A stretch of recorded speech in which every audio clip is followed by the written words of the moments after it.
expectations, they keep weighing me down. My heart is begging me to get the hell out of my head. I'm gonna live inside the upside down for a minute and pretend, honey, I'm a perfect 10. Whoa, honey, I'm a perfect 10. Whoa, and if I say it enough, it gets ingrained in my head, and I start to think, honey, I'm a perfect 10. Honey, I'm a perfect 10.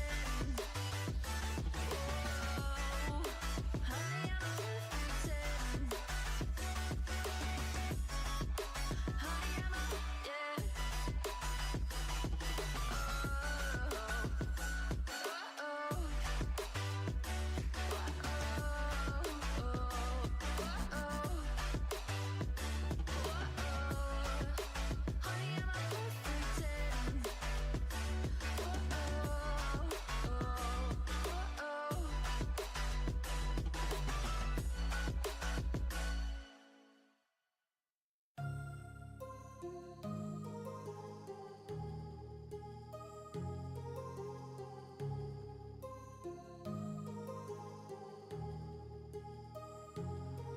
My heart rages around like an ocean in my head, because there are so many things that I left unsaid.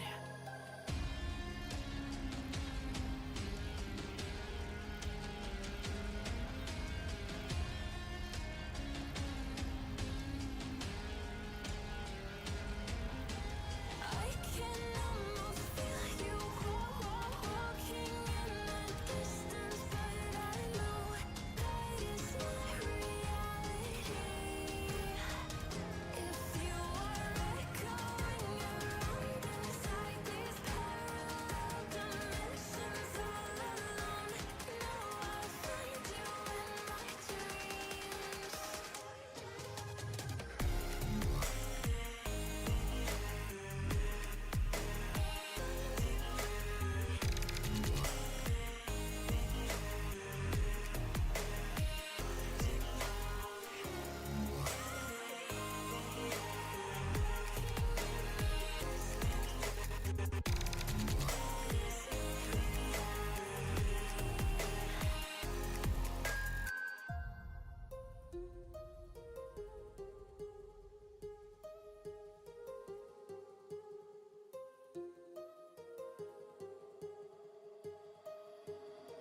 My heart rages around like an ocean in my head.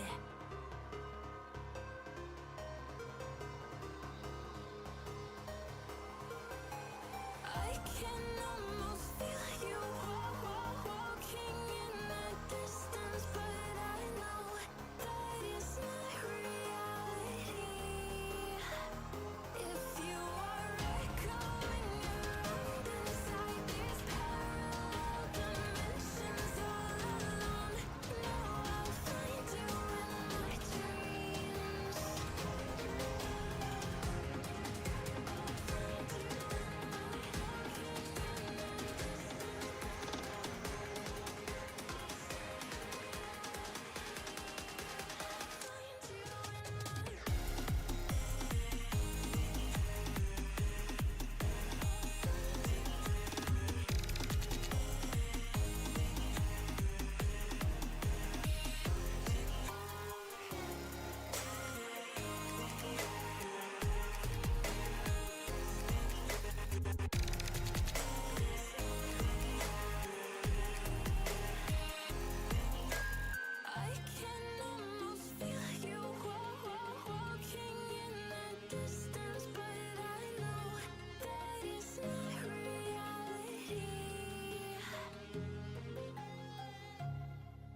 wake up in the morning, I see the open door.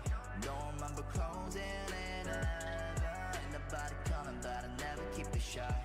Keep me from pulling the trigger, my baby, hush. All the lullabies, you call me out 1,000 times.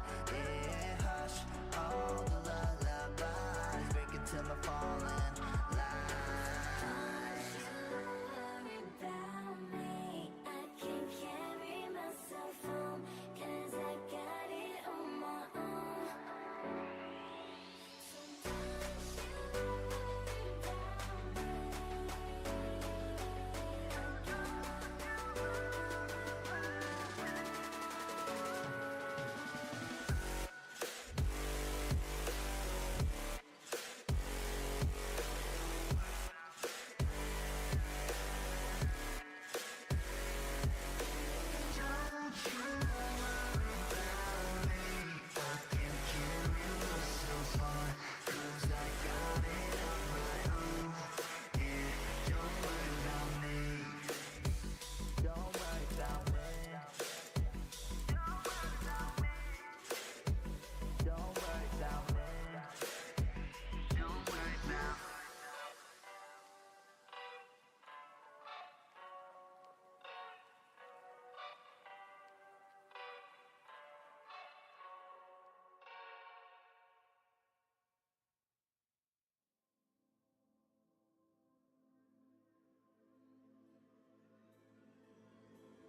one moment here, chat. Just filling out some pages here.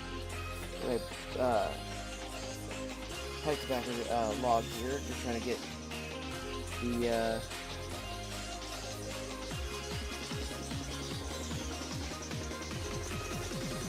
the blends that I'm trying here in just a bit all written out, so that way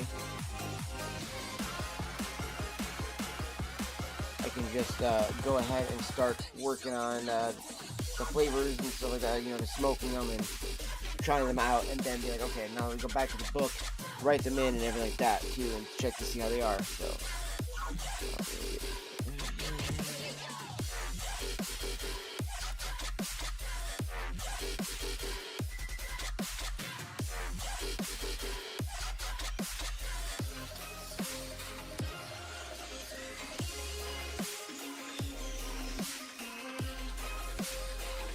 okay.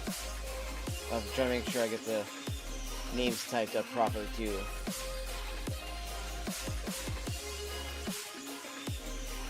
I'm trying to get the right ones here for the reviews, because I want to make sure I get the proper, you know, proper ones and everything like that there, chat. So, and it's funny too, because so many other things have it completely different compared to where I'm seeing it listed as other places for flavorings on some of these things. It's absolutely crazy. So we'll see what we end up seeing might be different, all that type of stuff as well there, chat. So, but just give me just a few moments here. I'm just kind of getting some stuff situated here real quick, chat.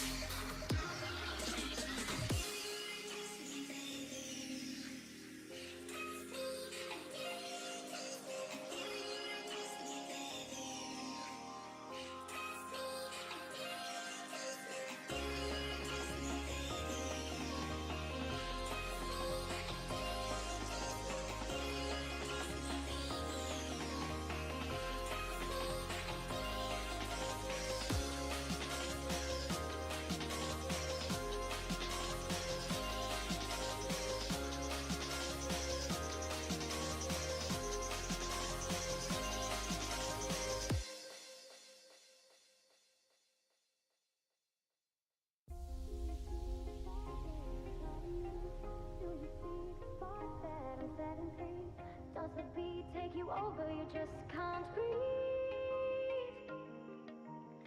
Do you feel your bones start to shake? Do you feel the earthquake? Do you feel your bones start to shake? Do you feel the earthquake? Do you feel your bones start to shake? Do you feel the earthquake? Do you feel your bones start to shake? Do you feel the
over? You just can't breathe. Do you feel your bones start to shake? Do you feel the earthquake? Do you feel your bones start to shake? Do you feel the earthquake? Do you feel your bones start to shake? Do you feel the earthquake? Do you feel your bones start to shake? Do you feel the earthquake? Do you feel your bones start to shake? Do you feel your bones start to shake? Does the bones take you? Do you feel your bones start to shake? Do you feel your bones? Does the bones take you? Do you feel your bones start to shake? Does the bones take you? Do you feel your bones start to shake?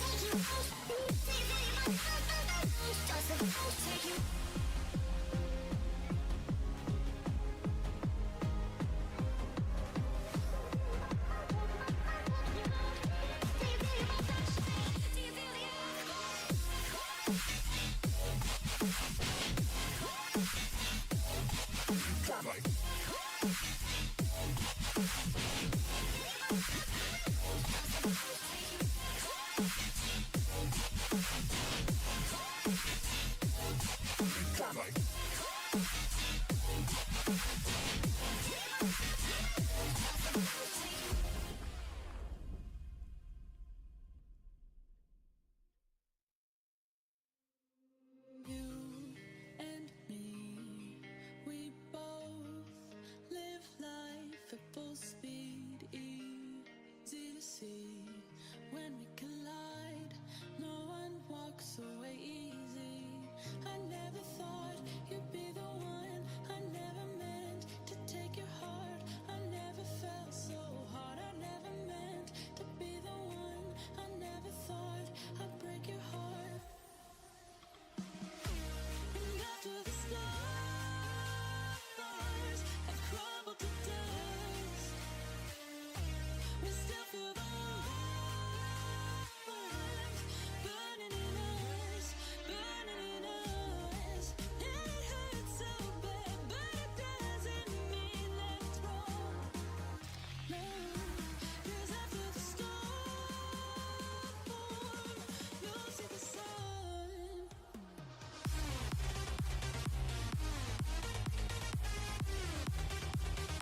sorry chat, my little sister just got back, so we were just chit-chatting with her for a second here while she had just walked in, so just bear with me. Also, let me lower the music down since we're just about to switch this over too as well, guys.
You love me like a riptide.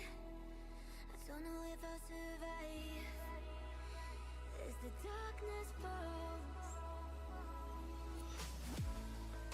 An ocean in your eyes, and I need you to let me go, to let it flow. I'm falling down. Your waves are pulling me under. I drown to the sound of thunder. The ocean is taking another life. Your waves are pulling me under. We all know what makes us suffer. The ocean is taking another life. I'm caught in your riptide.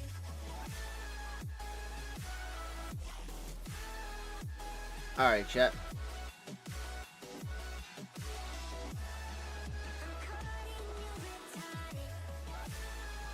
Alright, how we all doing? How we all doing? It's good to see everybody. So I'm trying to work on this thing here. So it's kind of crazy, okay? So if we look up RLP6 here, off of our tobacco here, pipe tobacco on pipes and cigars, and pretty much almost anywhere else I look at, if we go look at RLP6, it'll say that it is made with, I should get this. Oh. It'll say right here,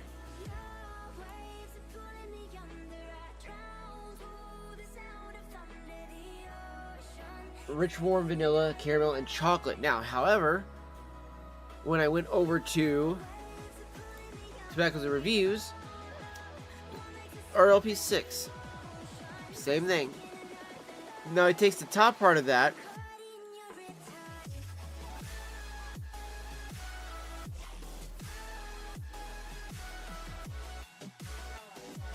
oh no, it gave him a different one, okay.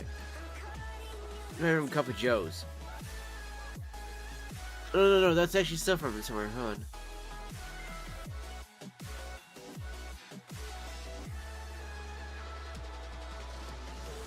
Yeah, right here.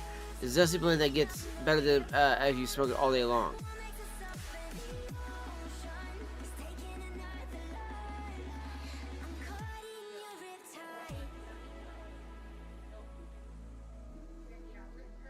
Cream, honey, molasses, nougat, sweet, sugar, vanilla. Like, how is that completely different than what we just saw in chat? It's so crazy how different, how vastly different.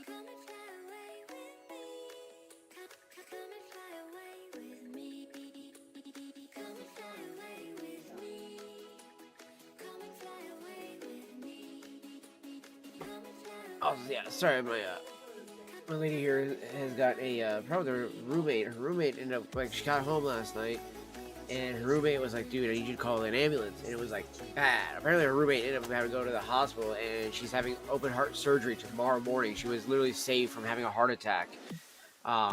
So I'm very happy that the lady went home when she did, because, you know, she was, like, oh, because we were getting into watching It Welcome to Derry, and she was getting really into the show. She's like, oh, I gotta go home, blah, blah, blah. I'm glad she did what she did, because, yeah, it saved the girl's life. So it was definitely a good one right there. So, one type aromatic.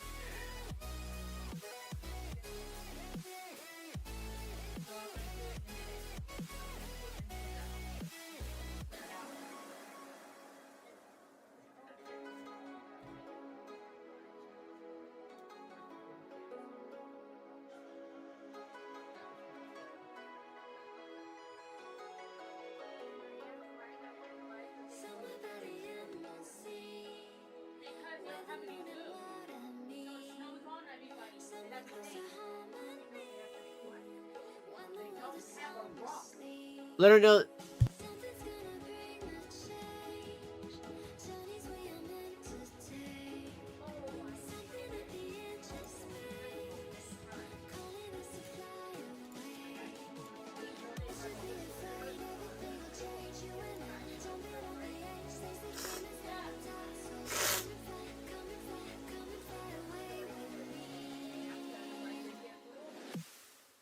Duh.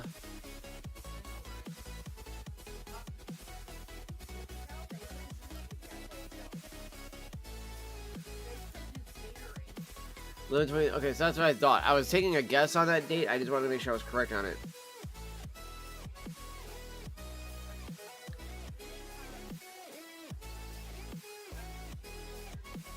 That one was aged.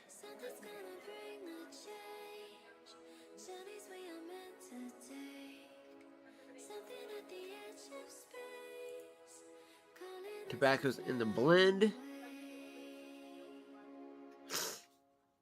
Ooh.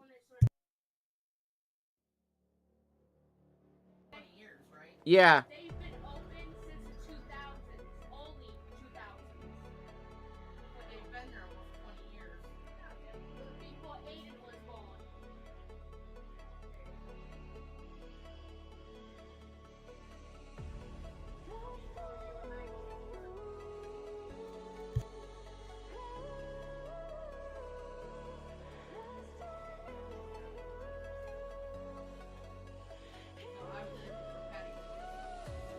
No.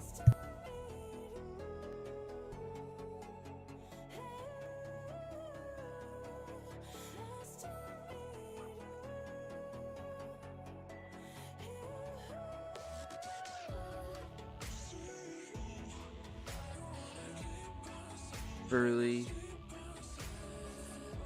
Regular Cavendish.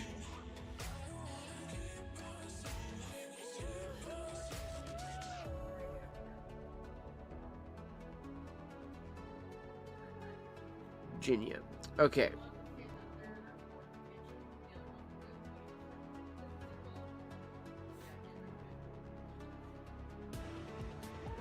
Unless it's a pecan. If it's a pecan, you can still eat it.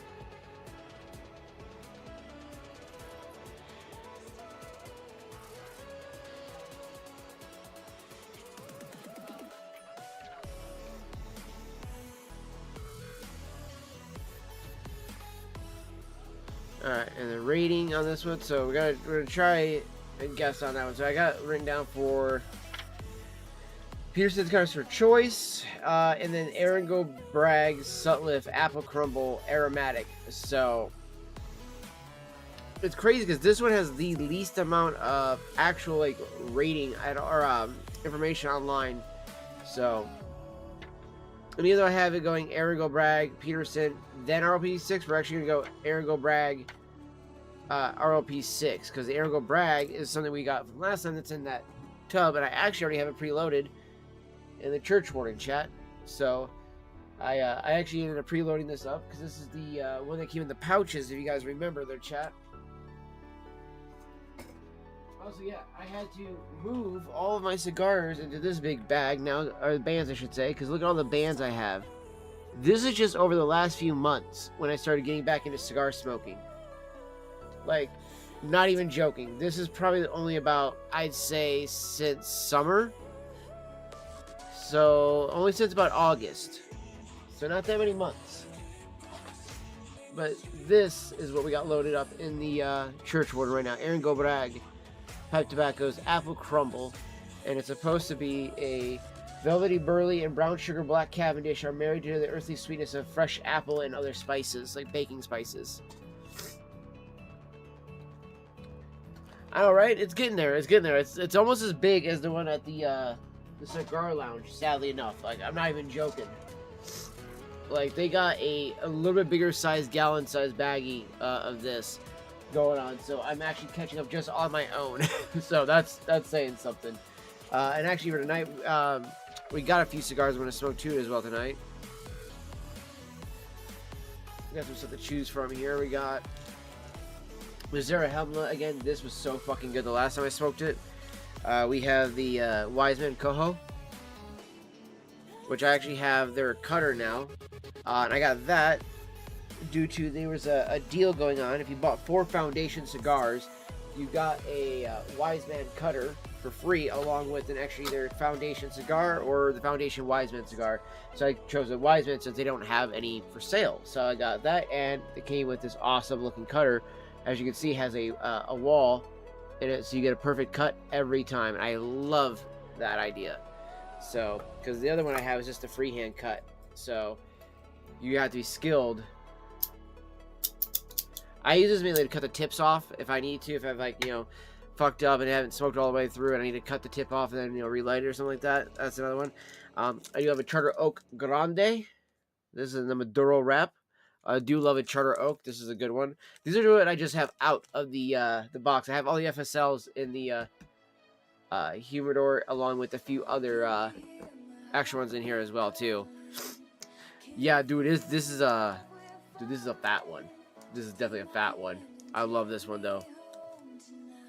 We also have the New World Dacino.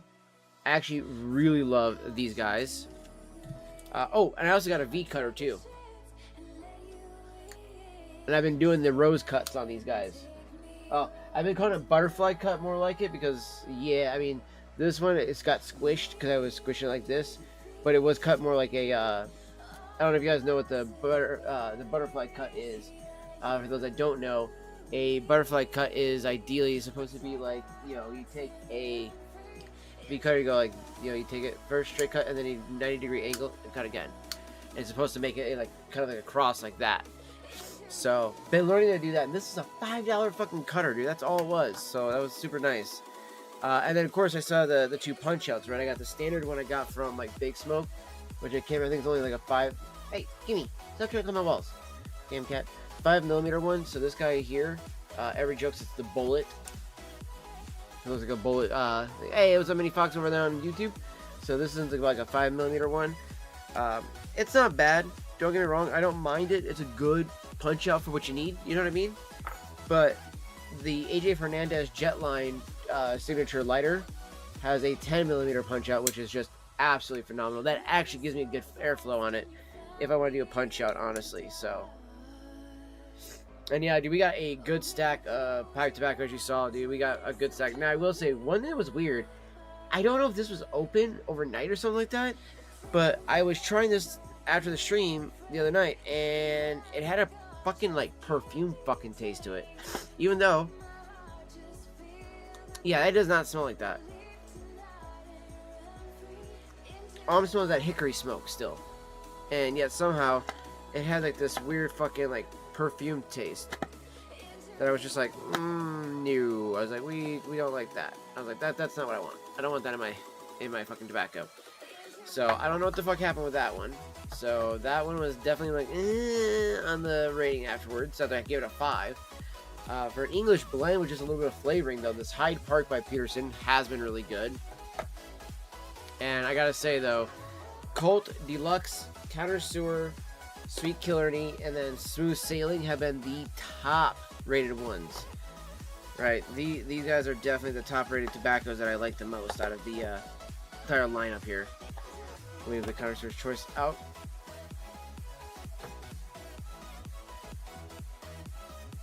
I was gonna leave out the Colt because I'm gonna load another bowl of that here soon. And also, this is aged perfectly well in this pouch here with my Autumn Evening. I love that it's got a nice difference in smell between this and a couple other ones that I have kind of in cellaring, and then the jar I have underneath the Sanctuary over here. So we got Sanctuary up top right here. So, and then of course we got Carter Hall right here. We got the Prince Albert over here. Oh, also for the cigars that we have to choose from, I also do have a My Father La Antigüedad. I haven't had one of these in a few months actually, so that would be a nice cigar to choose from. And then I do also have 3 chilling in here. Oh, where should I put this fucking pipe tobacco? I'm trying to move it in a spot where it's not gonna get all heat up from the fucking screens or anything like that. But so we got 3 in the telescopic humidor case here. I have the Deseret chilling in here, another one of the Apostate ones.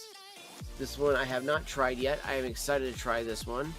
So there's that option. Another My Father. This is the Flor de las Antonellas Maduro box press.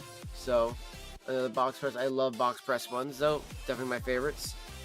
And then I also have a Lonsdale of the Charter Oak and a Connecticut leaf. So I do like that one as well.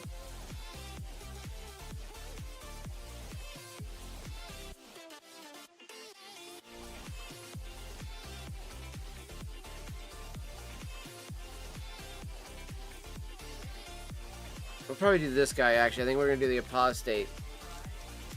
We're going to do the Apostate one, and I think a little bit later on, chat, we'll probably do the Coho. Where does it fit? Oh, it does. It does. Nice. Oh, no, it doesn't. Let's turn that up a bit. So we're going to leave that one out, too. So we're going to leave the Coho out.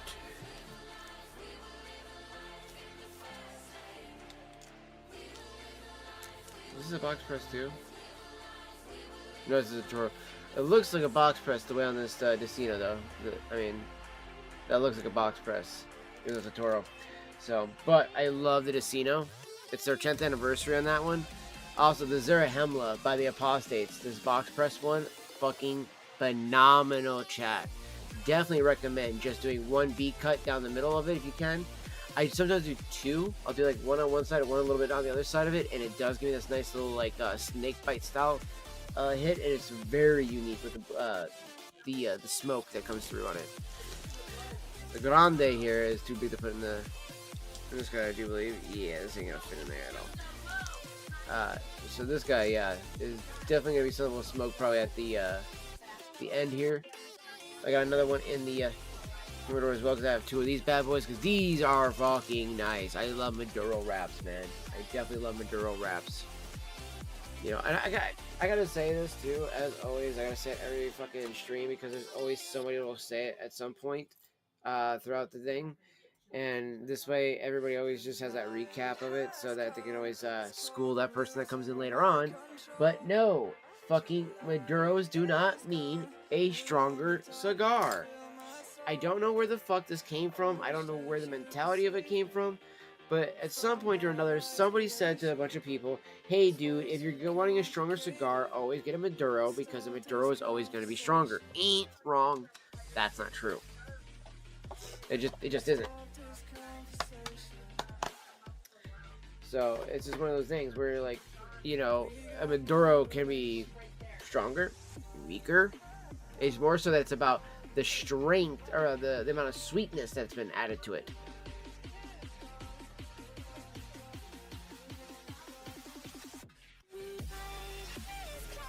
Oh, yeah. Monkey. Come here and show her mine. I got one I'm holding for you to grab.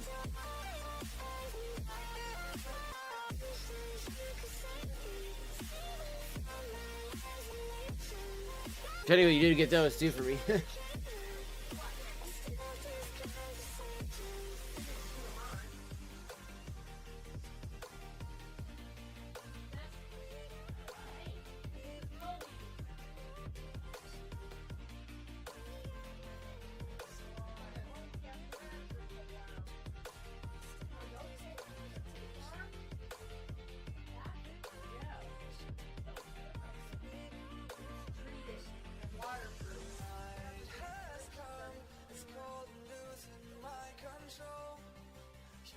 She's a weird person.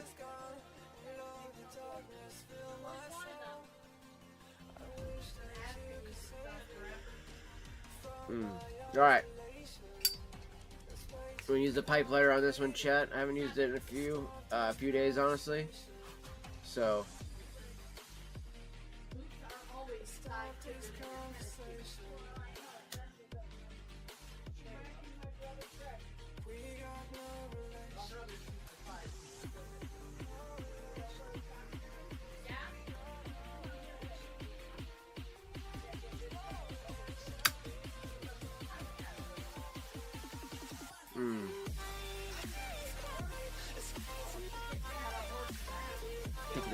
I can't wait. Yeah, make sure that they're in my hand next to me to let know. But I don't know why she said that the insulation wasn't fine on them. Or was she talking about yours? These are fine for insulation. I don't know why she would. You don't want them heavily insulated. She wants fur-lined everything, chat, I swear. My grandmother's so weird. She was like, always gotta be like, I need fur-lined everything. And then she bitches about it being too hot and then gives it to somebody else later on.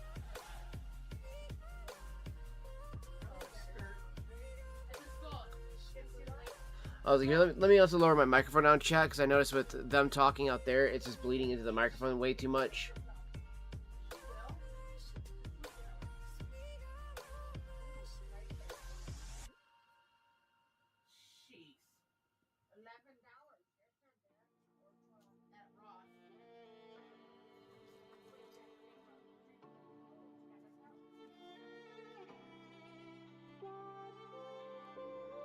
I've had to put that at a negative 14, chat, just so that way the fucking, their background won't bleed into the microphone so much, because holy shit, my grandmother, of course, her big-ass mouth, dude. Always gotta fucking bleed into everything.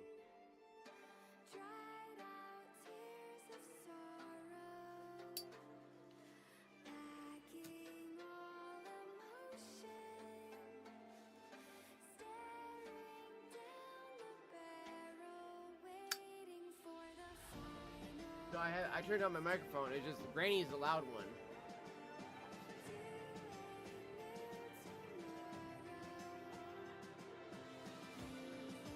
But I know if we say anything, then she'll be a bitch about it. So, like legitimately, chat. If we say anything about like, hey, can you be quiet a little bit? Da, da, da, she will be like, I can't fucking speak or whatever. It's like, no, you don't need to shout. It's because you're deaf and you can't hear yourself. And then she goes, well, then you should buy me fucking $3,000 hearing aids. Yeah, we should buy, not her.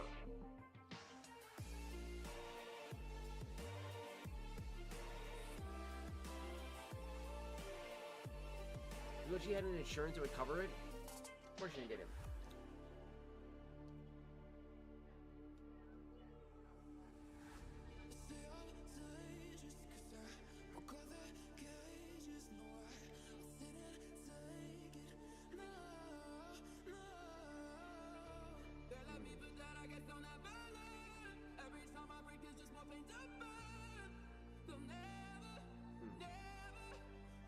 I'm getting more so on this church one. I am getting a little bit more of the cinnamon and allspice, chat. You still don't get much of the apple though on that apple crumble. I wish you would. I kind of think if I throw an apple slice in there, maybe it'll bring out some of the apple in it.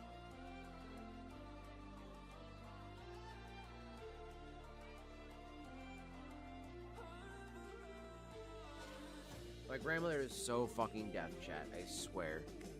It's insane. It's insane.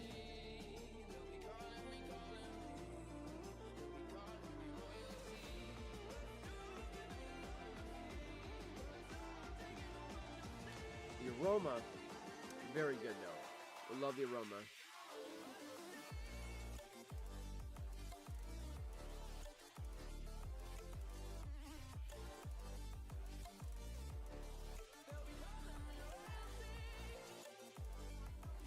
I'm gonna go 4 out of 5. Just because it's missing the apple flavor. But I do like the actual baking spice flavor to it.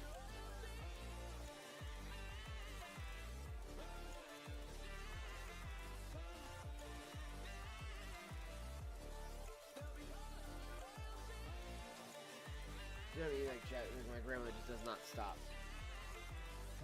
It's just like, dude, chill the fuck out.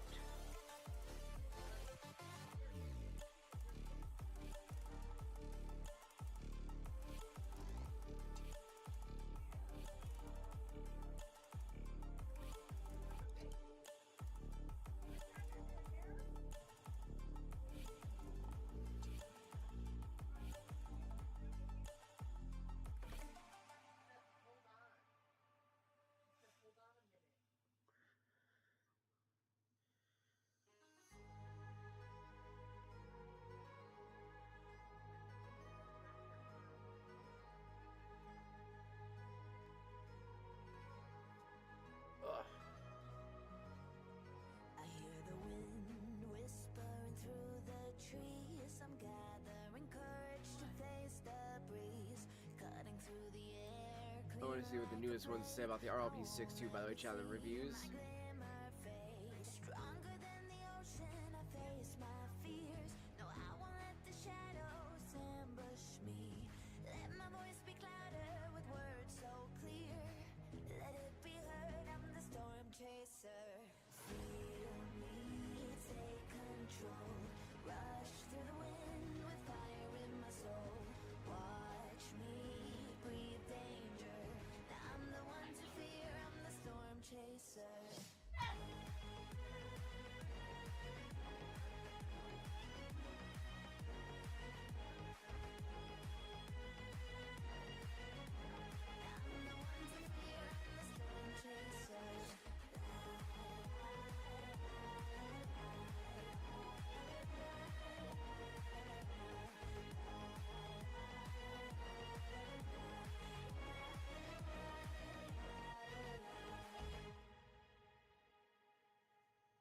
They have silenced me for way too long. Now that I am free, I will sing my song. They tried to erase all bad memories, but truth will be heard in my melody. Vengeance so Okay, so see, so many people aren't saying anything about the caramel. They're saying about the chocolate and vanilla for sure. in the darkness without death promise.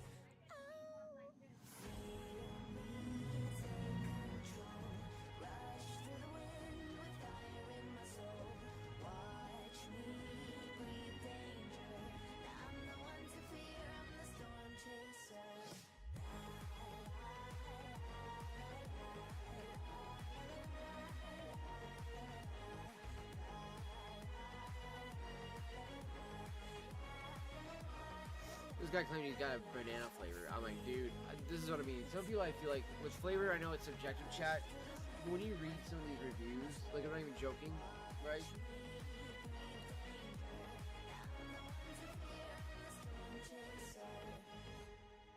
Where is it at here? Right here. Artificial banana flavor, he claims. Alright, chat. Any more pipes I'm getting? Not right at this moment. Like I said, I got once I get the house taken care of, chat, then I will get some more pipes. But my first new thing I need to get is a pipe rest. If anything, for like, I might get some more corn cobs, just because I do have these two right here, and I do really like corn cobs. They're really good for aromatics, and this way I can have an assortment of ones for doing aromatics as well. These are really good for aromatics and for English blends, more so for the English blends. Whoops, wrong screen. But I will say one of the things I enjoy about the, like, especially like this Roma Raposo church warning I have here, is that it helps cool the smoke down on a lot of the different ones I'm using here. But I'm using a apple bowl shape here, so this guy is going to be kind of like a Prince pipe. I see him lurking in the dark. How can I outrun his lasting mark? I thought I had And more time to I will say, will I lose my breath? Romas and Barricini pipes are probably going to be the main focused ones I'm going to grab, other than maybe a piercing here and there. Like I have said, I'm going to do that one Meerschaum pipe I was looking at, chat, but other than that, I'm sticking with Barricini and Roma, just because the quality of the pipe so far for the price. $60 fucking church warden, chat. I can literally get a couple different versions of it. A billiard one, a poker, a Dublin, and a few other ones, and just have them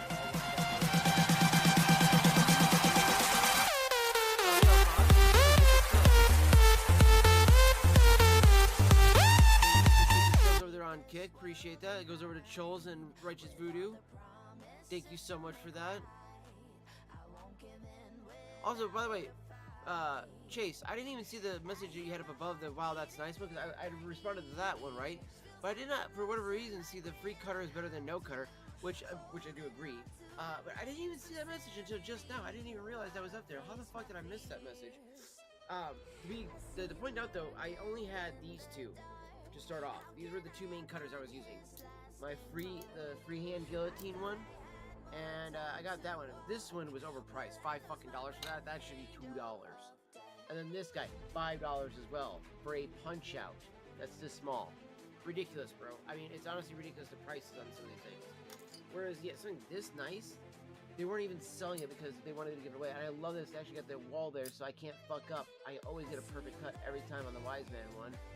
And then this guy I got because I bought the Zarahemlas without realizing that I would need a V cutter because, and for those that want to know, that's where the V cut is. So that's where you see that V cut at. For those that don't know. These guys, though, are really good for giving you more flavor than the traditional style one.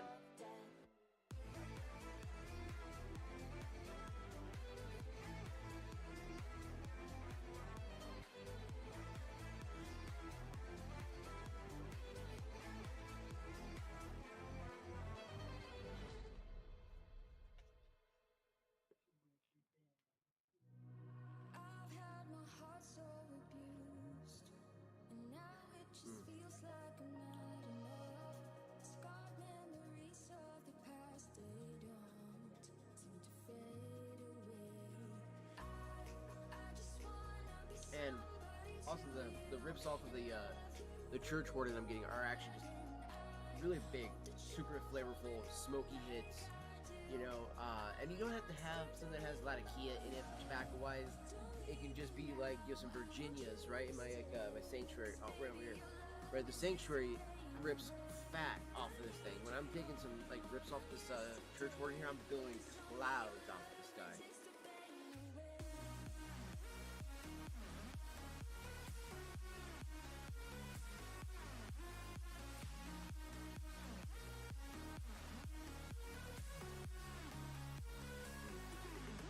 Such a fantastic smoke though, chat. I do really like the apple crumble, even in the church warden here. Again, I just wish it had more apple flavor. Like I said, maybe if I throw a slice of apple in it, maybe that would absorb more of that flavor of that in there. give me a reason or two. Tell me that I'd probably do like a green apple probably in it. I hope we stay happy. Don't wanna stop. It's got a great aroma in the air though. It smells like an actual, like, kind of like a Dutch apple pie in the air. Wanna be somebody to you and love you, even though he meant I hope that you're holding on like I And it's really easy and pleasant on the retro hail out of the nose. don't leave me now. I want you to stay. 'Cause baby, your loving takes the pain away. I need You see how huge these rips are from this guy, chat? 'cause only your loving takes What I mean, this is a solid pipe right here.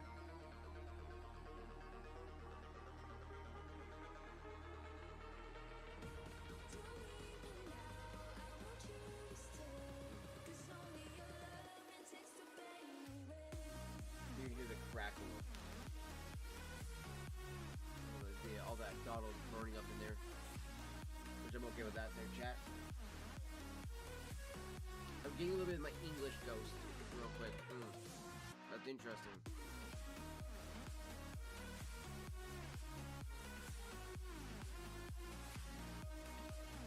I don't know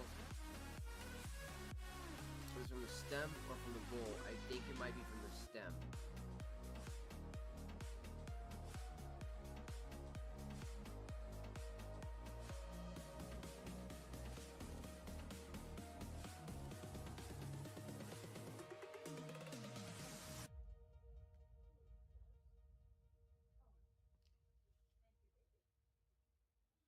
When you hold me, there's a place I go. Is it a different high? Oh no. When you touch me, I get unreal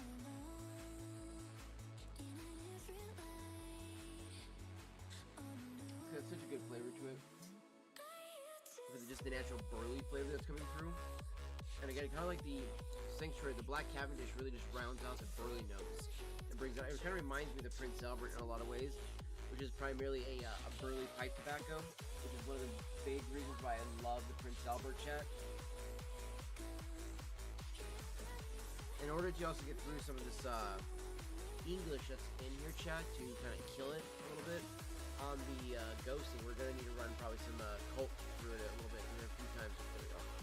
Some Colt Blood Red Moon, just so that way we get that cherry flavor, that cherry vanilla through it a few times to actually kind of get all that out of there.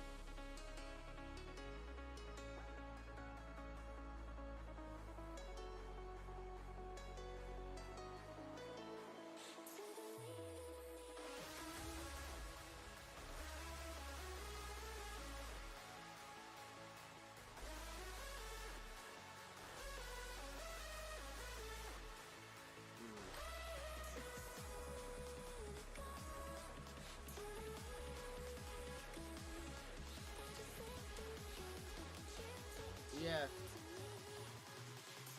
That's a free 25 bucks. I'm letting you know that's just, I'll remind him it's a free 25 bucks he's got there.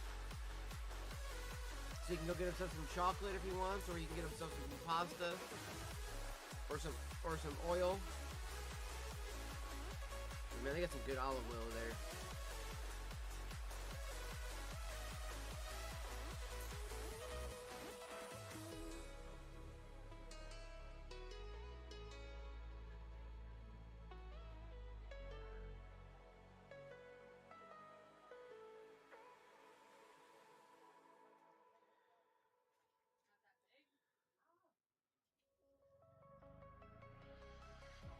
Take me down and take me high. Never seen a sky so Okay. bright. Catching fire in your eyes tonight.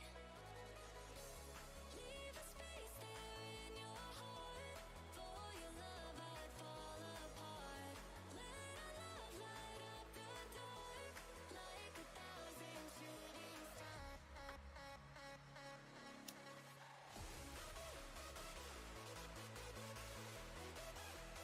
Yeah, that was for this morning, but you bought yourself coffee, so I'm gonna end up drinking it now. Later tonight.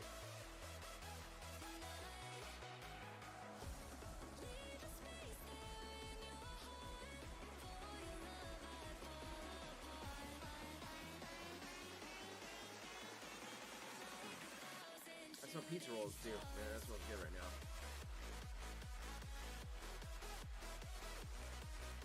Some tots? No, I'm good.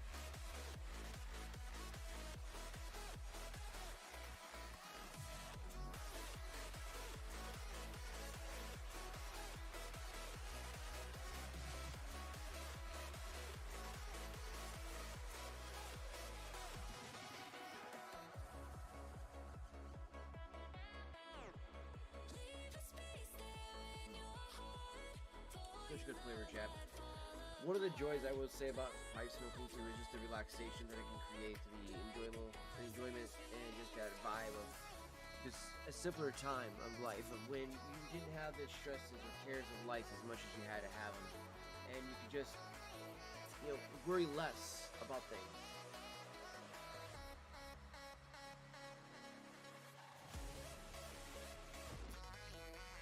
It reminds me when I was a child. It also reminds me of going to the movies and watching Lord of the Rings for the first time and being that young of a kid to see Gandalf with his pipe and just be so enamored with that, right? I mean, I've seen at that point in so many other movies you had people with a pipe in their hand, but nothing like something like this.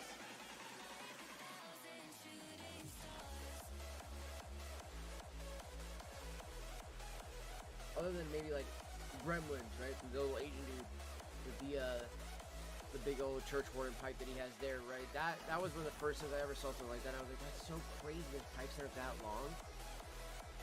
There is.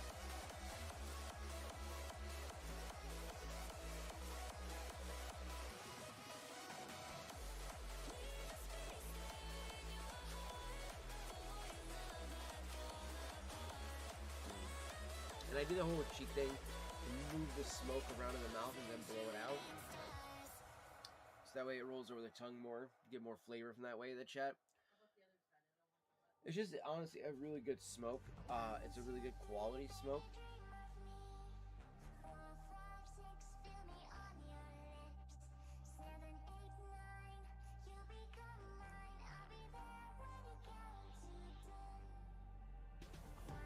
If we're, literally $7 a pouch. This isn't bad tobacco at all. That's like literally cheapo like price right there. That's something you would buy and you're like, man, this is not gonna be that good of tobacco. Like this is gonna probably be bad. I'm not gonna enjoy it. You know, what have you. Like this was some of the best pouch tobacco I've definitely bought yet. Whereas all the other pouch tobacco I've bought, and like especially like the Paladin, man, that shit hurt so badly. Whereas this gave me no tongue bite, so no tongue bite, and I've been able to enjoy the shit out of it. And I'm almost done with this bowl. We've already been smoking for about 40 minutes now.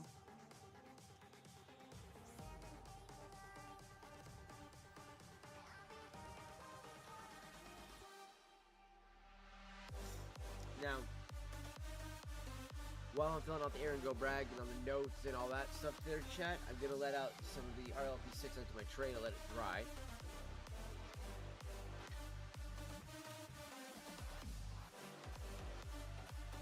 Here's some of the Lane Limited here, RLP6. I still go with caramel, chocolate, and vanilla because that's what I taste. I don't know about that nougat shit. We'll see here.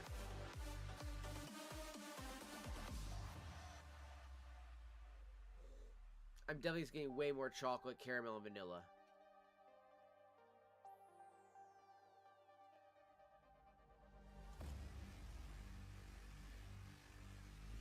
So, take a good hearty pinch because this is going into the Battassini. So if I used it in the other pipe shot, I haven't used this in my Battassini yet. I want to see how the RLP6 is going to react to that. And the RLP6 is definitely a nice kind of like chop and ribbon mixed bit there. So what I'm going to do here, I'm going to make sure we got enough to go for a bowl on that, and then maybe a bowl on the church one after it's full as well too. But I want to make sure I have enough on here for that. Both of them are going to hold a pretty good size amount of tobacco in there. Close their chat. I'm just going to fluff up the tobacco. Okay. Move it around, get it blended up a bit. Because it's been sitting here in the jar all by its lonesome without having been moved around for at least a few weeks now.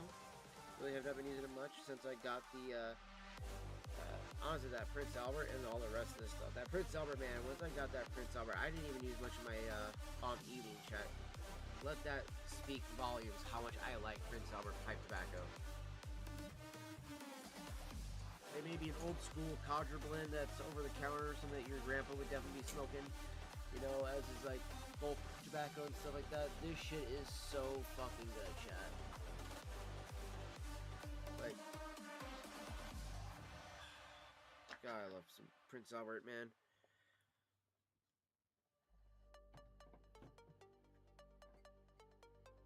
And we still got the Dark Cherry Cavendish out there by Cornell and Deal out there.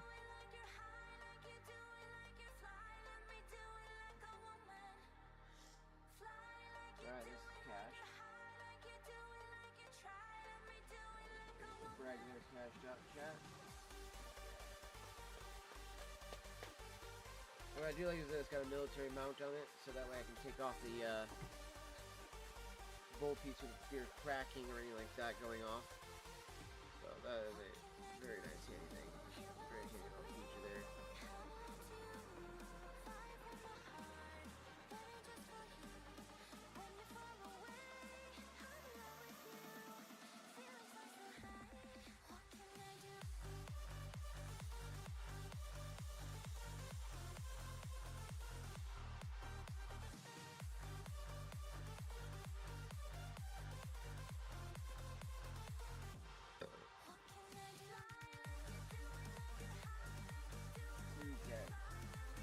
Definitely notice quite a bit gunk coming out of the mouthpiece like that.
well, chat.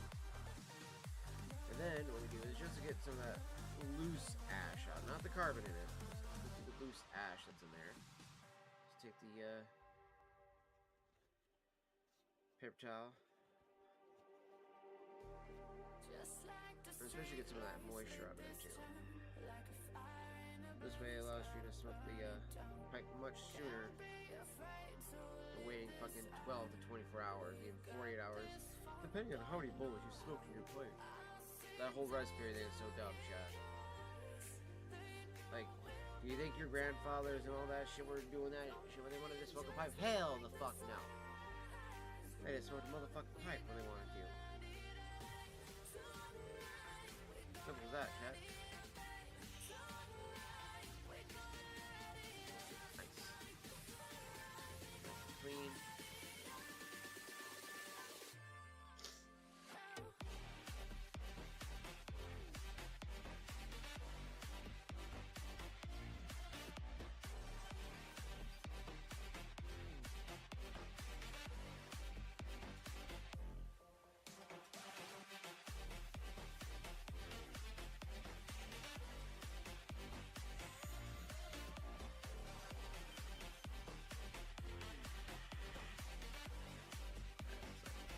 Still fairly warm there too.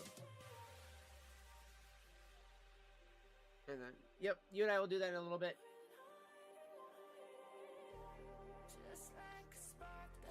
Savinelli here. Once this is dried out, or the tobacco dried out, chat. The Berasini. I call this my Savinelli. This is my Berasini Capriccio. I fucking love this altar pipe. Looks so fucking classy.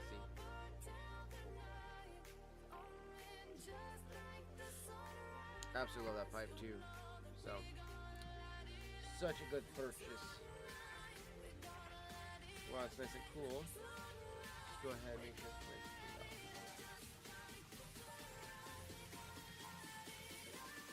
Take this apart while it is warm, chat. It doesn't have a military mount on it, so unlike the Roma Raposa where I can get away with that.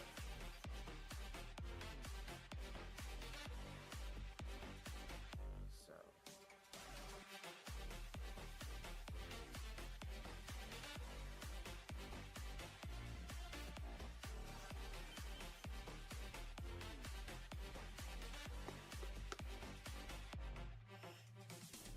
There.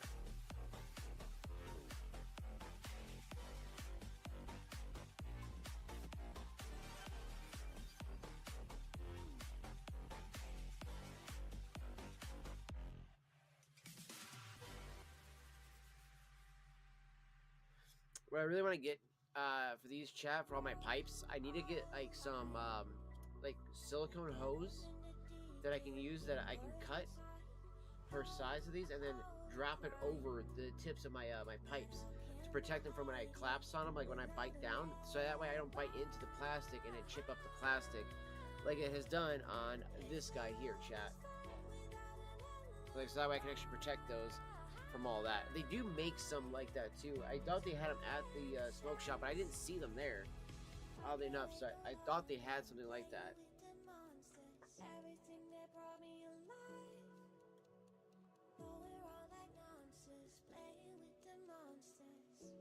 They brought me alive, but got no alibi. It's a lover's fight without an alibi. Kind of aerating the tobacco here, chat. Or let it play through the fingers here for a bit before we load it up.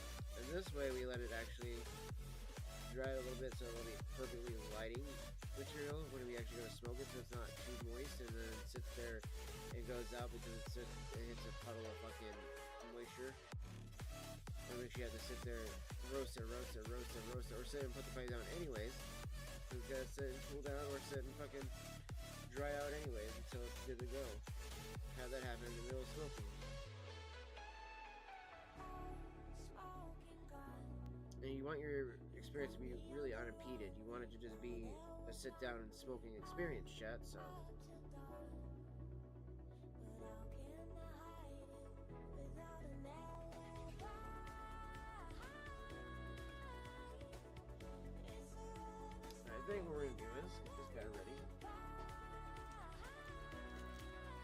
And is the Deseret from Impala State. So it's a 5 1/4 by 54 Robusto. Now, again, Deseret means honeybee. It's why it's got the stripes on it, and it's going to have a little stinger at the bottom, which I think is absolutely adorable. Yeah, they do the little end to make it look like a little stinger here.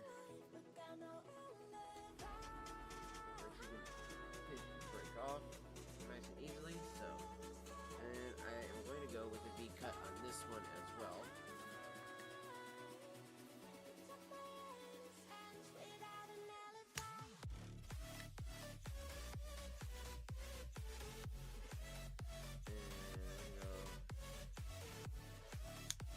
Straight across.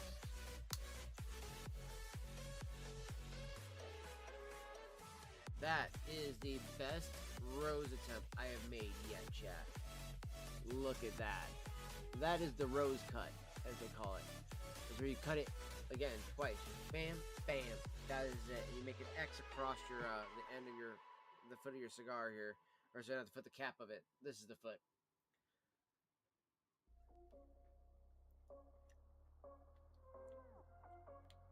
Dude, almost tastes like peanut butter, like a Reese's cup peanut butter. Just on the dry pull alone. That's really good. I think, Chad, we should start up our cigar while we wait for our tobacco to dry. It'll take a little while.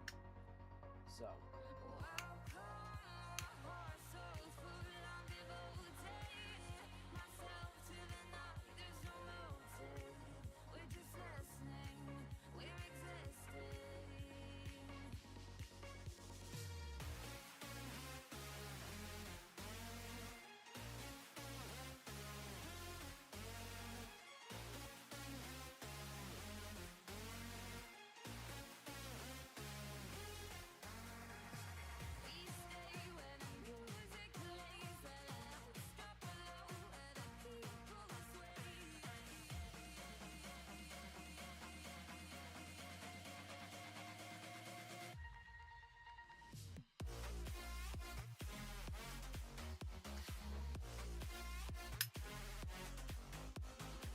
Okay.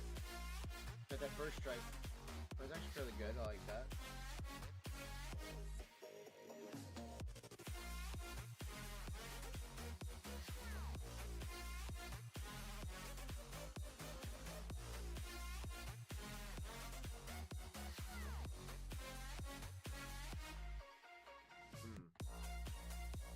That's a good cigar. Damn.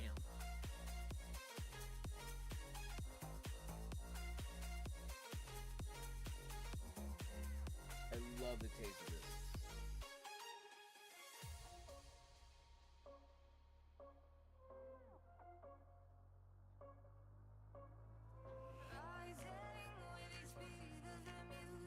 And the way it pulls because of that rose cut, chat, oh, so perfect.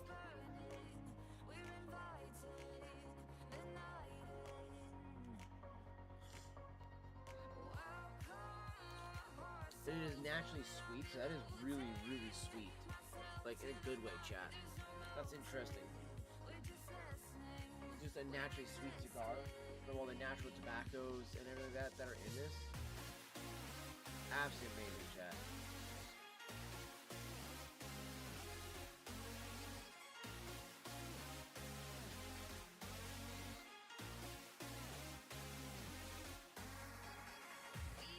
A nice even burn all the way across, too. Loving that. Loving that.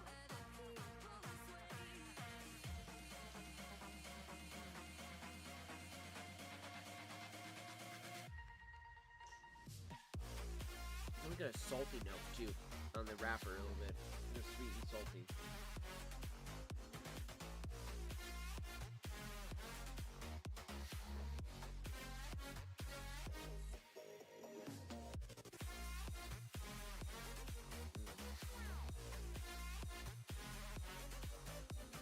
Very impressed with the flavor and outcome of that cigar.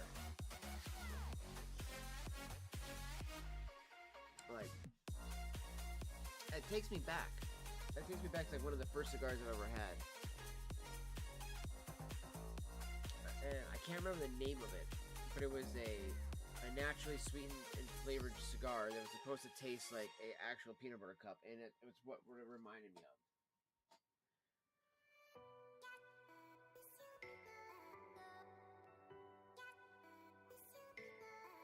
remember the first time I had that cigar, I was like, wow, do all cigars have like a certain taste to this? And my friend was like, no, they all taste differently. I was like, they really do taste differently? He's like, yeah. And that's what got me into smoking cigars way back in the day. And then I never really stuck with it, as much as I have been now. Like this, in the last few months, has been the most cigars I've ever smoked my entire life.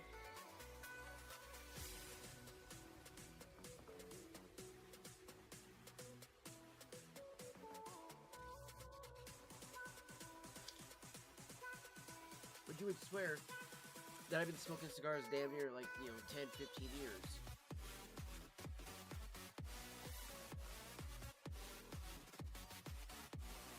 But in reality, I've only been smoking them for, I smoked probably about 30 cigars the entire time I was 21 to about 24. Which, that might sound like a lot. That's not a lot. 30 cigars in that 3-year span. And then I took a break. Only having 1 or 2 cigars in between that whole entire time. It wasn't until, I'd say, recently, like real recently, that I started really getting into cigar smoking again. And it was just that allure of the look of it, the smell of it, the vibe of it, the fact that, when you're enjoying a cigar, there's a social, aspect of it. Everybody's hanging out and vibing with each other, having a good conversation. That's the type of experience you're looking for when you go to like a cigar lounge, or you're going to a store that sells cigars. You want them to have that kind of social vibe to it. You don't want to just be like, come in and get your shit, fuck out of my store. The chocolate vanilla caramel smell on the fingers like that, so it's breaking apart the back like this. And there's super moist parts that are like, fairly thick stemish kind of looking ones, but they're not. It's just like a big bundle of the ribbon that's been like pressed almost like in a flake. So now we're just kind of breaking it up and making sure that we can actually not only utilize it, but let it dry out too, and let that flavor and everything like that kind of saturate it. The other bits are drying too as well. That kind of like marinates properly here across the board, oxidizes, or oxygenates, however you want to call it. I think it's oxygenate the fuck out of the tobacco here. And it makes it not only much more pleasant to smoke, but also dries it out enough that you don't have to relight it so many times.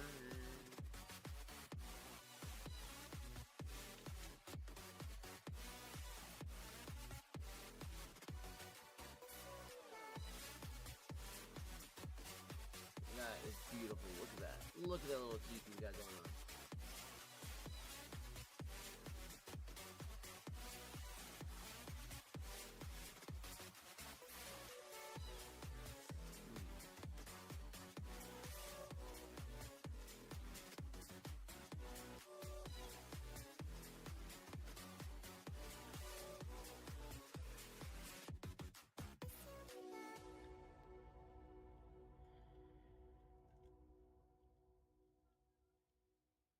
Such a fantastic smoke.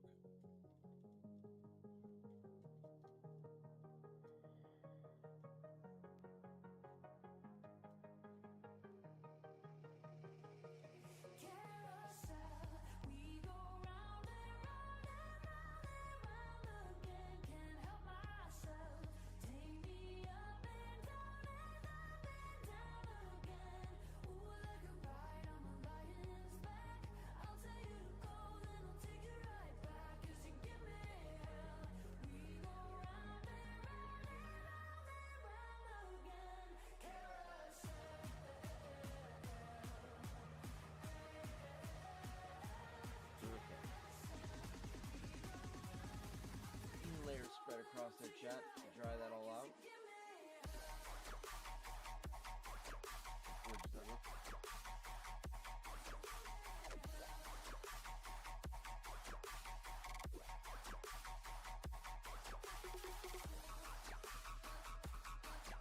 I will say two thoughts. One of the pipes I do plan to get, once everything is all said and done with the house and whatnot, just a really fun pipe to add to the collection would be a Sherlock Holmes official pipe.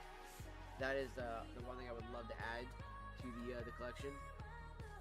Would be just a pure Sherlock Holmes pipe. We got our Gandalf style church warden pipe, which I mean this literally reminds me of like Gandalf's pipe or like fucking Bilbo's when they're sitting on the front porch smoking tobacco together. They had a really nice, what they call the Ranger Briar one company, but it's like $105, and that's $60. You see what I mean there, chat?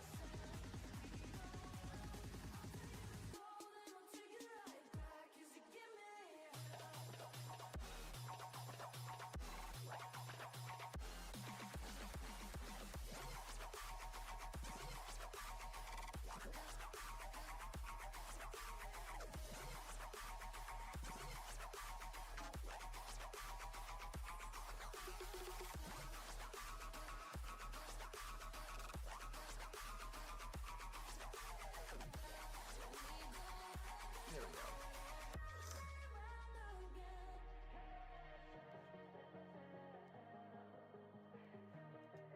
Last tab hit off of this rig here.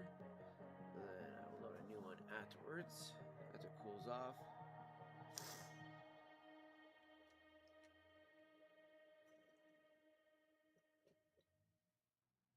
Feel the thunder, shake the open ground. Won't give in, I'm fighting for the crown. Heavy clouds are way above my head, like all of my regrets and things I never said. Now got a feeling, shiver in my bones. That's a good hit right there.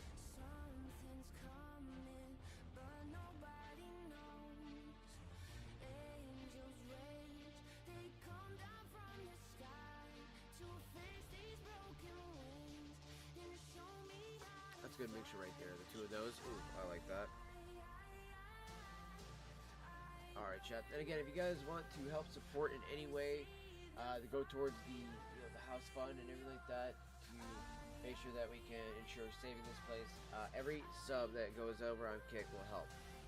That is the best and like main way to support us, as that I don't get any of the revenue that comes from Rumble until we get back in the creator program, because I just kind of decided not to really care about the Rumble's creator program, just because, like, don't get me wrong, it was kind of cool, but like my biggest problem with it is that they tell you that they need to do this like thing for Rumble Premium, where you gotta like literally do an hour of every one of your streams, or not every one of them, but like every few like days you need to do doing like 2 or 3 streams a week. You need to do a few of those with an hour segment in total. You're like, hey everybody, we're gonna stop streaming from right here, and if you want to continue watching, you gotta go over to Rumble, buy Rumble Premium, and blah blah blah blah blah, or sub to my channel, and you'll be able to continue watching the the fucking content, blah blah blah blah blah. This way you're promoting Rumble Premium, and it does all this shit like that, and it's like, okay, but just pay them people for doing that. And I'm not even joking, Rumble, if you paid people to do that alone, that would actually increase the amount of actual people doing it.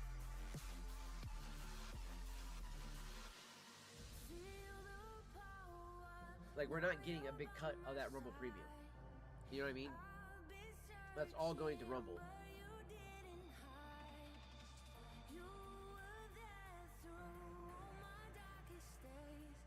So instead of them subbing the channel so they don't ads or anything like that, so they can get the exclusive content, they have to legitimately pay Rumble extra money just to watch extra content on your channel that they should already have allowance to, especially if they're already subbed to your channel. That's my problem with that. You see what I'm saying? And I think that's what bothered me with Rumble, was it was kind of like saying, hey guys, yeah, double dip into your community, but we're not double dipping for yourself, you're double dipping one for you, one for us. It's like, you're already getting a cut. You're already getting a cut, so fuck off.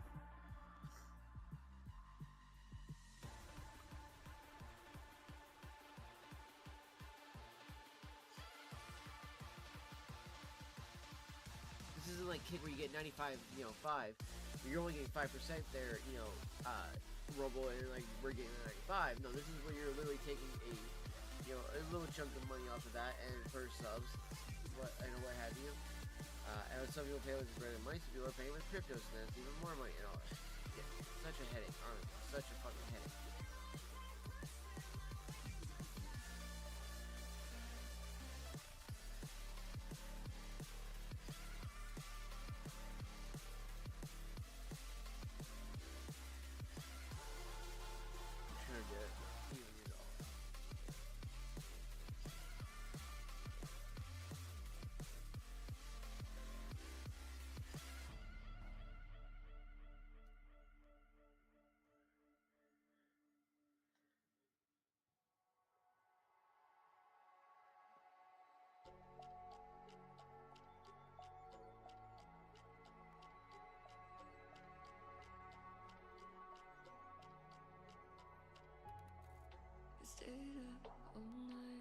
See how dry it is now. Getting there. Not fully dry enough yet. Still way too much moisture. I can feel this. That will, yeah, especially when it's heat up, it'll just get really moist too. So tired, felt like I was on some shit, but I'm through it. Everything you do, it kills me. Never felt so great. Empty.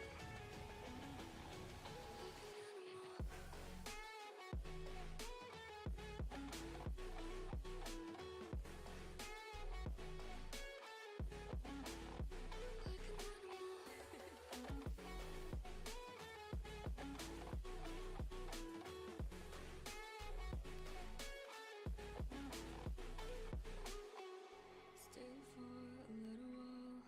You asked me for more. I gave you a chance. Don't know how we do. It's actually supposed so much even more stronger and better now that it's been airing out too. Roses cut It smells so fucking good, chat. take me away. I actually do smell a bit of the nougat now in that. Everything you do, it kills me. Never felt so great. Empty. That could come from the vanilla and the caramel kind of blending together, or the chocolate and the caramel and blending together, and not causing that kind of a flavor. Though I think more so the vanilla and the caramel or nougat kind of blending together to create, or sorry, vanilla and caramel blending together to make the nougat taste.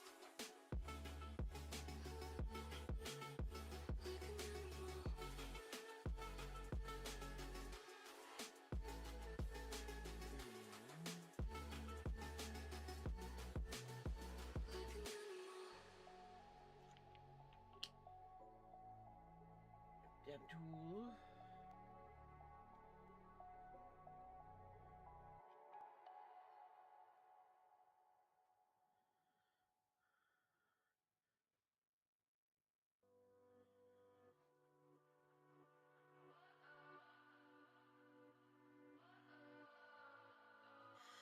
What does perfect even mean? Is there even such a thing? Ooh, can we switch up all the rules and imagine a utopia? Darling, I'm just so fed up Where did I put the fucking with these thing at? expectations. They keep weighing me down. My heart is begging me to get the hell out of my head. I'm gonna live Chat. inside the upside down. I literally will be perfect in here. Need and pretend. Honey, I'm a perfect 10. Whoa. That smells amazing. Honey, I'm a perfect 10. Whoa. That in there. Close that up. And if I say it enough, it gets ingrained in my head, and Cigar I here. start to see. Honey, I'm a perfect 10. Honey, I'm a perfect 10. Whoa. Honey, I'm a perfect 10. Honey, I'm a, yeah.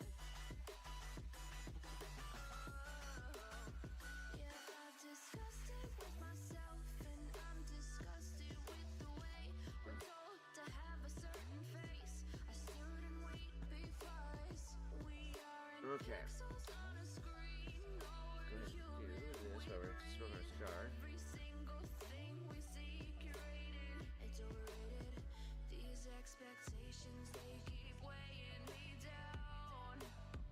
My heart is begging me to get the hell out of my head. I'm gonna live inside the upside down for a minute and pretend. Honey, I'm a perfect 10. Whoa. Honey, I'm a perfect 10. Whoa.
Trying to hear chat.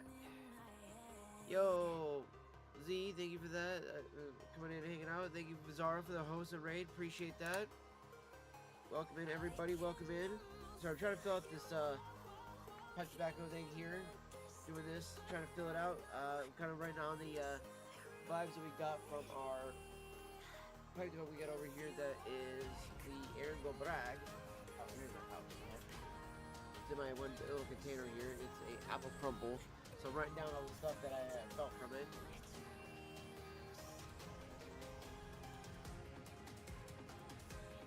All while enjoying this beautiful cigar, the Deseret by the Apollo State Cigars. While we all hang out and vibe chat. It has been a long Sunday. Oh, it has been a very long Sunday. Looking for caffeine. I need to go make some coffee because I'm feeling really like fucking exhausted, honestly, chat. But how we all doing, everybody? How we all doing? Also, need to do a shout out for Zara for doing that. Big shout out for Zara. Appreciate that, fam.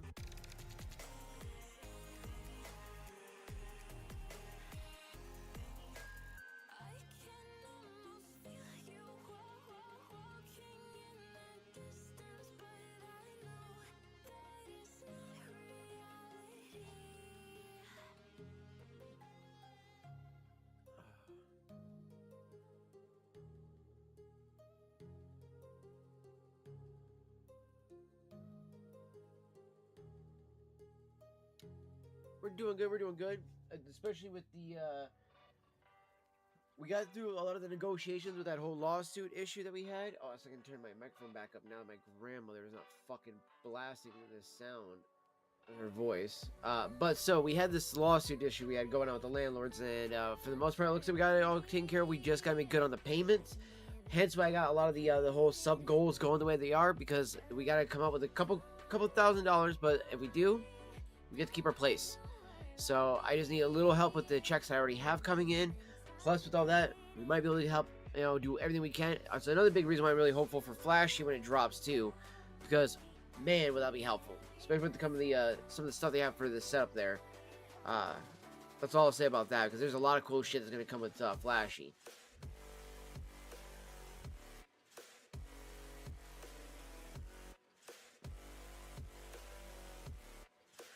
Because between the Lady and the Madre, all of these were bought by them for kind of a Christmas gifts and everything like that, as a big kind of like, last hurrah before we have to just put everything we had to into the house, which we do have a good stack already there. I think we have 2 months already done, because we have to have $1,000 pretty much each month for rent for the next, I think, 7 months technically.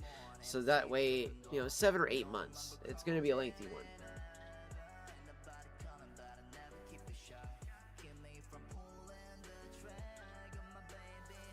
Now, this lawsuit that is not our lawsuit, but another lawsuit that's going on now, this the lawsuit goes into place, then it drops our rent significantly down, and we don't have to worry about doing the whole $1,000 for 7 fucking months like that. It'll be way fucking cheaper and way easier to knock down everything that's owed and get us ahead by 3-4 months ahead, things like that, chat. That is a big fucking goal right there too. But other than all that bullshit, been pretty good. I gotta say, life has been good. My little sister just went to a Christmas party, hanging out with her friends, so I was glad to see that. We got her best friend and them some gifts and whatnot. And it was actually thanks to my little sister. We were doing some shopping for her best friend and everything like that. She wanted to get some shoes. When we went to the shoe store, we found out that there was a sale going on. So we asked him, hey, would it be cheaper to do it individually, or would it be cheaper for us to do it together? Because we couldn't tell if these had the stickers on them or not for the deal.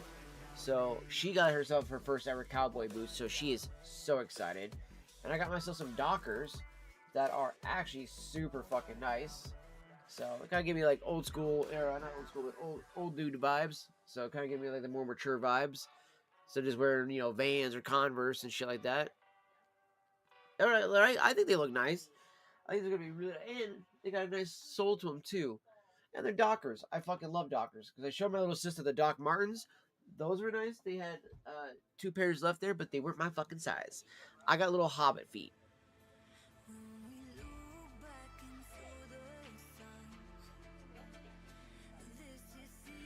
Like for real, like I literally can only wear like a size 6 or 7. That right there in those boots, 7, and those barely fit. True, yeah, that is true. They technically have big feet, but it's more so the idea of being like just that I'm small versus how most other people like that. And I would also argue that they still have smaller feet than most of the actual like humans and dwarves and all that other stuff like that. In you know, in that idea.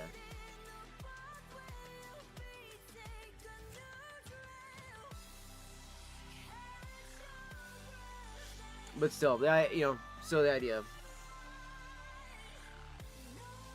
So, still gonna just say, still have hobbit feet. I don't care what anybody says. At the end of the day, but ideally though, it's just one of those things that legitimately though, finding shoes though sucks. Like trying to find them. Other than like, yeah, you can go into like sometimes like the fucking kids section. You might get lucky. And I'm not even joking to finding some shoes, but like finding boots is the hardest because when you're getting like kid boots, they're meant for like legs that are like this tiny, right? So you can't really fucking do it that way. Yo, sounds good, brother. Sounds good. You have a wonderful night. Definitely spend some time with Z. You know, definitely enjoy the wonderful Sunday evening. And much love to you guys. Much love to you. And again, appreciate the host, brother. But yeah, you can't ever get boots like that. You know what I mean? Like you get shoes. Shoes aren't too bad. Then when you get boots that are like adult sizes, they're always like too overly big. You know what I mean, chat? So you gotta find like the fucking happy medium, and it's always a pain in the ass. You know, so especially when you have like certain size feet. Now, like I laugh because like my stepdad had the opposite because he had like massive feet. So he had like I think size 14s. So you would think that would actually be fairly easy. I think nowadays it would have been, but back in the old days, dude, it was like you were only getting like 9s to 12s. That was it. Those were the most common sizes in shoes we'd always see everywhere.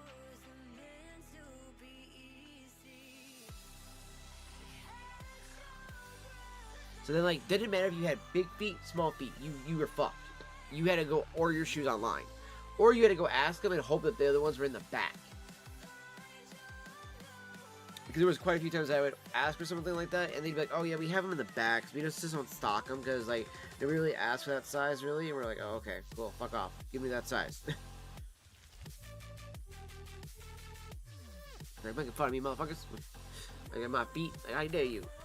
I don't got small feet because like literally there'd always be like some like chick be like, "Yeah, we just think you don't usually have guys shoes that are that small." And they'll say it like that. It's like, oh wow, okay.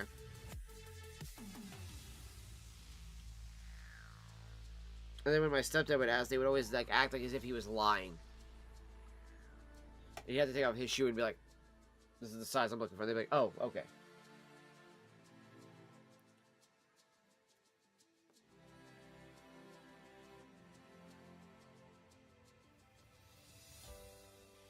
This is not the end. It's just a part of the puzzle. The piece found its way to I do like the Deseret a lot. That one comes through like very chocolatey, creamy, almost a little buttery too. Just a little buttery. Very unique. Very unique. We'll go ahead and load up the Battassini.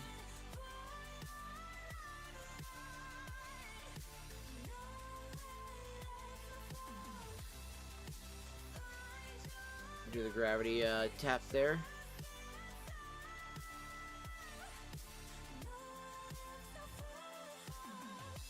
And again, too, chat, like a big thing I'd say for like, you know, when people ask about like, can tobacco be used for meditation, right? And whether it be pipe tobacco, cigars, like that, it really can. It just depends on how you like to meditate. That's one of the big things you really gotta look at. Is it something that works with your meditation, or are you kind of forcing its hand in? Because it's really gotta be something that melds with the meditation and the vibe of your prayer or your relaxation that you're already doing. Otherwise, it throws everything all off.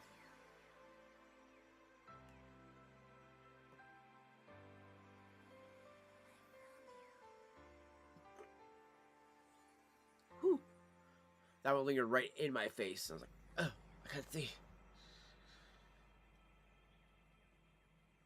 Like, where did everybody go? Alright. I am excited to see how the Battassini handles the RLP6. Okay, got a good airflow on that. And then we're also going to load some up in the Church Warden as well, as I said earlier, so that way we can get a nice contrast between the new pipes and how the tobacco will come through. Because again, every bowl has a different way of bringing that flavor and tobacco coming through. So a billiard might work one way, apple might work another, you know, and Dublin might work another way. So, you know what I mean? It's kind of like how different glasses for beer are used on different pints. So that way you can actually enjoy the flavor depending on how that pint was made and what it needs.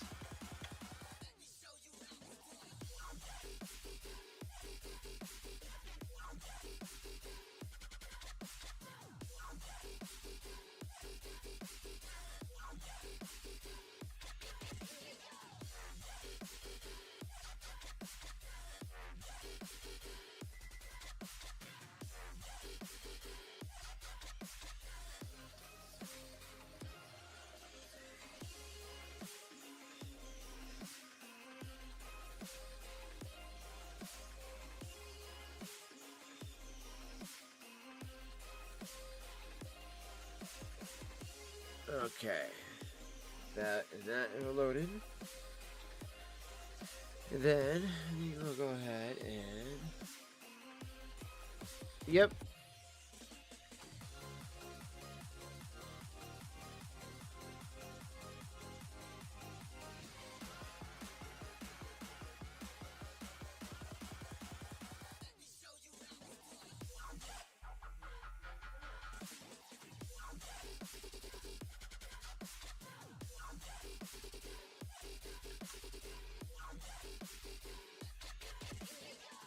Well, wake up early enough so that way you guys can call the cab in time too. Doesn't matter, you need to make sure to call ahead of time. Freddy... No, I'm saying about the cab though. I'm saying about you need to make sure to call ahead of time because Freddy will actually put it on the schedule versus Kyle since she'll be working in the daytime. But unfortunately it will be Freddy though.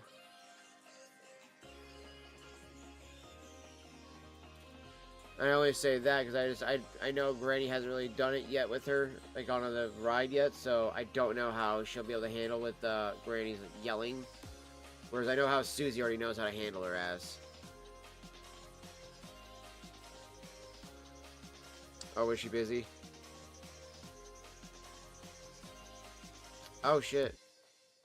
Yeah, see, we would have probably put it in ahead of time, like I was saying. Maybe we would have had a chance to like ask her to like take the day off or something.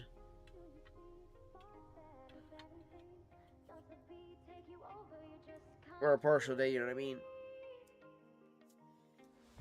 Oh my gosh.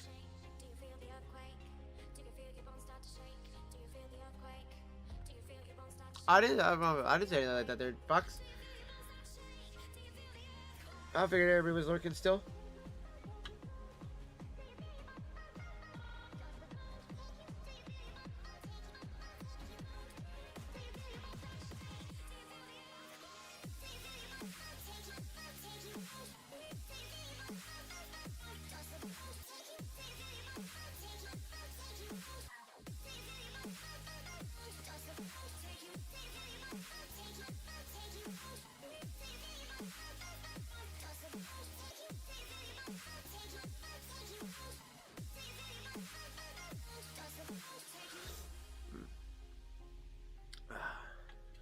A little dusting left.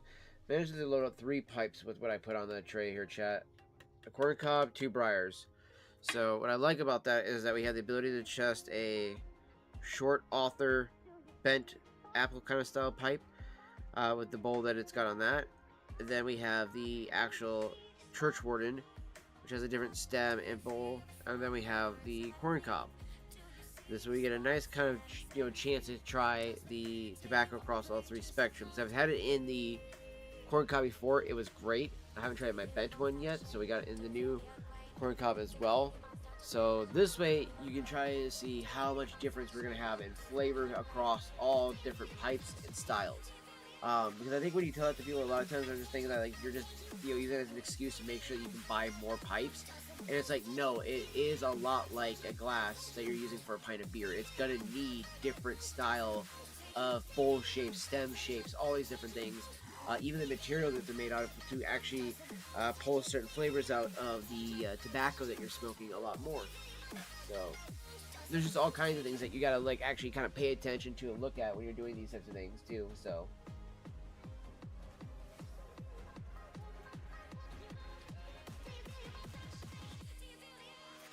This cigar has actually filled up my ashtray pretty full with ashes already too, which is crazy.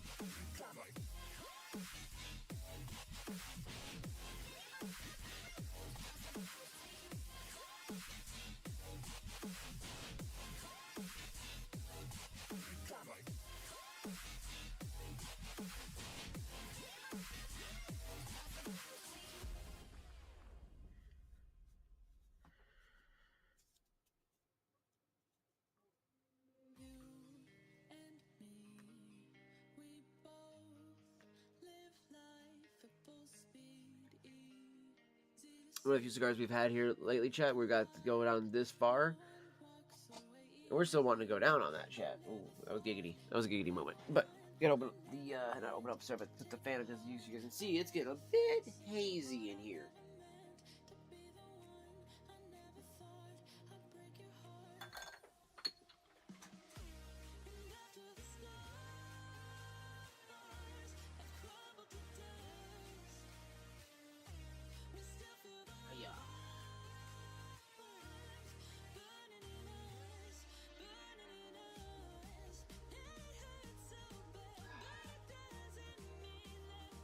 Scrubbing chat smells so good.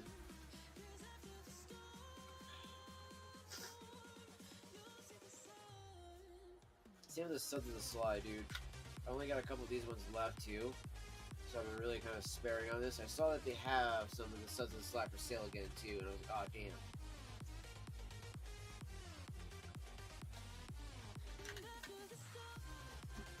So cannot wait to bust back into that.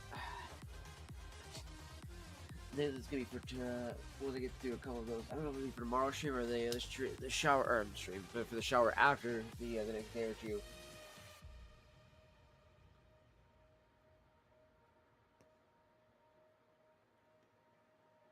Because after the stream tonight, I'm gonna go hop in the shower, wash up, and then we'll head to bed tonight.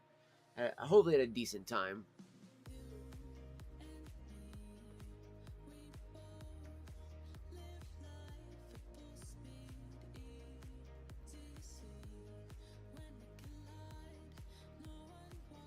Also, if you guys haven't checked out the show, welcome to Dairy yet. Definitely a good show. Definitely a good show to smoke to as well. Like if you're just sitting there, you got a pipe bowl or a cigar or something like that, just sitting there watching the show. It's like, that is a good show to just sit there and just chill and relax and smoke to. Like what I love about it too is like, you know, especially if you're smoking a cigar, is that the general in the show will also smoke a cigar. So sometimes you can try to find like the cigars that he's smoking and try to like see how they are and smoke those along with them in the show. That's always a fun thing to do, is when you find the stuff that they're using in a show and see if you can get it and smoke it with them and see if you enjoy it as well.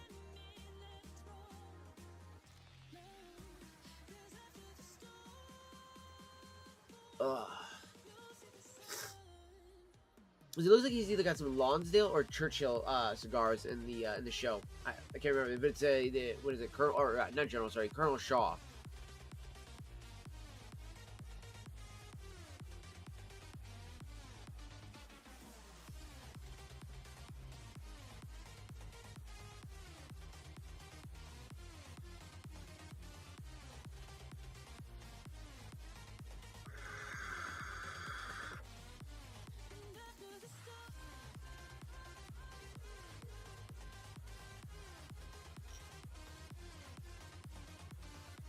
I didn't wait as nearly as long as I usually do for that to the little bubble thing.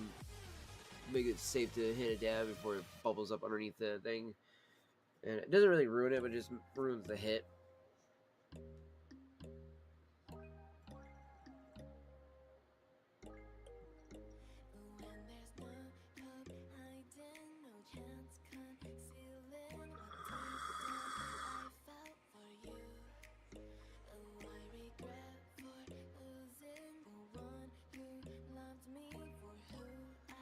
That was a nice hit. Walking through all the dust, memories and frame a past we simply let fade.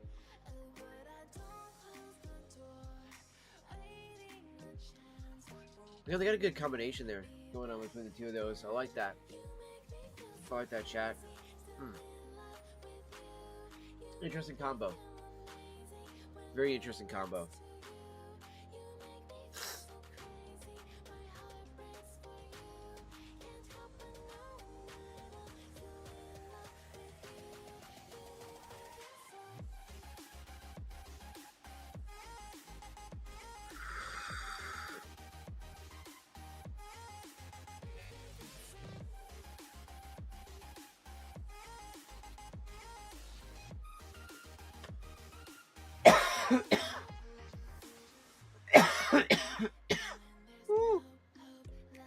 Thank you for the hearts there, Fox. Appreciate you, brother. Appreciate you. Ooh, damn, that one got me.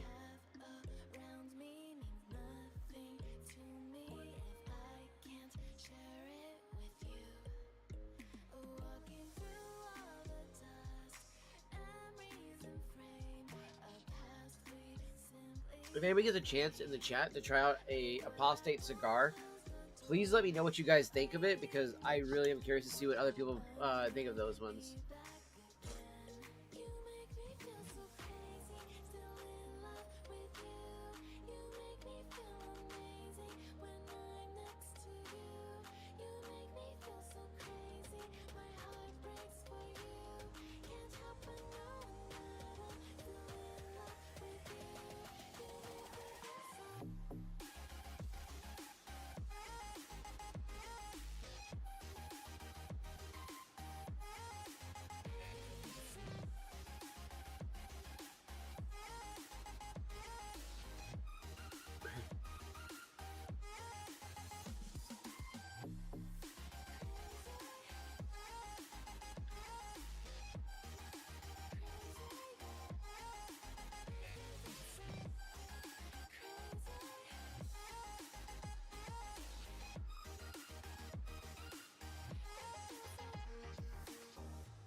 Okay.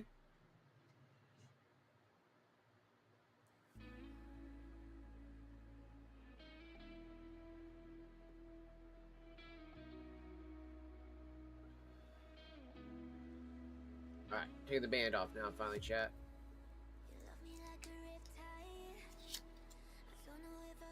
Boom. Those will be added to. Oh. This bad boy.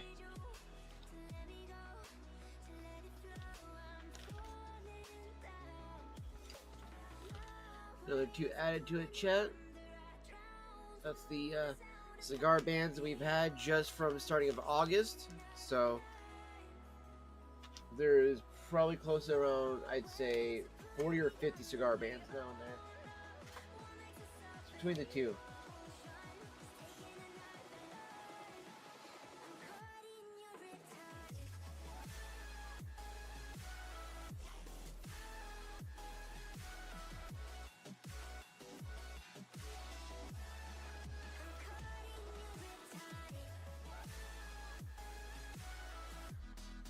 Alright. You gotta open up for RLP 6. I'm gonna finish with the cigar. What I'm gonna do, chat, is gonna just let it sit for a bit. You know, clear out the mouth, and then we'll try it out.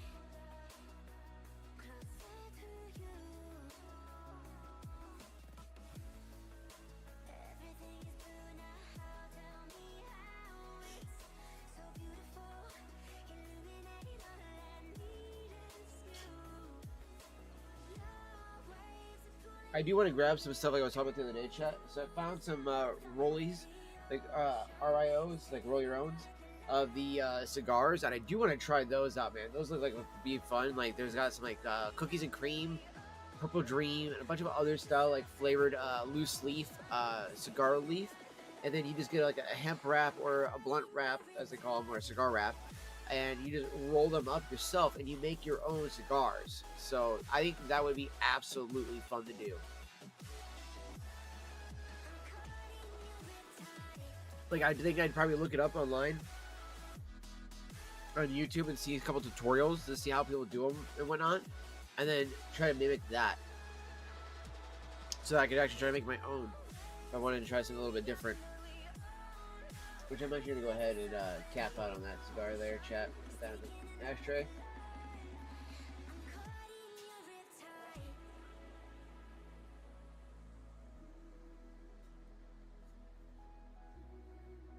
The vanilla in the soda from this really helps out. Clear the palate a little bit.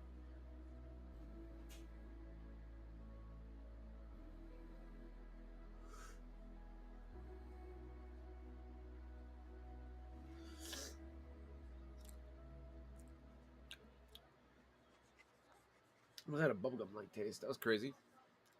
I was not expecting that. That was interesting. Very interesting on the taste.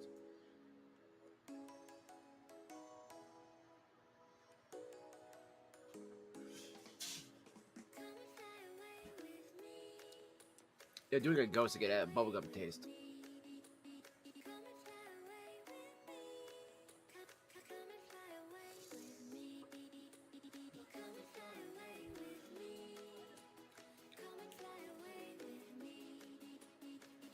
Interesting. Trying the cigar methods with it, with the vape, it's interesting to see how it changes the flavor of a vape in such a way that I never even noticed. Never before, chat.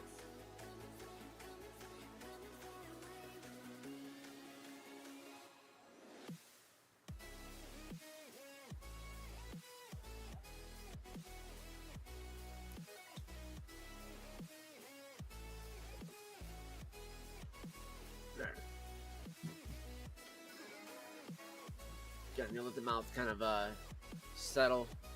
Do some other stuff to kind of change out the flavor of it. We still got the Peterson that's free as well, and one other corn cob, and then the apple pipe. Oh, and the German Briar. That is free as well. Because yeah, Fox, we have 1, 2, 3, 4, 7 pipes technically.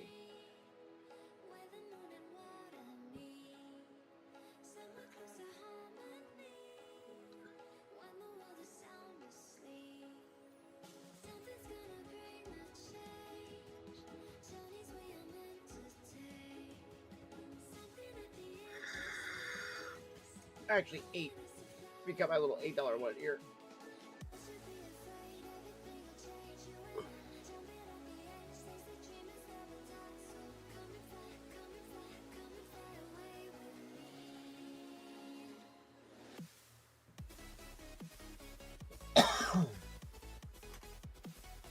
I saw the little $8 pipes that were there. Some new ones that they have. They look kind of cool and actually nice. It had the same exact filter that this thing had, so I would have to have the Madre literally fucking glue this one, or glue the next one I'd get if I wanted to do that.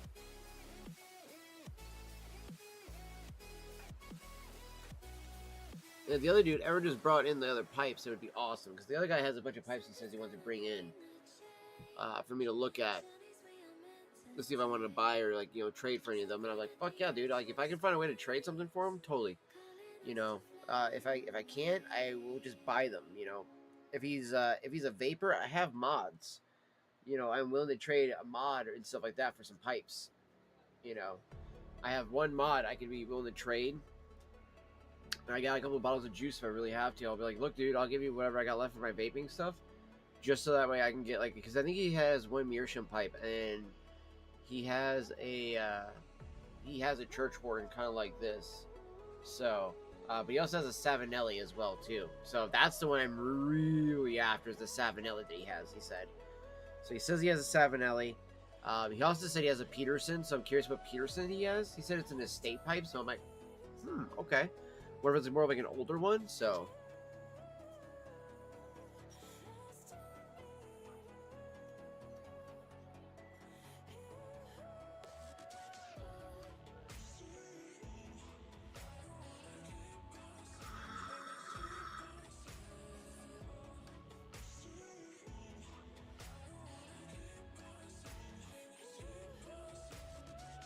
And I might buy the little $20 meerschaum pipe that they have there.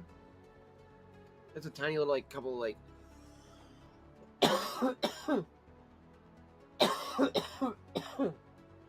probably a bowl big enough for like a 10-20 minute like smoke. But I think the nice thing about it would be that I just would have a nice little meerschaum pipe that I could finally have, and it's only $20. So I can easily just load that bitch up, smoke off of it, not have to worry about all the crazy other like doodads I need to do for it. Like one of the biggest things I've been trying to find is 9mm carbon filters. Now we got 6mm ones. The ones at the refuge I could go get there. They got 6mm, but I need 9mm ones for like this guy here, and then the other one I have here, the other corn cob, because both of them take a filter. But the filters they fucking come with are like the the raw tips that I get. Right, the raw tips are paper tips that you roll up yourself. You can use those for filters for these, but guess what? You're gonna be changing them within between like 1 to 2 fucking hits, and I'm not even joking. So at that point, they're not worth it. So yeah, it's better to get like an actual like carbon, the carbon filter tips. The charcoal ones are okay, but I feel the charcoal ones still add a tiny bit of a taste to it, whereas the carbon ones don't do anything at all. And I feel like they also last a little longer than the charcoal ones. But so you can literally use those guys for like quite a few hits and then toss one out. They're not meant to just be tossed out after every single time you smoke. It's just like that becomes so ineffective that it's like nobody wants to spend money like that. Like, if you do, you're nuts. You're nuts if you want to spend money like that, chat. Just hands down, dog. Hands down. So let's get into this Barasini of the RLP 6 that we got loaded up in here, chat. So I'm excited to see how this goes. Excuse me. Because again, the fact that this person says here that they got a fucking artificial banana flavor, very disappointed. Why does Lane have to mess with a good thing? Like, dude, I think you're just smoking too much crack and your taste buds are fucked up. Because I've never tasted any banana off of this, like, at all. Like cream, honey, molasses, nougat, sweet sugar, and vanilla. And I can see the molasses coming through as like a chocolate kind of vibe to some people. Because some people can't always distinguish molasses or chocolate between the two. Not joking.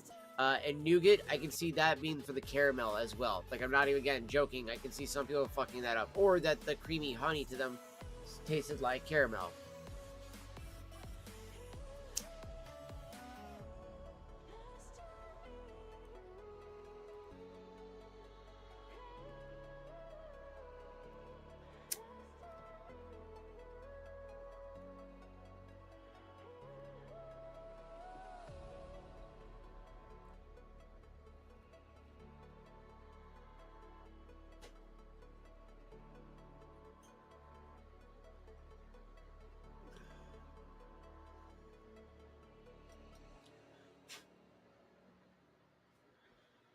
All right.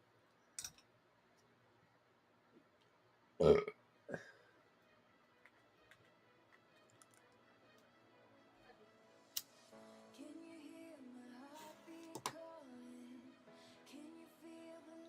gonna burn off some sulfur first, real quick.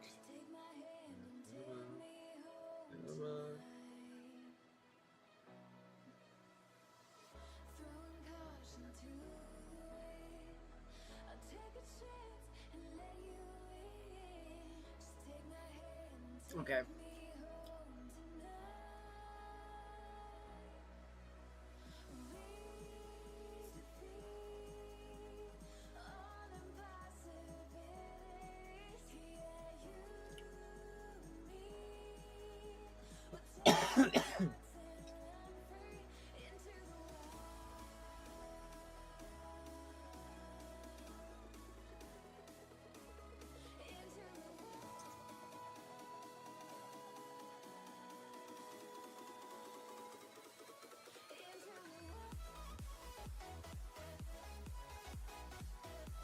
Definitely not getting any artificial banana flavor like that idiot said. I get a lot of caramel right now. I'm still tasting my cigar a little bit, so I kind of might be messing with that tiny bit, but I'm tasting most of the caramel.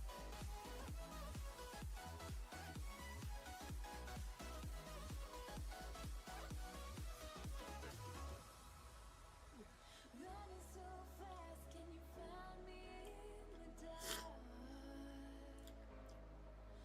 I'm getting some of the vanilla now more so.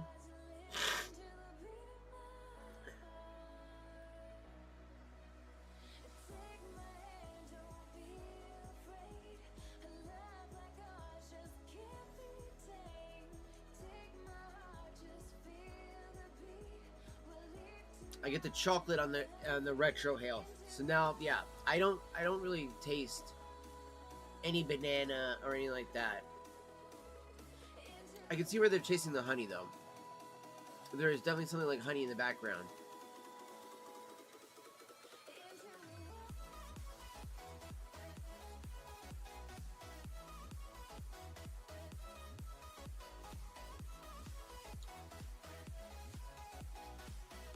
But I think it tastes absolutely fantastic, especially out of the Maraschino here, chat. I love this damn pipe. This and the new Roma Raposo with the Peterson and the German Briar are my top ones right there. Then next would be my bent corn cob, and then the other apple pipe, and then the straight corn cob.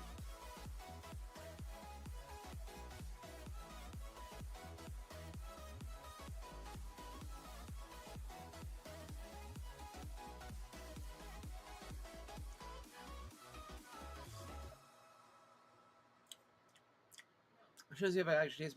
Yeah, no. I can taste like it's the honey, not molasses or nougat. It tastes like chocolate, caramel, and vanilla. You can smell it in the air too. It's got a really nice and pleasant pipe tobacco smell. I love it.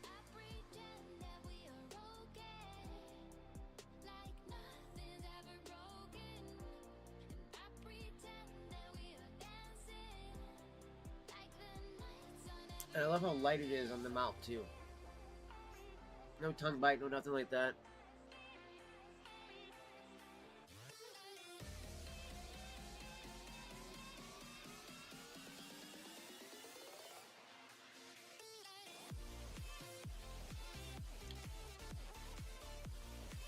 We'll be back. I need to do a drawing emote video to record. Oh, not a problem, brother. Not a problem.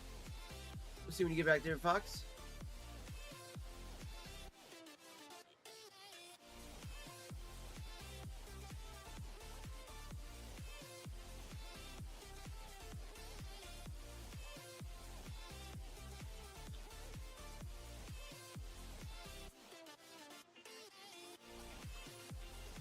Like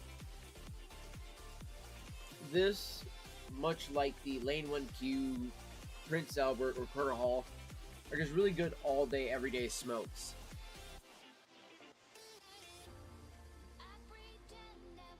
Now, I've heard people say that it does change flavors throughout the day. And maybe I even get more caramel now. And maybe in the morning I'll get more vanilla. Who knows? We'll see. You know, that's the other thing about these tasting portion of these papers and stuff like that on these on this notebook that I'm doing here, chat, is that it isn't just going to be that one time that I've tasted it. I go back and I edit more and add more and add more, and then I'll have a reprised one inside each. Down the line, I'll have another page of it. It'll be like this one reprised, aged by this much, or whatever the case is for the tobacco there. Especially with all the tins I have here. Plus, my one thing I'm going to try to look at doing is possibly doing a couple tins of it, since of the Colt. I might grab another tin of it just because I absolutely fucking love this Blood Red Moon. And I mean, with the 2 subs I got, I could maybe more or less take the $10 I have out of my savings and be like, well, hey, that $10 is coming back. I won't feel so bad about buying just one more tin. If I do 1 tin, I might want to do 2 tins. So I'm gonna try to wait till I got about at least $20 replaced back in my thing and whatnot, so that way I can feel less guilty about being like, okay, I'm gonna spend $2 or $20 on some tobacco and get 2 more tins of this, because this shit is like crack. Just saying. I already got another can of Ashen Smooth Sailing and another tin of the Peterson Sweet Killarney. Oh, fucking good. dude. Oh my gosh, Chad, that was so fucking good. Like, holy shit.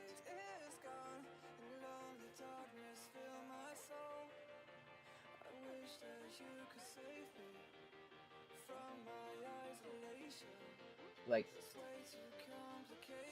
I think in all, the Peterson's Cult, Cornell and Deal,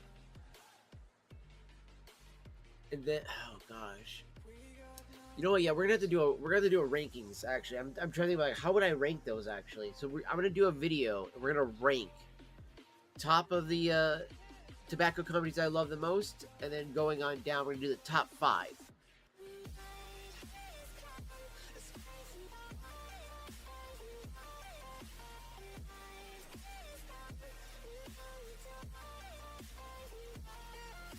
Because legitimately, and I'm not gonna count, even if Scandinavian Tobacco Group like either owns them or bought them out, whatever the case is, doing whatever with them, I will not count that. I'm just gonna count the actual brand name itself as a different entity. Okay, so.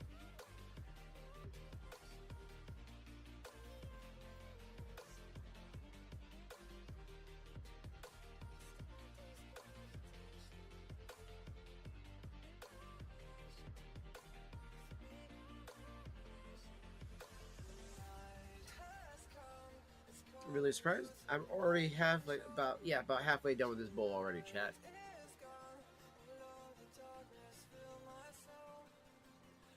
You know, and it's one of those things too. When it comes to the, I would say the quality of different pipes that I've had so far. As much as I love my Peterson, okay, dude, the Peterson is a really good pipe. One of the downsides to it is that it kind of fucks with the flow of smoking. Because if you build up too much of the moisture from the stem doing its little chamber thing, where it's supposed to separate the smoke from the moisture and it's supposed to drip it down into a little reservoir. Well, sometimes if you pull too hard or however you're smoking, maybe too fast, it'll start pulling it up the stem. And instead of it just being like, you know, pulling up and then just drip it back down, no. It pulls up and splatters it everywhere. So then as you're getting hits, it's pulling up little driplets of it up into your mouth and you start to kind of get that sour note from it. You're like, oh, it's gross. So then you have to start taking a pipe cleaner tool to it. Then you gotta start blowing air through it. All this other stuff like that just to get the whole experience to go back to how you want it to be right when you were just starting to smoke. And again, don't get me wrong, I fucking love this pipe because I also love the way it looks, right? This is the first real pipe I bought. You know, well, I just say that the lady bought me, technically. And then this was one that the little sister picked out, you know, for as a Christmas present, along with this being one that the mom picked out for the Christmas present. So these are actual like name brand pipes, right? So these guys smoke, in my opinion, better than that, you know, Peterson. This one, especially, this one smokes better than everything else I own. It would literally have to go like this: Bearsini, Roma, Peterson, German Briar, then the corn cob. That's how I would have to rank at least the pipes I own right now, off the top of my head.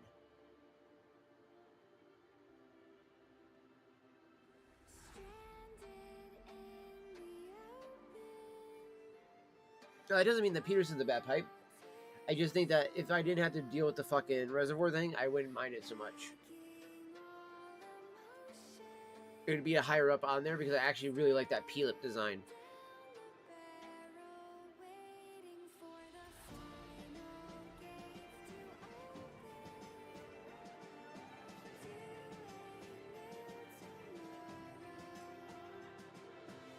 Whereas, I will say what's nice on the church warden here is it's using actually a tavern style stem and a vulcanite, which is crazy. I've never owned a vulcanite, so this is another reason why I want to get one of those silicone mouthpiece things for the tip of these. I do not want to ruin my stems at all, so that I have to constantly buy new ones over time. Chat, like that's one of the best ways to maintain them is getting those little silicone mouthpiece tips that you can just pop on it. So that way, especially if you clench down on it, you're not clenching into the fucking, you know, acrylic or anything like that, or crunching on your teeth or anything like that. It's just the silicone.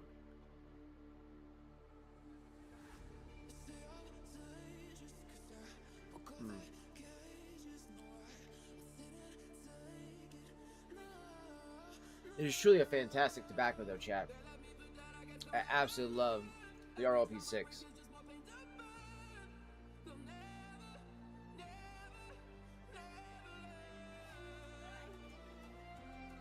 I think one of the other things, though, is I'm still noticing is that there's still that Consummate Gentleman coming through, so I'm gonna have to run some Colt through it at first to get the cherry to come through and blast out all that. I do also want to do a video head-to-head challenge, which is better, Colt Blood Red Moon versus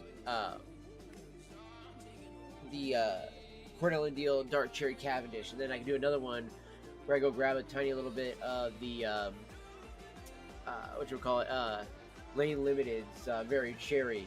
It'd be like this versus, you know, Colt Blood Red Moon. Which one do you think will win? You know, it's like obviously we know which one there will win. It definitely would be Lane Limited, right? Okay, definitely would be Colt. Like, this is seriously some like the why like it's literally on the top of this pilot chat. It's because like I'm not going to lie, like I don't think a cherry one would be usually an all-day smoke. That one would be an all-day smoke.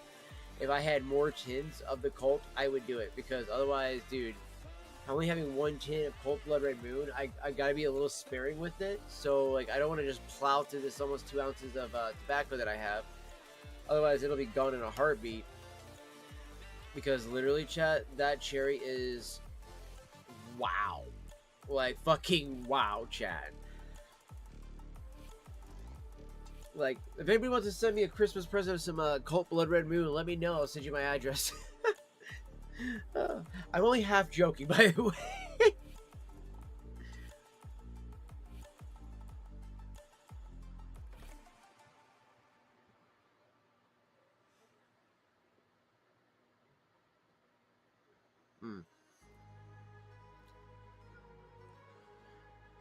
I will say the caramel is actually bringing out that Consummate Gentleman more in a way that's pleasant to the palate, because literally it's killing off whatever fucking weird, you know, I'd say perfume-like quality was in there. It was just ugh, ugh.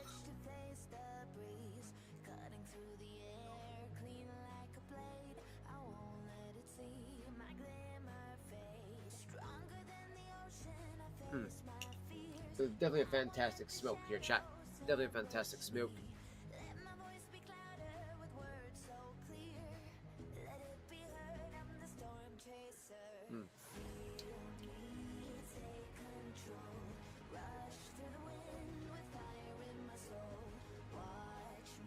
The other thing I love about it is no tongue bite.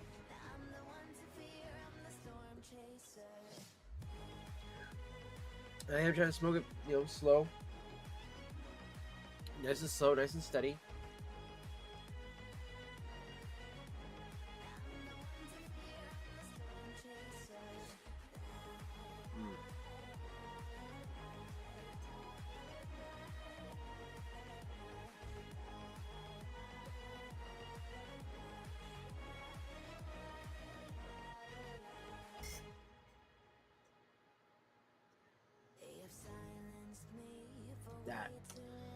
That right there, fam.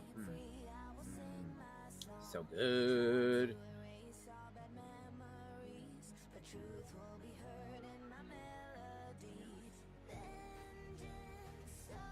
If my boss does 2 checks, chat, for sure, by the 20th, I am buying, not even gonna lie, I will buy myself a couple tins of some Colt Blood Red Moon.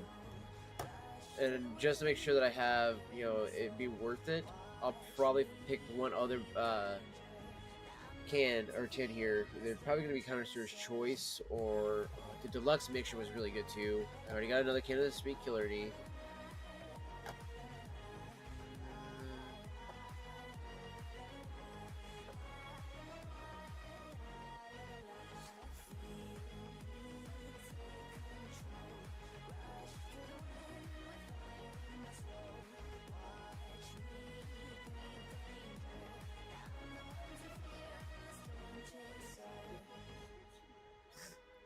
I'll have to pick a couple other ones too. I know there's gonna be a couple other ones, chat. There's definitely be a couple other ones that we're gonna pick to have as backups with the The Colt. I want to probably do like at least like 30 or 40 bucks on it, on the Colt, and then maybe do another $30, $40 in like two of one and one other one that I already have. So that way, by the time it gets here, if I'm already getting kind of low in some of those other ones, boom, I can start using one of the tins of like the double. And then if let's say the other one is also low, I can use that tin, sure, or I can just be like, cool, you know what? I'm okay with having ran out of that one. I'm gonna use that other one later once it's like 2-3 months cellared. And again, for people who don't know what the term cellaring means, if you aren't into wine or beer or things like that, it's just, or really not really beer, but more so wine drinking, because I mean, you don't really want to do it with beer too much, depending on what kind of beers you have. If you're doing this with wine, right, you're gonna be like, all right, I just bought a bottle of wine. Maybe it's a little too new. You want to let it sit for a few years, and then it ages enough that you're like, this is gonna be a really good quality bottle of wine now. That's what you're doing with the tobacco.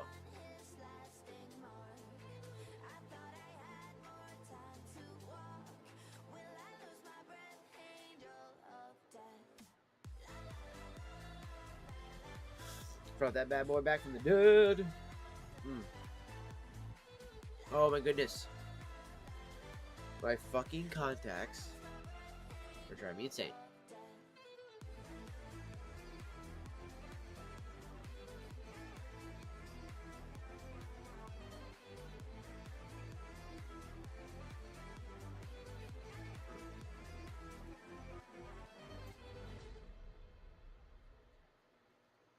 The silence echoes my mind. How can I leave this world behind? With all the promises to make right, I won't give in without a fight. I hear my Yeah. I like that the caramel has stayed through this the entire way, even when I'm smoking it a little bit harder. The chocolate kind of fades in and out, but the vanilla also comes in higher. Whenever the chocolate fades out, I get more vanilla. Then when the chocolate comes back in, the vanilla kind of tones down. So I think the vanilla has been there the entire time. Probably the same like kind of like ratio. It just seems stronger because then when the chocolate fades out a little bit, now I'm actually able to notice the vanilla caramel note balance between the two of those. So there's so much complexity going on with this this tobacco here with the RLP6.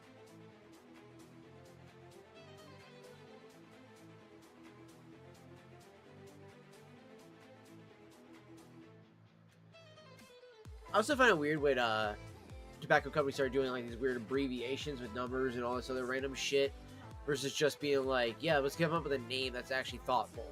You know what I mean? Like, put some effort into that shit. I mean, I get with like Peretti because they have so many blends that they've done and they're still going around. But with like Lane Limited, I feel like, yes, they have a lot of blends, but it's also them being lazy as fuck.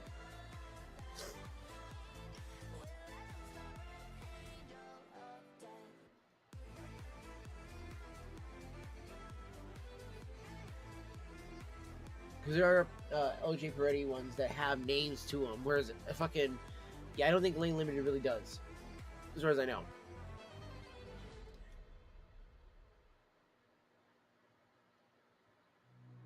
I've had my heart so abused, and now it just feels like I'm not enough. I love the smell in the air too, Chet. That is such a classic pipe tobacco smell. That brings me back to my childhood. I just wanna be somebody to you and love you even though Very much brings me back to my childhood. Truly, it really does. It's insane. It's insane, you know? don't leave me now. I want you to stay, 'cause baby your love it takes the pain away. I need you more than yesterday, 'cause only your love it takes the pain away.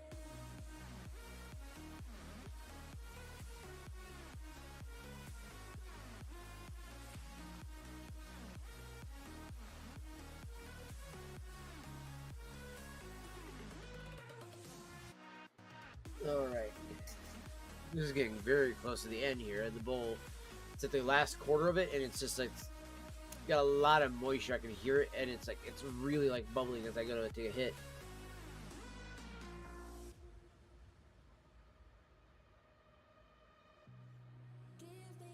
The crazy part is we hit it so smoothly the entire time, chat. The pipe never got super hot, which I'm super happy with that.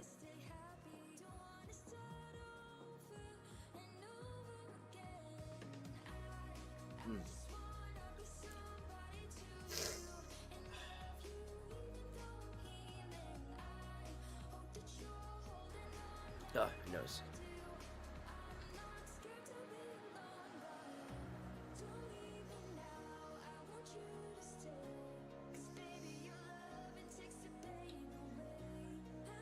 You do the breathing in while you're taking a hit. You can also taste the nose. And just literally, it tastes exactly how it smells in the air. Just that classic pipe tobacco smell.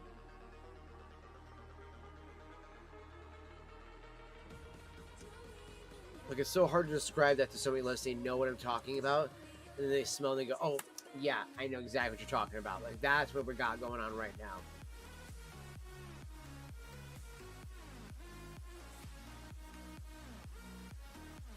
You're holding it like this too, chat, so that way it prevents the liquid from actually going back up the stem and into the mouth as much. And then this goes up and it falls right back down. And then you can kind of hear it crackling and sizzling like, fucking Rice Krispie treats over here.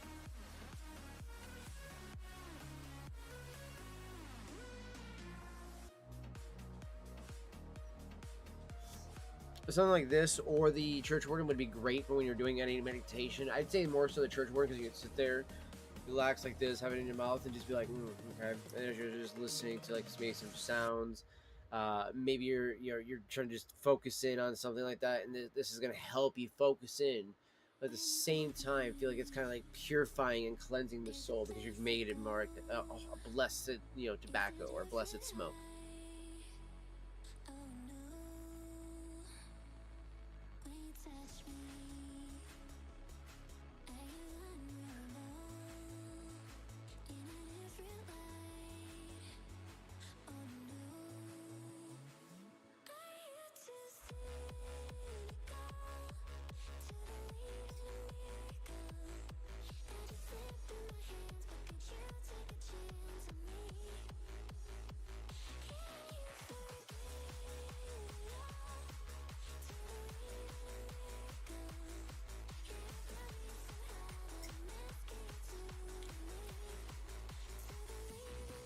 That is incredible. And the fact that we're being able to just keep smoking like this, dude, chat, and not have any tongue bite, no issues, no moment of being like, well, that tastes like a fucking cigarette,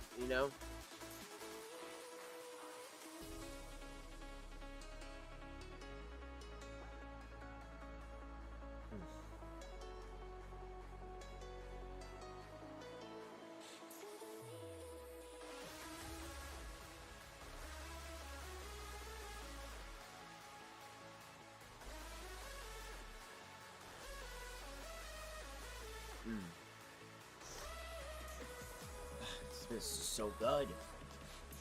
This is like a good air freshener for your room.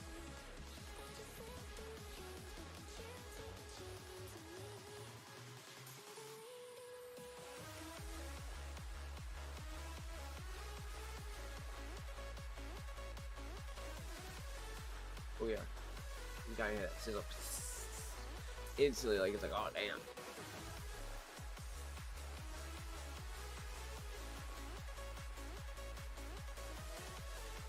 That's pretty damn close to cash.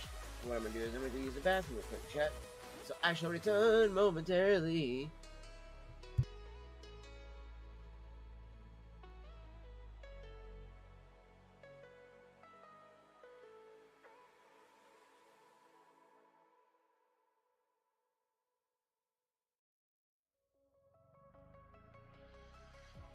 Take me down and take me high.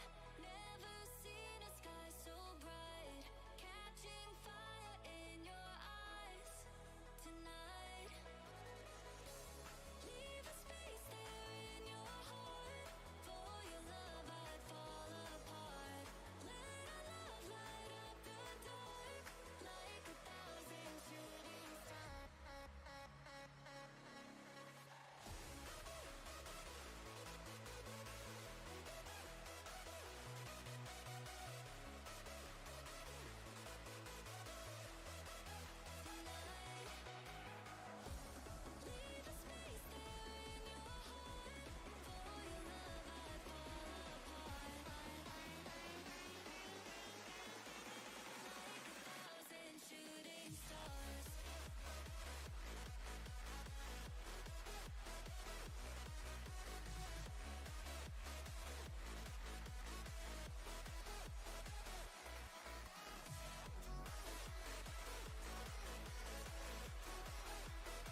Alright, one more second here, everybody. I'm just kind of situating some stuff because I had to turn on the damn fan. It's so fucking cold in here. And then as I say that, I had just grabbed a fucking chocolate shake from the freezer, but I'm like, I'd rather be cold from that than be cold from the fucking cold air that is blowing into my room right now. So, having some slight adjustments here real quick, and just bear with me. I also need to grab more power real quick, and I'll be right back.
Alright, give me one second here, chat. I'm trying to reorganize my desk.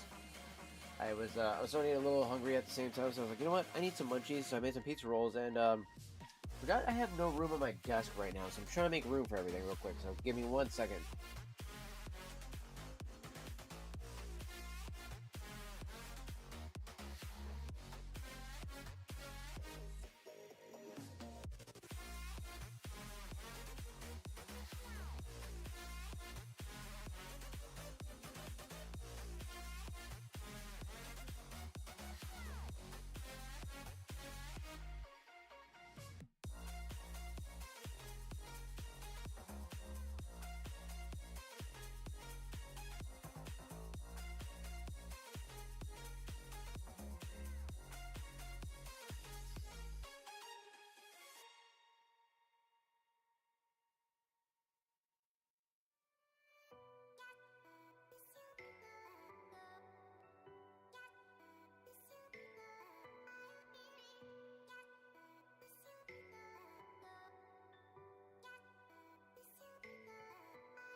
does perfect even mean? Is there even such a thing? Ooh, can we switch up all the rules and imagine a utopia? Darling, I'm just so fed up with these expectations. They keep weighing me down. My heart is begging me to get the hell out of my head. I'm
Wake up in the morning, I see the open door. Don't remember closing it ever. Ain't nobody coming, but I never keep it shy. Keep me from pulling the trigger, my baby. Hush, all the lullabies. You call me out 1,000 times. Yeah, hush, all the lullabies. Break it till my falling lies. Worry about me. I can carry myself home, 'cause I got it on my own. Sometimes you worry about me.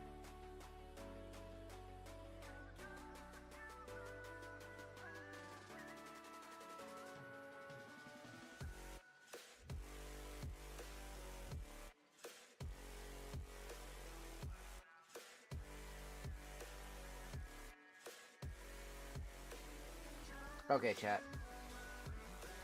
I could not help it. I just ended up trying to eat some of it as much as I could for going back on stream because I was like, I am so fucking hungry. So I've been devouring my food. So I apologize. I did.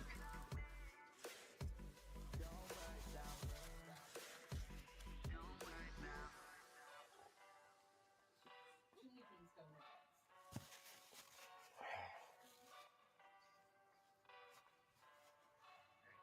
Take medicine. Holy shite. Ugh. Whew. Well, you're gonna play with that until it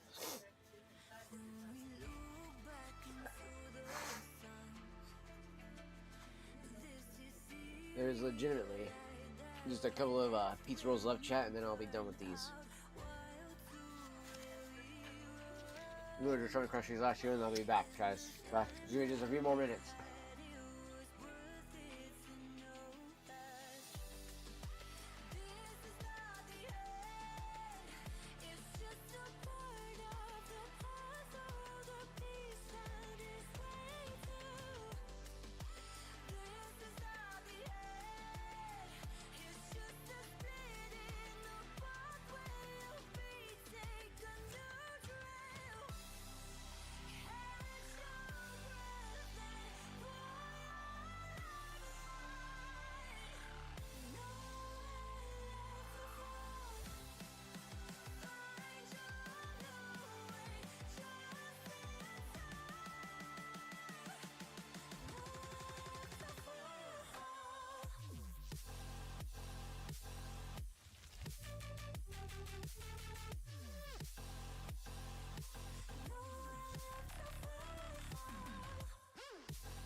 Okay, chat. Whew, man. You talk about some fucking, like, oh, filling cheap food. I don't know why, but those pizza rolls actually hit the spot. I think it's because I hadn't had pizza rolls in so long, man. They just hit the spot.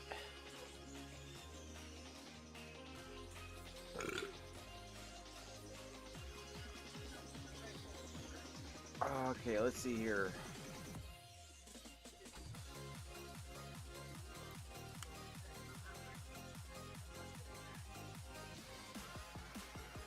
I clicked on aromatic tobaccos. I wanted to see what we got here, choice-wise.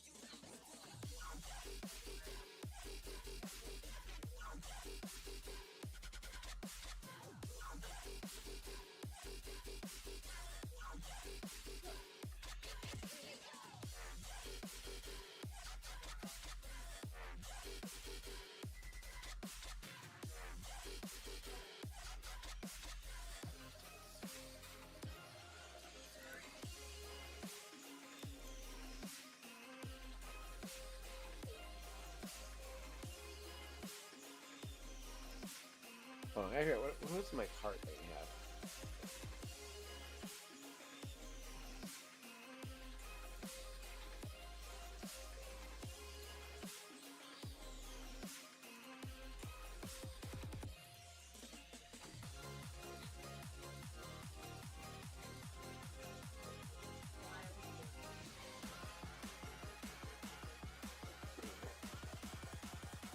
Oh, there it goes. Now it's adding the cart. Okay, so I'll have to leave the pipe in there for that, so I can keep that in there.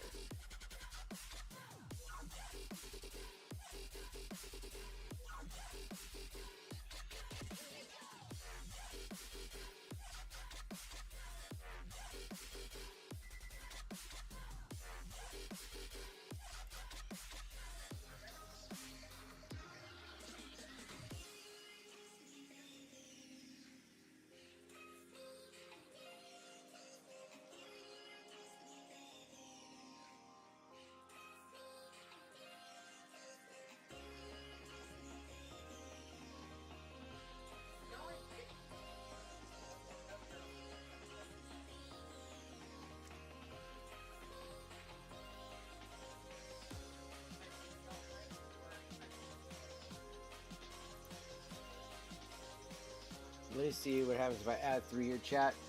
So what I'm trying to do here is trying to see. Oh shit, it does give you 15 bucks too. Wow, that's cool.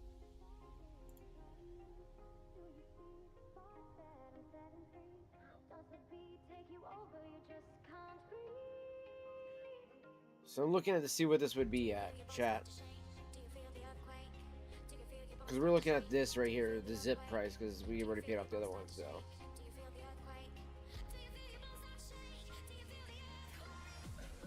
So I had to do 3 of these, because the 8-ounce one doesn't come with the $5 cash. We do it that way, then we get the $15 total in PNC cash from that as well. Plus the free calendar on top of one we're already buying. Which I can now remove, because that was another pain in the ass. Yo, appreciate you, Mini Fox. Thank you so much for that, dude. That was so awesome of you to do that. Also, yeah, Ma, it's showing the calendar and the thing. Like I'm showing it on stream right now. It's showing the free calendar now. I was just trying to do a mock-up thing to see what it would be like if I was to do a couple of things. I think what I would do then, chat, was I'd probably put this one for save for later, the Hearth and Home Midtown Cask. And then what we're going to do here, chat, is we're going to go Cult Blood Red Moon. And honestly, so yeah, the sale, I don't know how long this sale goes for, because this is a really hot sale. I wonder if it's a special. Is it Tobacco Tuesday then? No, it's not for Tobacco Tuesday. Carter Hall is still that one.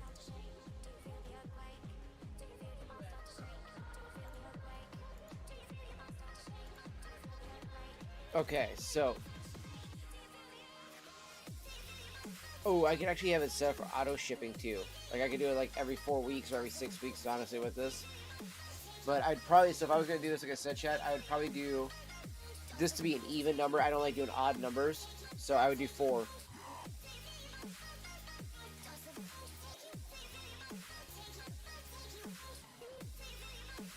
Okay, chat. So let's see here what's in there now. So we get the cloth because my mom wanted to get a cloth for the pipes, so that way we could all use it for all the pipes that we have. So that way, especially for the smooth ones. So she wanted to get that. The Roma Forum pipe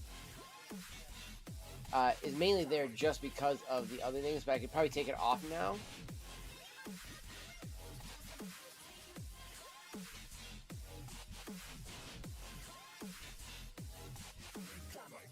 Let me put this in the safe for later, chat.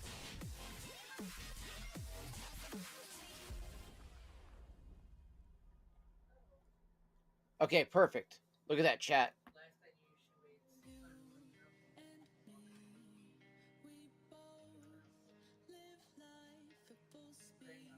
And we still get the 15 bucks cash, too.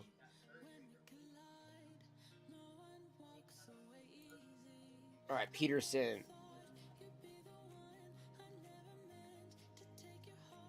So that's how I did that one, to get the two of those together for a cheaper price, chat.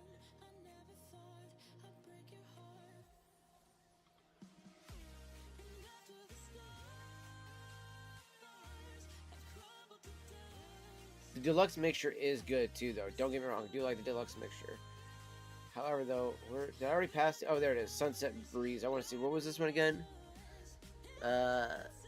The top quality Virginia smooth mellow burley and soft silky black Cavendish and cool gentle smoking mixture is finished with the warm and comforting flavor of amaretto liqueur. Ooh, okay, so Sunset Breeze sounds really good.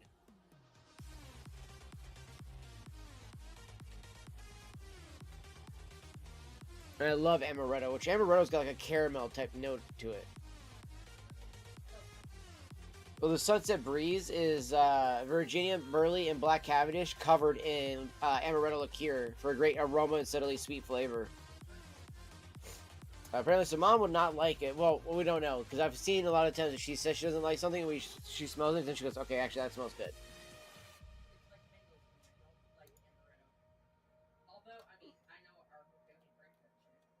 Yep, I love it.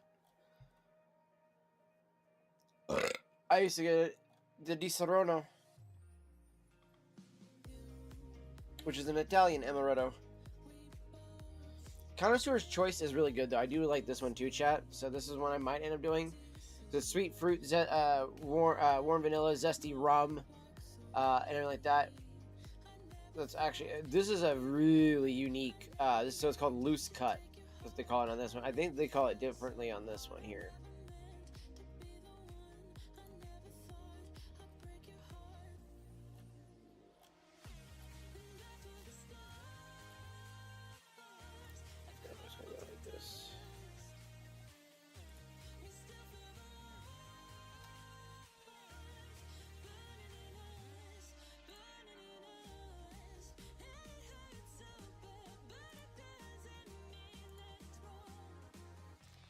Okay, so this, chat.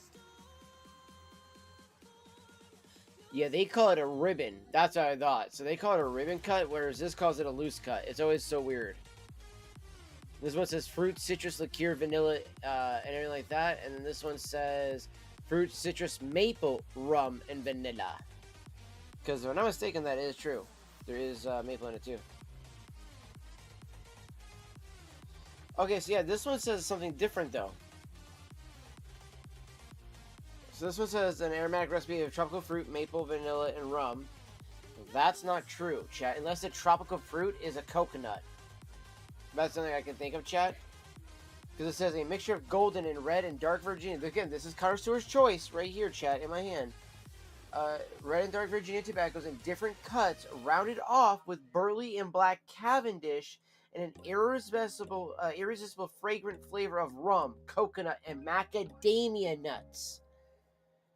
There's not even any maple listed on this.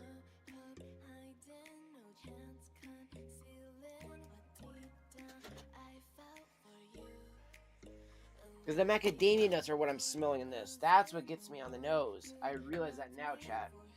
Because I've been wondering what the fuck that was. I was like, oh, it smells like peanut butter. I kept making that comment of, no, it's the macadamia nuts. That's what I'm smelling. And again, if they're saying tropical fruits, then they must mean coconut. Because that's all it says here. It's flavor of rum, coconut, and macadamia nuts.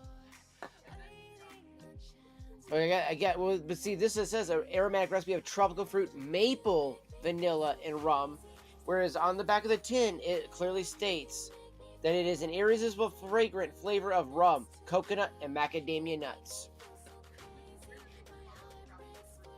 That's what I'm saying. That's what I'm saying. That's a really weird, and it also says the same thing here on the pipe cigar. It says fruit, citrus, liqueur, vanilla. Everybody keeps adding vanilla to it, but there is no vanilla. Maybe, I don't know. It's just such a unique thing to go off on that one. So, but it is a good one, chat. I do like it a lot. But the reason why, I'm doing a mock-up order. We got a cart of 12 items. While it sounds like a lot, it's not that bad. We got your cloth. I got 3 of the 2-ounce tins for the Cornell and Deal Autumn Evening because they're aged differently than what I got in my jar because that's bulk. But the reason why I did the 3 of that is because I wanted to see if it would give me multiples of the PNC cash. It does. So we would get $15 total in pipes and cigars cash. We get the free calendar because of that. Plus, it's also got 4 tins of Cult Blood Red Moon. And if we did the zip, it'd only be $23 every 2 weeks.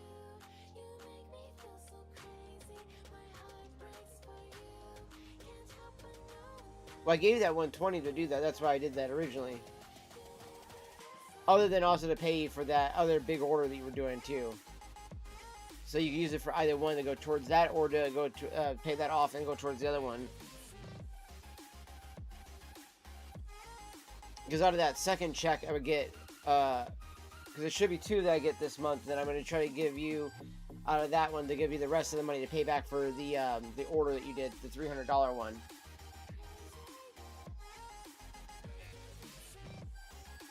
I know you said it was for Christmas and all, but I still feel bad that you would spend that much money, so.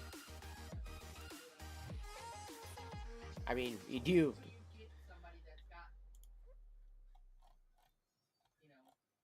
Everything that I need. I mean, well, more tobacco. I can never not have enough tobacco. Let's put it this way. Where is my deluxe mixture? Deluxe mixture is right here. So deluxe mixture. Let's see if this has changed any differently than what they have on the can, chat. I'm curious. All right. Unique combination of smooth vanilla, mellow walnut, and sweet honey flavors. Okay, now tobacco reviews. Let's go to Peterson.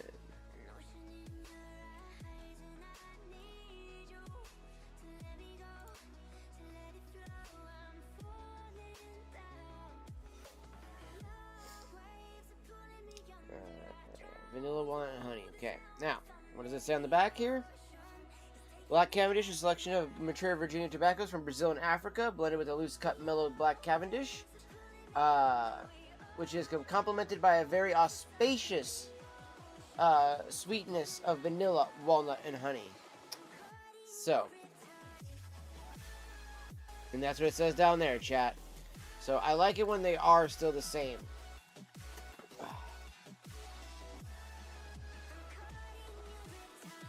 And the walnuts are what I'm smelling on this one. I do like the more nuttier finishes, chat. I know. Giggity, giggity, goo. I said nuts.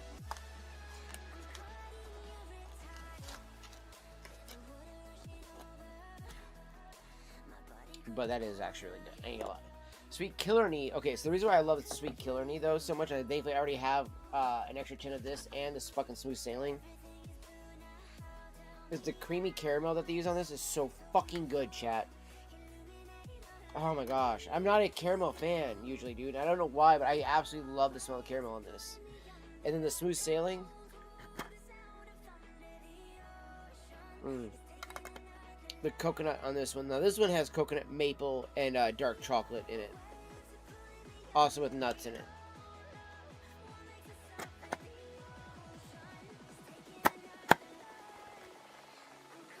Okay, so that's... that noise when it makes it like that, I'm like, please don't tell me it re-vacuum sealed itself.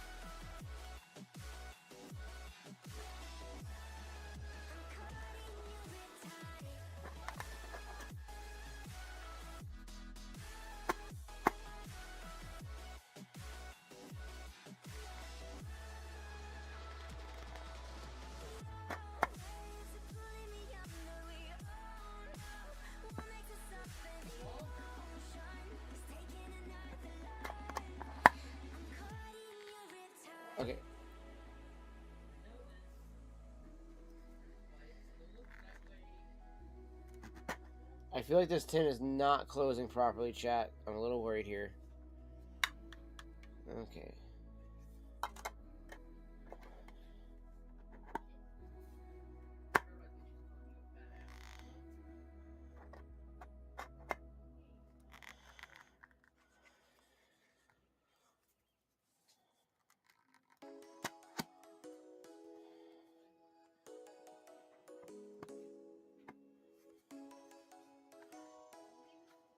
Okay.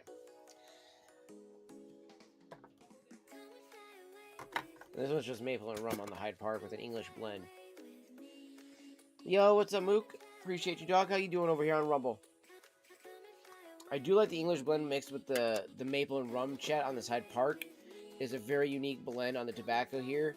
Because it gives it like more than just an English blend to go with. So that one's gonna stick down there though. These two are usually on the bottom just because I have more of these than anything else. So, but I definitely need to try those three again the most right now. Okay, and the Church Warden, we're gonna go ahead and we're gonna try again. This is the RLP6. That's right. Oh, that lighter's trash. I'm gonna grab the Zippo here.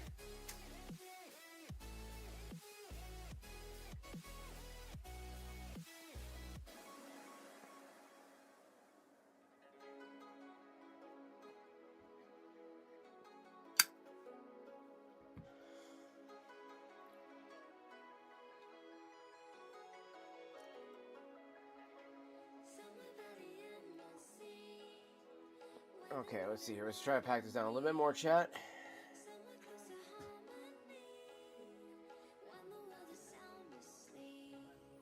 Alright. Oh, is it weird that the black matte blends this bad boy in, really, honestly, chat?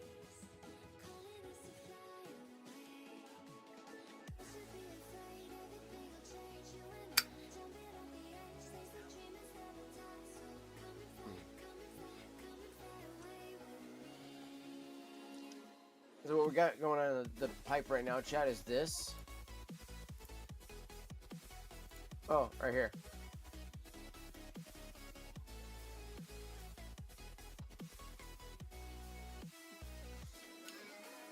That's what we got in the Church Warden right here, chat. We got that RLP6, and we're also using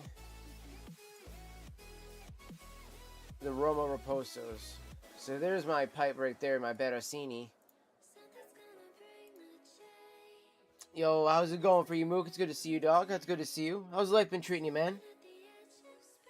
So over here on the Roma chat, again, you don't need to spend the money. Like, I mean, even this $56 on this Forum pipe. I really love this one. That's why I picked this style.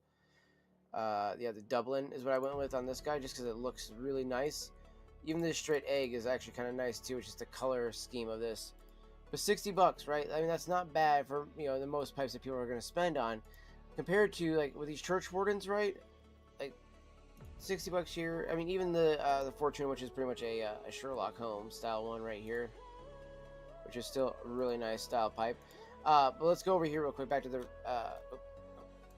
more. Oh, whoops, I guess I should do it this way. Church Warden pipes, chat. Good, working a lot as of late, but it pays the bills. Hey, amen to that, brother. Amen to that. I get that. I just recently lost my job not long ago, but,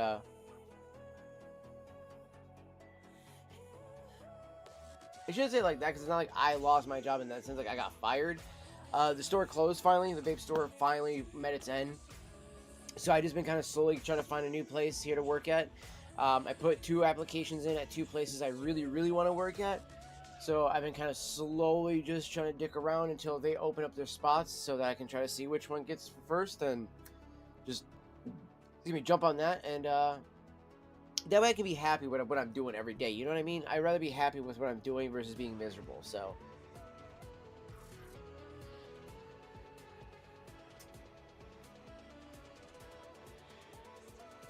I'm trying to find a good way to get back to where I was just at.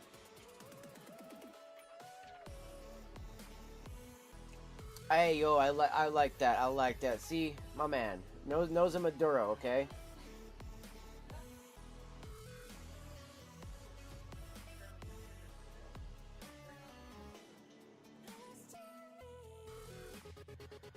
Like, I ain't gonna lie, man. I love me a Maduro. I love cigars as well, too. Don't get me wrong. I love pipes and cigars. I actually like pipes more, just because I do like the a little bit more slower vibe to it, and you can kind of like do little pinches at a time if you want. You can slow it, you make it a little bit smaller and whatnot.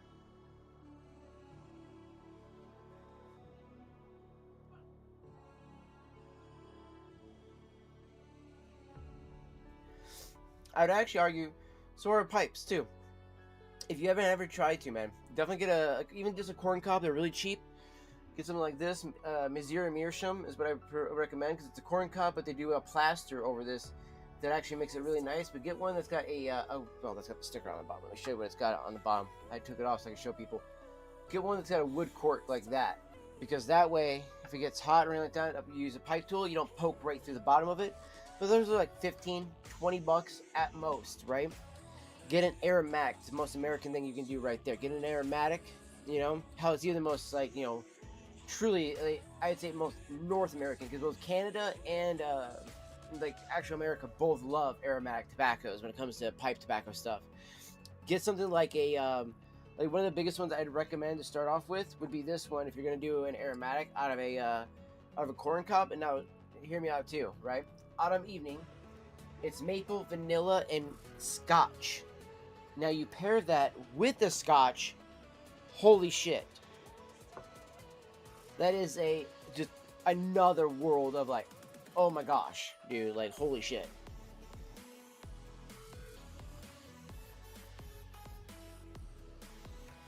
But don't get me wrong, I definitely love my cigars too. I got a Wise Man Coho sitting right here right now, right off to the side of me. I just finished earlier. I did a apostate Deseret because I did the Zarahemla yesterday. And since I finally got myself a V cutter, I'm gonna try to perfect these on the round ones because Zarahemla was a box press. With this bad boy, I did a rose cut, as they're called. You're supposed to do one cut, 90 degree, another cut, and then that way it creates that kind of like 4-slit thing right there.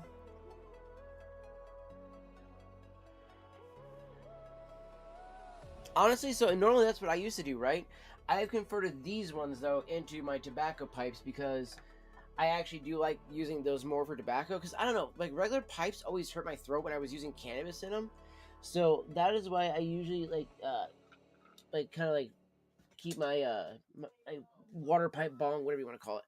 My bongs are always meant for the here, let me do this too. For the Lord's lettuce, as you will. You know, this is definitely more for that there. So I like it to be cooled off more. Plus, it gives me a better hit from that. And then, like, I got like these are some of my pipes that I use here.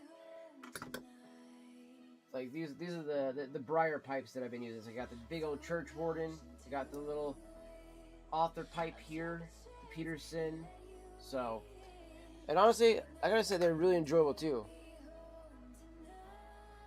Oh yeah, I know what as it is. You have all you ever. I mean, well, great. Actually, you know, I don't mind you doing actually saying that too, because it's not like I mean, I'm not the idiot that wouldn't know what the acid cigars, but I know there are going to be other people that be like, oh, he's doing acid, man. I was like, no, that's the name of the brand. I will say Blondies are my favorite from their brand. What I've been really missing is Caribbean, or is it Caribbean or Caribbean? I always say Caribbean. I've heard people say it's technically a Caribbean rum runner, but those are so good. And I miss those. My mom actually got me one of those back when I first turned 18. Because back then you could smoke back then, so she like did the whole thing like, oh, let's get a lottery ticket, you know, like the scratch off ticket, all that and stuff like that. I did the whole 18 ritual, and then she bought me a pack of cigarettes, right? Because 18, we're sitting there chilling, talking, and I was like, hey, can I try a cigar? She's like, yeah, go grab one. So she bought me one of those, and damn, dude, I missed those so much. Both are applicable. That's what I figured. That's what I figured.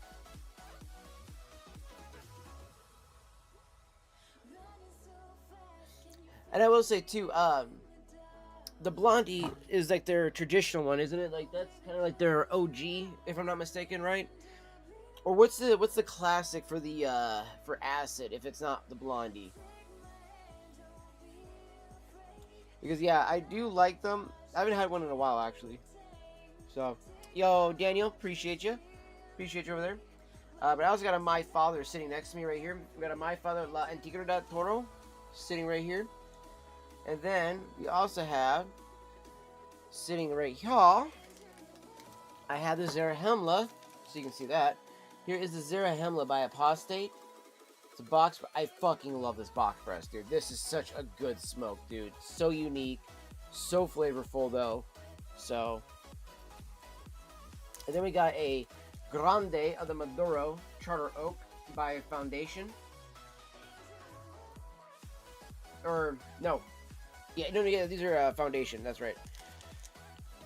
And then a New World Destino by AJ Fernandez, which is what I actually have for an ashtray too, because they had a deal like a while back. You buy 7 of them, and you got a AJ Fernandez portfolio ashtray, which I love that. It's a little buried in ashes. It's a couple stogies in there right now. But got that, and it came with this beautiful Jetline AJ Fernandez torch. The one thing I love about this thing the most, oh, I need to fill this bad boy up. It's low. Is that it's also got a 10mm punch out too. So if I actually want to do a punch out, bam. Oh, dude. Honestly, I got that because there was a raffle going on the week before that. I missed out on the raffle because I was completely broke. Did not have anything like that. And so I ended up doing the AJ Fernandez thing just to get that fucking thing and the torch, which I did the 4 the other day to get a tumbler. Wow, I don't have the tumbler in here. I need to go grab it. It's what do you call it? In the wash. But there was this deal they had here: 3 cigars, 1 tumbler for $40, and then they did 4 cigars and technically get a 5th one for free. And then you also got because it was the Foundation one, and then you got the Wise Man. One like that. And then also real quick, as far as it goes for smoking an actual Cuban cigar, I've only smoked the Habano kind of style wrappers, fillers, and binders that we get around here, like as they are, made mixed usually in. With something else usually. I haven't had a cigar here that I know of at least, because out of all these, I can't remember if any of these has been a full Habano, but these are all the cigars that I've tried since August. This is what I've been getting into. So I've collected every single one of these since August. That is what I've been doing here. And it started slow. I started to get a little bit heavier on my cigar smoking. I'm trying to think as far as an actual pure wrapper, binder, filler, everything being a Cuban, Cabano or Habano, however you want to call it. Because there's some people who are like, no, it's Cabano. But I'm like, okay, if you go look it up, it says Habano on the fucking thing in the industry. But for it as being a pure Cuban cigar, I don't think I actually have yet the ones that are made here. Now, as for one that was made in Cuba, definitely not. I think, what is the closest one? Is that Aroma? What is that? Aroma? I know I have one that's very far. There's the Romeo and Juliet, yes, but no, that's not what I'm looking for. Where is it at? Where is that? I think it's that silver band right there. No, that's the Enclave.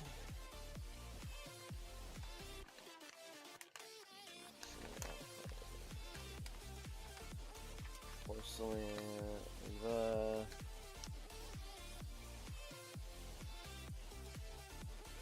So I was listening to a guy who works in the actual cigar industry, right, as a cigar broker, and his name is Mike. And so if you ever hear me mention the name Mike like that, one of the things I would say is that that's not necessarily true, unless it was made here in a sense. It's kind of hard to explain that, because there's certain ways they can get away with making a Cuban over here, but it's not going to be the same. Not over here, but down in South America. Because if you actually go over to Cuba, the fact that it's still got a lot of the issues of the communist regime still having implanted a lot of the problems of those tobacco farms. You have plants, instead of being as tall as me or more, most of them are going to be smaller if you're going to Cuba. And again, this is at least how he's described it, and I'm just going verbatim what he's described.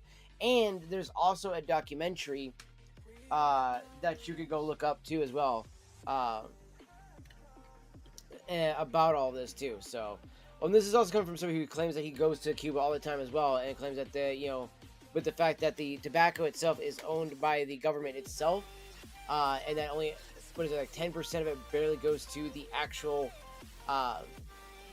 people and stuff like that. Now, that's not to say that there isn't going to be necessarily a good one or a good cigar you can get from Cuba, right? I'm not saying that, but I do think that there's something, if I could show you here. There's this documentary that I watched that was actually recommended by him as well, and it's all filled with Cubans as well that are in this as well. It's a fucking amazing documentary, by the way. Absolutely amazing documentary. There we go. Okay, if I could fucking just get this damn link so I could share this with everybody. Alright, and then we're just going to do it this way. So we're going to go Rumble first since you're over there, brother. And here's this. Again, if anybody hasn't seen it yet, I highly recommend it. Check it out. Because it's actually a really, really good documentary. But ideally, the guys in it kind of explained that they feel that, and some of them, right, some of the Cuban guys of heritage will be like, I feel this way about maybe how Cuban cigars are nowadays. So I'm going to say, I'm not going to spoil it, but there's a little bit of, I'd say, a kind of a give and pull with this, right? It's like some will say that they still think that they're the best, like the best ever. And then there's some that are like, no, man, like they used to be, but they've fallen from grace. And that Nicaragua now produces the best. And I'm actually kind of one of the person to lean to say I think Nicaragua does make a better cigar than Cuban does nowadays. Now, if you're talking about historical properties, a Cuban does have a different historical connotation behind it, right? There's just something a little bit more magical about a Cuban cigar. But to say that it is the best one cigar in the world anymore, like, because it used to be, right? Because Cubans legitimately used to be the fucking cream of the crop. That was the best cigar you were gonna fucking ever buy. Like, to say that you would not even get a good one from, like, South America, right? It wouldn't even compare to it, right? To know how far that has gone to where they are now, it's really hard to see how they, how they are and be like, oh, they're still good. You know what I mean? Like, knowing that they can always be, like, worlds better. Like, we're talking about, like, there is, and even going from aside from the whole, like, communist bullshit, right? Like that, and the whole, like, thing in Cuba. Don't get me wrong, because there are some, like, and I'm not saying they aren't good, right? But I'm saying, like, where they could be at. And this comes from, thankfully, not where it happens with, like, the pipe tobacco scene with Scandinavia Tobacco Company coming in, buying out all the, the different blends and stuff like that. But all the old original, like, founders of a lot of those industries and cigar blends and brands, they're passed on. And some of them were like, I'm not fucking, like, I don't trust this motherfucker. I don't trust this. I don't trust that. I'm not passing the secret on. It dies with me.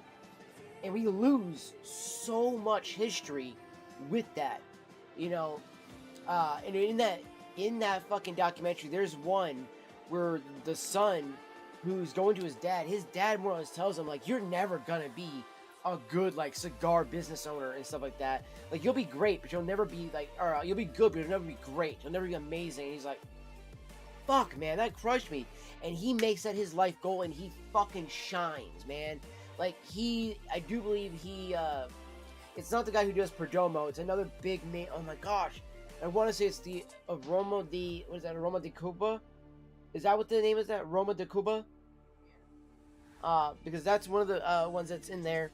Tahatawahe, that's in there. And then he talks about, going in and talking with one of, like, the master rollers of all time from Cuba. All these things like that. And I love all that stuff like that. It's kind of funny you said that too, because I actually had something that was kind of like that earlier with this Deseret by Apostate, where they did a little bit of a interwrapping kind of thing with the Connecticut in between the Maduro. I've had a few of them where they do a twist like that as well. That's super tasty as well too. So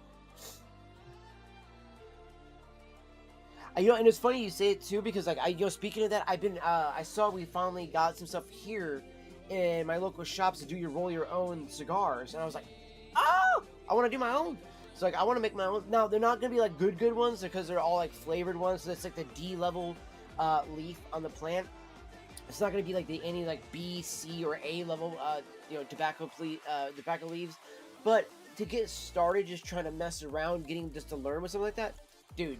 That would still be fun. That way, I also don't feel as bad if I fuck up too, though. You know what I mean? Like, you fuck up with like an actual like a good quality Perdomo wrapper that maybe in loose leaf that maybe you've got somehow to do your roll your own. Oh, dude, you're gonna be mad if you fuck that shit up. That shit up. But you fuck up a fucking what was it? Cookies and cream or a purple dream. Whatever. You know what I mean? Whatever. But it allows you to learn the basics and kind of get the hang of it. Then you can apply that to the real thing and then really get into that. And I thought that would be fun because, I mean, again, it's why I like pipe smoking. It's that, where cigars, the whole process of putting the bowl together, packing it up, doing all the little intricate nuances of packing a bowl is pretty much already done with rolling the cigar for us, right? And then all we have to do then is just light it up and enjoy it, And both, in my opinion, brings such a great enjoyment too. I appreciate that because you know what? I constantly do these streams like this every day, hoping to find people like you, homie, that will do that same exact thing. That's exactly what I'm trying to find. More people that like to have these types of conversations. Because normally I have to go to the cigar lounge, right?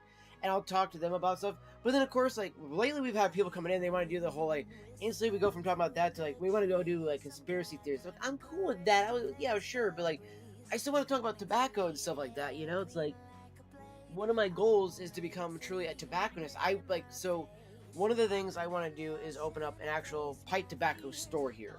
Kind of combined with a little vibe of my psychedelic stuff like that I love so deeply, which is, like, the Amanita mushroom stuff. With like things like this, with these chocolates, right? Something that's kind of more natural, vibey, and things like that. You know what I mean? Because I'm all about that whole like hippie life and all that jazz. But even as a vapor, right? I was always kind of placing my anger towards tobacco because I was a cigarette smoker, right? But I wasn't a rolly cigarette smoker. No. I was, as usual, a prefab cigarette smoker. Camels. Marlboros, it didn't matter. So long as I could get a pack of cigarettes, I would smoke it. And I always hated the smell, right? And I could never equate it to, I was like, is it the tobacco? Is it different blends? Like, what's going on here? What's making me hate this thing? And I finally come to figure out what it is. The chemicals on the paper and tobacco that is on, like a Marlboro, Camel, Winston, whatever, that's what makes me want to throw up the moment I smell it.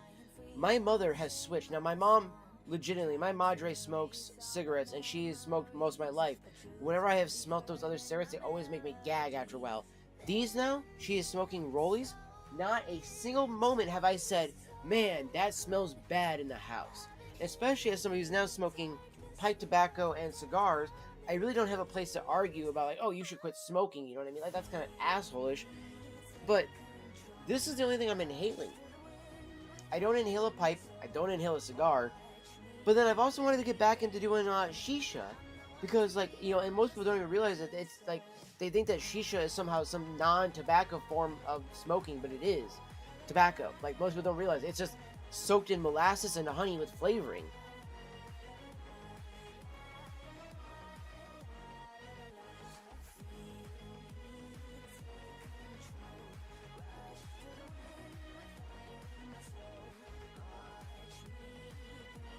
I get that. My thing was like I started when I was younger because I started as a cigarette smoker because I had friends that were like the cutters. We were all depressed. They were the emo kids, but I was like the goth kid, right? So instead of me being the one who was gonna cut like everybody else, I was like, give me a cup of coffee black and give me a cigarette. That is how I will wear my scars, and that is how I did it.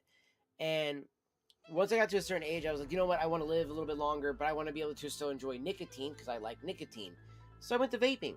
It helped me quit smoking. But the problem is that vaping never could do for me is the thing that pipe smoking and cigars do. It's that weird almost like head high you get, almost as if you're smoking a bowl, right? Like when I'm sitting here sometimes, I'll be just chilling on my chair. with like my pipe, and I'll just take a hit, and I'll feel it right between the eyes, and I'll just be like, oh man, like it's almost like that head change, and you're like, I feel calm, I feel relaxed, you know. And it actually brings me to this really fun little little kind of like what do they call a story that's used to a parable? There we go, parable. I was trying to remember the name. A little parable here. And it's about a Native American who gets assaulted by another Native American. He goes home and he smokes in his teepee that night. And after the first bowl, he says, "You know what? Instead of going and attacking the guy like I was going to beat him, almost kill him. I'm just gonna rough him up a little bit." He smokes another bowl. He says, "You know what? No, I'm just gonna have a really stern talking with him." He smokes another bowl and he goes, "You know what? No, I think I just want to kind of like, you know, maybe write a letter or do something like that, right? Or whatever the case is." And he says, you know, smokes another bowl, and then he goes, "You know what? I don't even remember why I'm mad anymore. I don't care anymore. Whatever." That is the beauty of being able to sit down, smoke, and take time to meditate and cogitate and actually reflect upon oneself, actions, behavior, you know. And I often say this on stream that tobacco helps me, you know, silence the war within. You know, like at times we have those inner war with our demons within inside ourselves, and the tobacco kind of helps hush it. You know what I mean? Does it to silence and allows for there to be peace within oneself.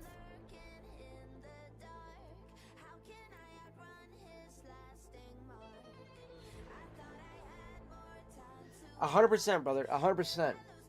Right? Like, I've let my pipe go out already, you know what I mean? Like, now the one thing I will say, this is the beauty about a pipe versus cigar. Cigar, you don't really want to let it go out too many times, right? Because after a while, it starts to taste nasty because your whole cigar is your pipe, you know what I mean?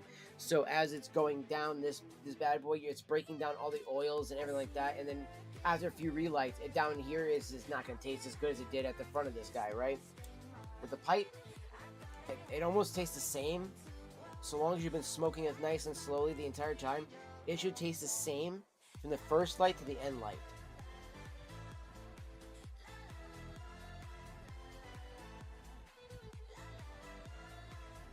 Yeah, no, 100%. Yeah, it's in, you know, especially because like I'm Italian, Native American, and I have British apparently. I mean, I didn't know we had as much British in my blood as we do. So I have three cultures that tobacco revolves pretty heavily around. And one specifically, I actually have a lot more of that. I don't always adhere to my culture as much as I probably should. Ironically, as much as I don't look it, I have more native blood in me than I do my Italian blood. But I do hold on to my Italian culture a little bit more. But in the Native American side, though, I mean, obviously, you know, we have our peace pipe smoking ceremonies, but we're not just that, though. There's a plethora of what we use tobacco for, and not just the regular tobacco, but all kinds of herbs that we would, you know, put together and we call tobacco as a way to, you know, imbue the spirit and imbue the body. I mean, there's a form of tobacco I'm recording because it's not actual like tobacco plant, but it's actually a couple different other plants put together and smoked, and it became actually one of the bases for early day penicillin, or not penicillin, sorry, aspirin. So that became a way for people to deal with headaches.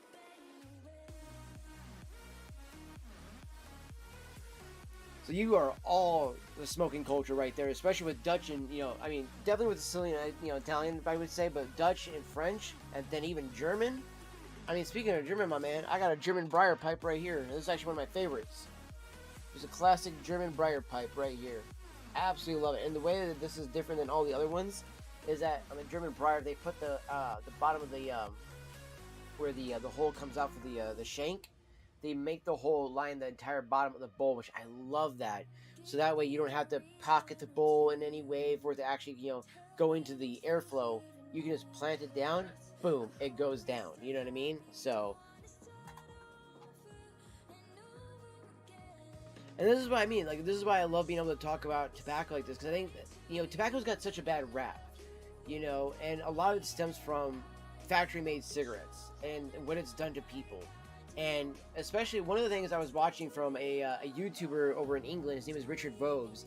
He brought up a couple of articles he put in his description, and I meant to grab them actually for today. But there are actual articles that actually show that when they were doing those fucking studies about like the cancer and all this other stuff like that, the reason why that on our beautiful tins we don't have to be subjected to the horrendous black lung and all that other crap on our tins, well, that's because they did not actually study pipes and cigars. They just lumped it in with the cigarettes.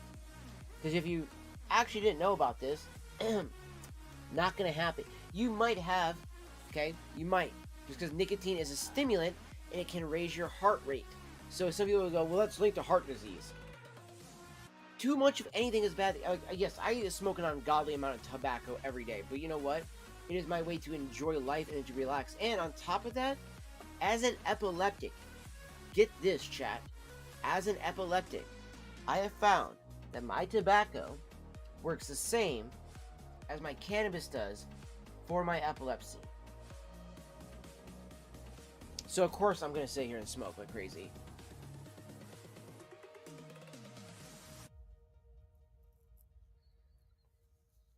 I agree, you know, and I think that that right there would be the better step to doing that than putting all these like weird logos and stuff like that, right? Because like I'm glad that that I live here in America, and I don't have to worry about like what Richard does. Richard has to go and get like gift card or not gift cards, but like Hallmark cards and stuff like that, and he'll put them covering like the majority of that label. Whereas we get all this beautiful artwork, and that's what he misses. He misses all that artwork that the people that made these painstakingly designed for their brand to be there for a reason, right? Like when I see this right here, the Colt, I don't want to see anything other than this cool ass gothic-y logo of this beautiful cherry vanilla tobacco, or cherry chocolate vanilla. Ugh. Oh man. Oh, it's so good. Dude, I love Colt Blood Red Moon. I am a big fan of aromatics, I cannot lie. But what made me actually kind of upset the other day, bro, was I got to try an English that I really, really loved at first. And I say at first because I don't know what happened, if the can got left open or something. However, though, my Ashton Consummate Gentleman went from having pure English taste, day 1, day 2, perfume taste in it all of a sudden. And the lid is on there. So I don't understand. So that was a little disappointing because I fucking love that. I did not think I was going to like an English. I was a little worried. So when I bought that, I was like, oh man, I've never really had a full English. I've only had a non-aromatic. Which is this guy right here. Yo, what's up, Sager? So, which is this guy, which is mainly purely Red Virginia and Bright Virginia, with literally just a sprinkling of black cabbage to kind of help pull some of those flavors out of it more. So good though, but no actual added flavors. So, and whenever I say black cabbage, people instantly go, well, it must be an aromatic. You can have non-aromatics or things that are close to an actual, an English, but yes, they've added maybe just a sprinkling of black cavendish, but they did not actually flavor it. You're German, Irish, British, French, and possibly Polish. So you're definitely another one that's into the tobacco. I would feel like, if you were into that type of stuff there, Saker. Well, that's really interesting, but I think it should be done in moderation. I mean, everything in moderation, but yeah, exactly, 100%.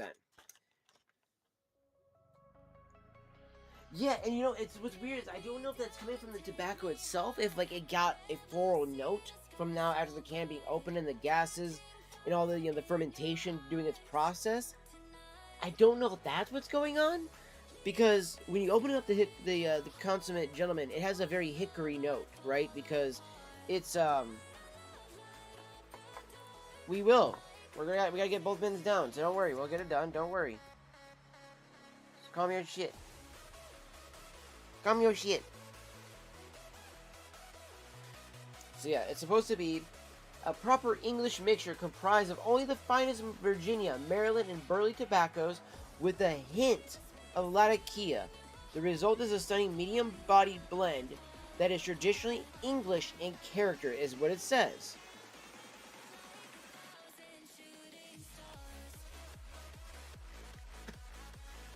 Hickory can come off as floral. Ooh, okay, that's good to know then, Luke. Thank you for that. I mean, it's all good there, Sig. It's all good. I mean, again, my biggest thing too is if somebody's a non-smoker, is just not to hate on people who do smoke. I mean, like, let me put it this way: you can tell you ask somebody not to smoke around you. I will respect that. Don't get me wrong. but not to tell somebody that you're going to make sure to vote against the right for them not to have the ability to smoke for themselves or choose that right. You know, if as an adult, we should have that right to choose for ourselves if we want to smoke or not. You know what I mean? But you see, I really like to smell this one. I really like the taste of it originally, and the original taste of it came off as being like a bit of a kind of like a hickory, I would say, vibe to a red Virginia is what I got. And yeah, that's all I ask, Saker, and I appreciate that, dog. I do truly appreciate that. So, and yeah, you were a non-smoker till 23, so I get that too. I get that. Actually, I have a friend of mine who he never once smoked really anything like this at all. And now, thanks to me, chat, he's now getting into pipe tobacco because he's like, dude, this is actually really cool. I like this. I'm like, I told you, man. It's pretty manly kind of feeling. It's like the one masculine thing you can do that I feel like actually makes you feel like, yeah, I feel kind of more manly a little bit when we're doing this. Also, and just to show you guys how much I do like my old school codger blends too. Like, boom, this Carter Hall right here. And then, don't worry, we got even another one. Do you have Prince Albert in a can? This is actually, I gotta say, probably one of my favorite ones so far for old codger blends, bro. I gotta say it. Yeah, I honestly, I second that as well there. I second that as well there, Saker. What Mook said there. Because, yeah, it's one of those things, too, where, like, I know that can also, like, be something that people come in and they're like, you know what, this isn't my thing. I don't want to sit here and listen to all this.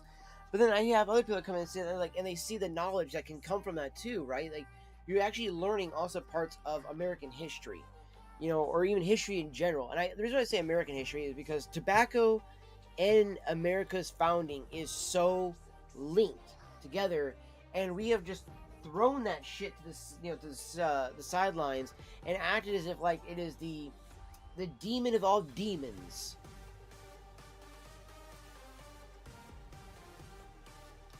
Well, you know what's funny too, though, right? Is I didn't use tobacco originally for my you know for my epilepsy, right? Which I didn't even know. Like, I actually have another guy at this cigar lounge that I know. He goes in there and he has bipolar and a few other things like that, and he uses cigars as a way to help keep himself like more relaxed every day, right? So he takes his medicine in the morning, but in the afternoon, so he's not doubling up on the medicine so much because he's only supposed to take it once a day. He will go in at the cigar lounge. He comes in, buys a just a cheap $8-10 cigar, whichever. And by the way, when I say cheap, that's not meaning a bad one. This Grande was $8. The beautiful Maduro Charter Oak, was only $8. So very inexpensive, really good cheap prices for a really good cigar. Like the Zarahemla, $10.50. This amazing box press. Okay. The most expensive one I have in my hand right now is this guy, my Destino, $14. 100% worth it though. 100% worth this one. And honestly, like, whenever I do smoke them, I feel more relaxed, I feel calmer, my brain feels more easily able to process things, and it's about that idea, too, about getting back to that one thing that I think we lose in the modern age. Relaxing. Taking time for yourself, but, rolling it back to just being, chill. Don't focus on, Grant, we're doing this right now, right? That's one big thing. But ideally, when I'm smoking, I'm usually just watching a show or a movie with my little sister, or by myself, or I'm going on a walk. It's about relaxing and being present for the moment and enjoying the moment. And for me, when I'm smoking a pipe especially, it's for reflecting upon myself, reflecting upon my behavior, my actions. Am I doing what I think is right in life? That's what I like to look at that for. You got 3 cigar shops in your area? I have we got a couple of vape shops that also sell cigars. So what I've learned from them is that their fucking humidors are never kept to the proper humidity, whatever on the temperature, they're always fine on that. but they don't understand that they can't just put the fucking humidor in there and just let it be, right? I actually just told the other guy the other day, I'm like, you know, you got to fill that up, right, every day. He's like, it doesn't like just recycle the water that's already in there. I'm like, no, that's why it says 58% humidity. Okay, I've heard of that site. I've been doing most of mine on these guys. Hence why you see me always using them for my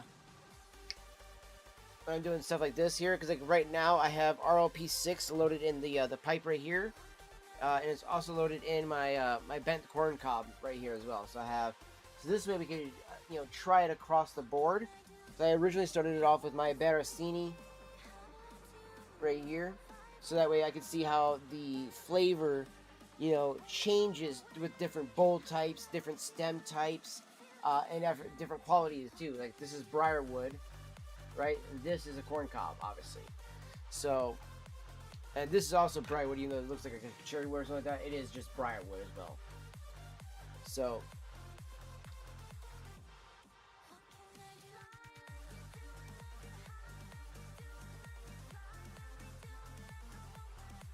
I'm not gonna lie, I wish I knew the actual names of them, other than like my one is Grand Mold, which I think they call it Simple Complex nowadays. But I also have ones where like every 5 seconds I would just sit there and be like, and just vacantly stare. And then I have ones in my sleep, right? So having smoked tobacco, I actually started to have my dreams back. That's awesome. I hadn't dreamed in years. And be able to remember my dreams and be them vivid and everything like that, and have control of my dreams like that. That's been great. Tobacco has brought that back. Cannabis can actually take those away from you.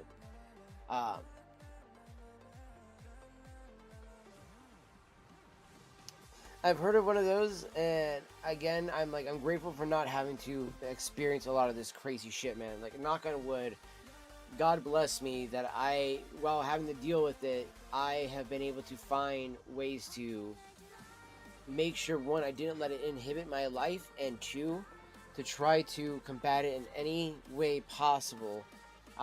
It does make it hard, though, to live in some ways when I'm like constantly having to smoke and medicate like this constantly. Otherwise, it makes it hard to go out in daylight. Now, it's what kills me. Fluorescent lights doesn't bother me, right? I got lights on all the time. Studio lights for stream, all this stuff like that. Concerts, nothing like that. Video games, nothing. I go outside past a fucking, a wood picket fence or a tree with the little branches that flicker the sunlight really fast. Oh, yeah.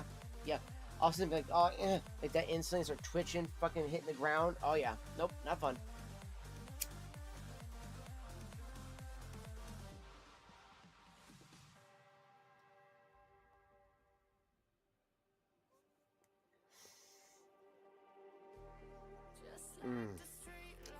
Love the smell of the RLP6 though. It's got such a great smell. So it's supposed to be chocolate, caramel, and vanilla mixed with, I do believe, Virginias and Burleys, and I think, Black Cavendish all together too.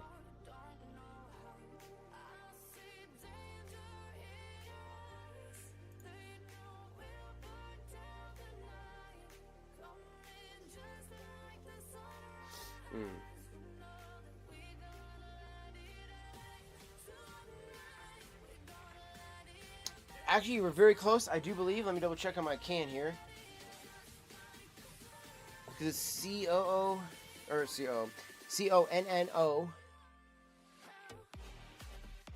And so you missed the other O, extra S, and you would have been correct. That's how close you were to spelling it, dog. Look at that. Look at that. That's how close you were. So props on that.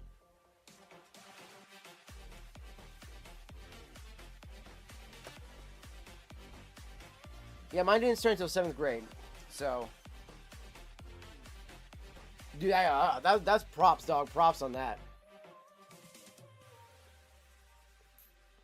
But yeah, I agree with you. Like, I didn't have that moment really until like those exact things that you said. Like, if I took a purge or like a little break, I'd be like, wow, I can dream again. And then I would get excited about that, not think about why that maybe was not happening anymore. Start smoking it, lose them instantly. And then it started to dawn on me, and I was like, oh. But this helps bring it back, though, especially if I smoke right before I go to bed.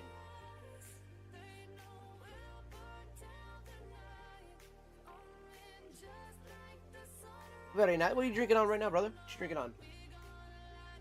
I got a Mountain Dew and a chocolate shake. I'm actually about to start hitting up on here. I've just been letting it kind of melt more so I can actually eat my shake instead of it just being a icy shake that's crunchy and stuff like that. I like to have actual shake. But I also got my Mountain Dew down here. Gotta have the Mountain Dew. Gotta have the caffeine. Now, normally when I'm smoking either pipe or cigars, I usually have a cola, but I love Mountain Dew so much.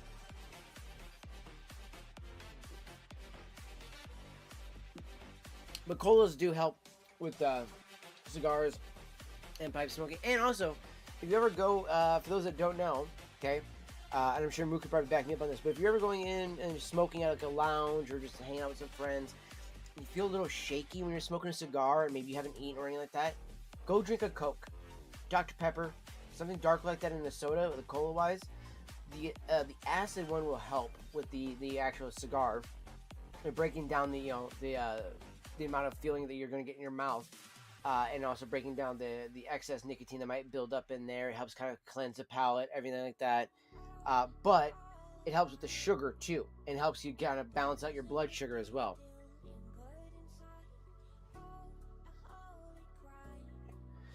I had about 5 local beers sitting at 8% ABV. Nice, nice. And I finished with a 32-ounce Miller High Life. Ooh, damn, nice. You know, I haven't had a Miller High Life since I was probably about 22 or 23. 33 now. So I should try and see if I actually like a domestic like that nowadays. I have not been able to really ever do a domestic. I like my microbrews. So like the local beers, love that. I'm a huge IPA fan, stout, porter,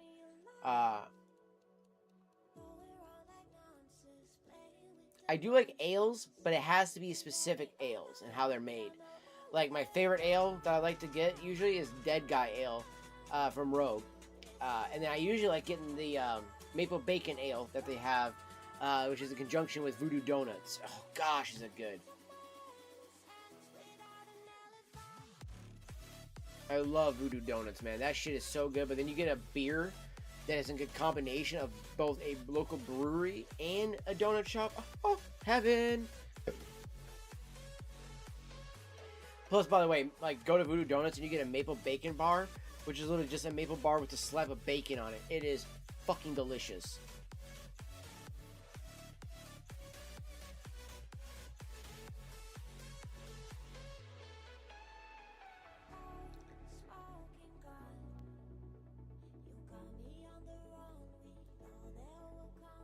So, and it also depends too on what kind of a shisha that you might get. So there was only one brand I used to try. Now there's a company that looks very similar to it nowadays. I actually want to try it out. I want to go get a hookah and try it all out again. But the shisha that I used to buy was Fantasia, and the specific one I bought was called Rainbow Burst, and it literally was supposed to be Fruity Pebbles in a bowl. And it literally had that creamy, especially if you also added milk instead of water as a base, but it already had a kind of a creamy note to it. But if you added milk to your base and then you smoked that, holy shit, was that the creamiest, smoothest smoke in the entire world.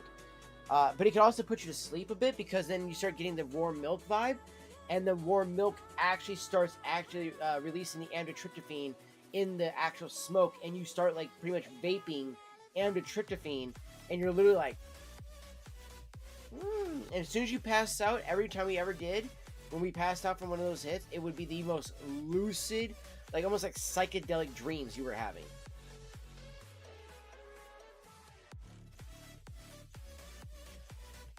Definitely give it a shot, bro. I'm telling you, milk as a base in a hookah is game changer. Now, obviously, you gotta clean up the hose, the whole vase, everything like that the moment you are done, because it is going to be gross. So you definitely gotta give it a good cleaning, though.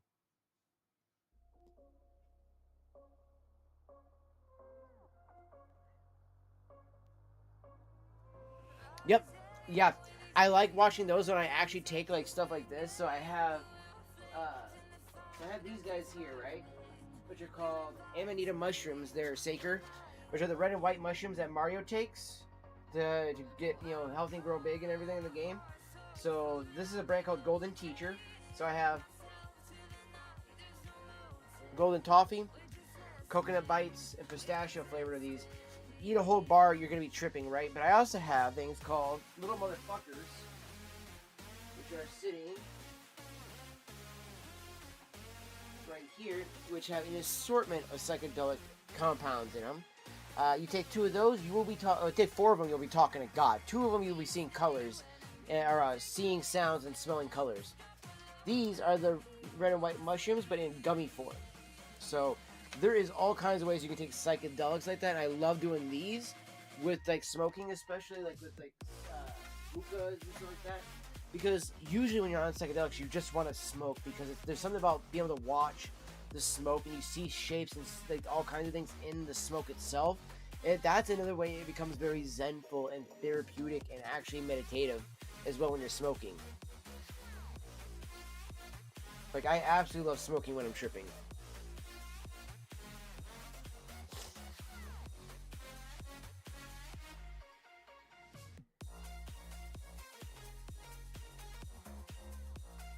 Which is even funny because I've actually had friends that have used like acid and mushrooms to quit smoking cigarettes, because it will help you with that too. Because you might focus on, you know, one thing or the other. But the problem is though, is they went from being like, oh yes, I quit smoking cigarettes, to all they do is like overly smoke cannabis, which I did that too as well at one point. And my problem with that is like you didn't really quit. You're still smoking. You're just smoking more of the other thing now because you think that it's, you know, making it easier because it's replacing that fix. And it's like, and all you're doing is just being like myself and getting stoned all the fucking time. So then that's why I went back to being like, all right, I'm going to try vaping, doing all this other stuff like that. Vaping just never hit that mark for me. Now, look at me, I'm using a pipe and smoking cigars, and legitimately, I'm actually the happiest I've been in a long time when it comes to actually doing stuff like this.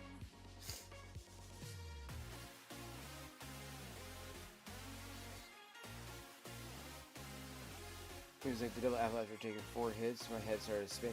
See, I never like anything double apple, anything like that. I will only do like fruity, like cereal kind of style ones, grape ones.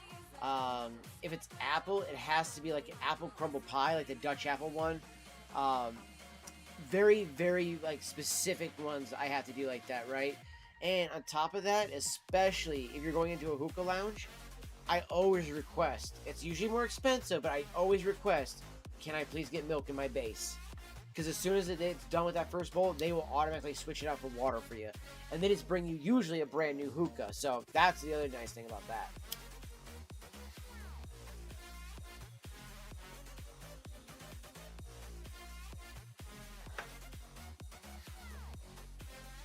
But yeah, our hookah lounge closed down and it turned into a concert place. And now we have our cigar lounge, which I am so glad we have a cigar lounge, dude. But we need a pipe lounge. Like, I literally want to have a place where, like, literally you charge somebody maybe like $4 or $5 just to come in. They can bring in their own tins of tobacco, sit down, hang out with everybody, talk and smoke, and just have a good time. You know what I mean?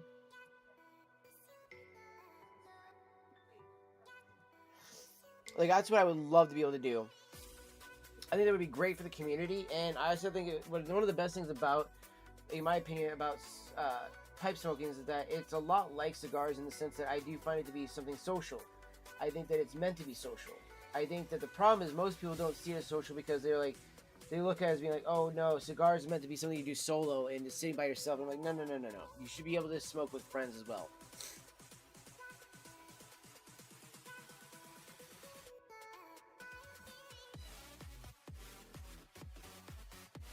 Oh, did you guys not have, like... Okay, so that's weird. I mean, I guess not, I shouldn't say weird, but it depends on what you want to afford and stuff like that. It always depends on what they offer.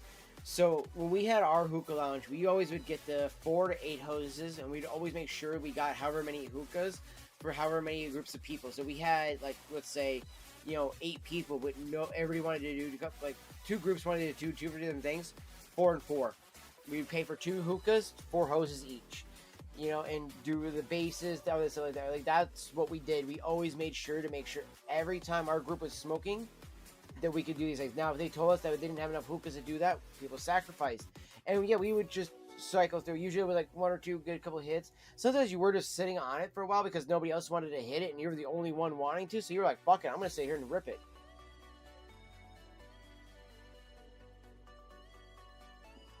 Three pieces with 1 hose? Oh, no, dude. If you have at least 3 people, 2 hoses at least minimum, okay? If you have 2 people, 1 hose is fine. 3 people, 2 hoses needed, okay?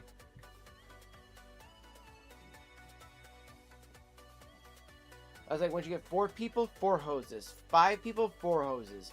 6 people, 2 4-hose hookahs. Or 2 2-hose hookahs.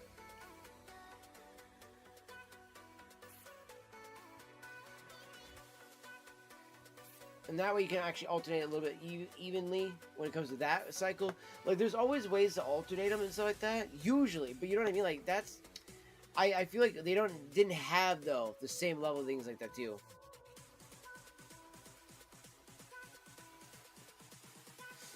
Yeah, no, that's fair, too. You know, and it's funny, too, because, like, I know some people who can actually, like, smoke hookah without, like, taking it down. I take it like a direct bong hit, dude. It goes straight down, and it comes straight back out.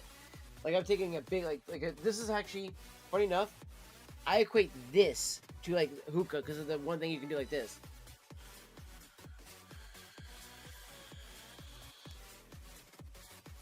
How low your voice will sound on hookah, just like it does on vape. It drops like 8 octaves down below. And that's where I would do these like funny like little voices like this.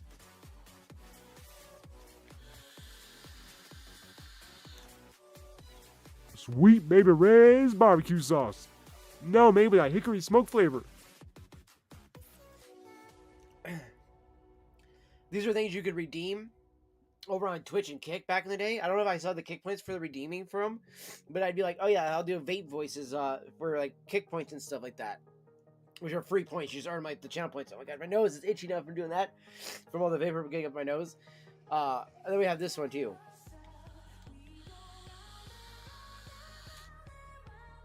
Arby's, we have the meats.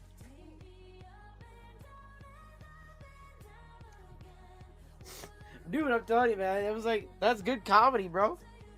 That's good comedy. Who says you can't have fun with smoking and shit like that, dude?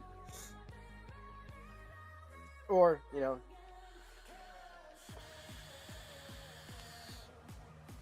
Luke, I am your father.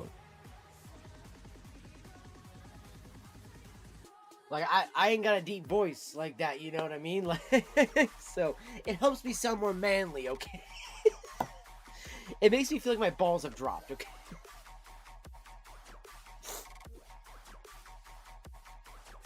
Oh, man, that was...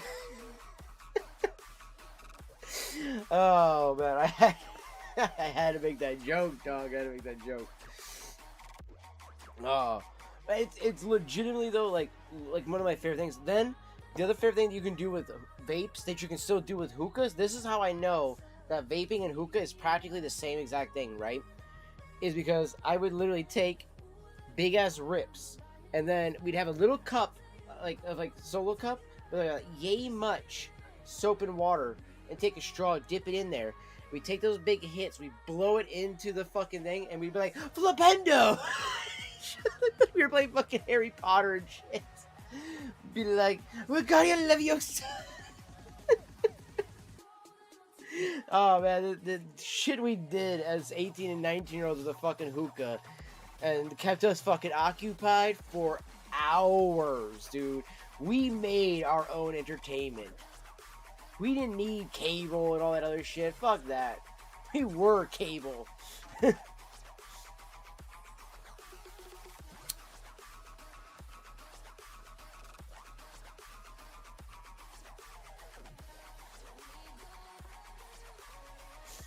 Like, and again, that's, I think, you know, what's funny too is like, when I smoke a pipe, I think of those times, and even smoking the pipe still makes me, you know, feel and think of those things.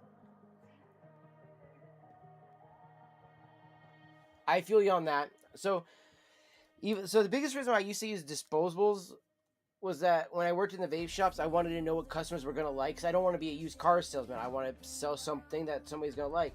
But I do have a like for them now myself, for them because of having used them for so long. So like right now I'm using a root beer and vanilla one here, but in this I have a tobacco flavored juice that I'm using actually for vape juice. It is literally Vapetacious royalty too. It's tobacco, hazelnut, and vanilla. So Like, even when I'm vaping now, I'm still using tobacco. I didn't used to do that, right? Like, because I started smoking a pipe and cigars so much more, I don't like using fruitier vapes anymore, other than like something like this is like as fruity as it's gonna get. The only other thing I have this on backup for once that vape dies. I actually already have another vape ready to go. I have a coffee one from Off Stamp, so because I already have the battery charged and ready to go. So as soon as it's done, boom, just slapping one of those guys on. And again, this way it's not something fruity and all that other shit like that. And again, I used to do those ones, like watermelon, ice, all that shit.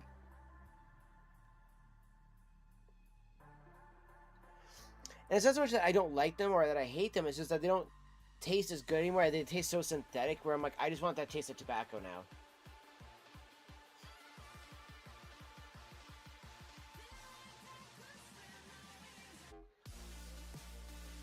Like, and also, I think what the other nice thing about pipe smoking is that it feels classier than smoking a cigarette, but at the same level of smoking a cigar, that like people have a higher like level of like respect when they see you smoking, versus somebody just lighting a cigarette and smoking like this.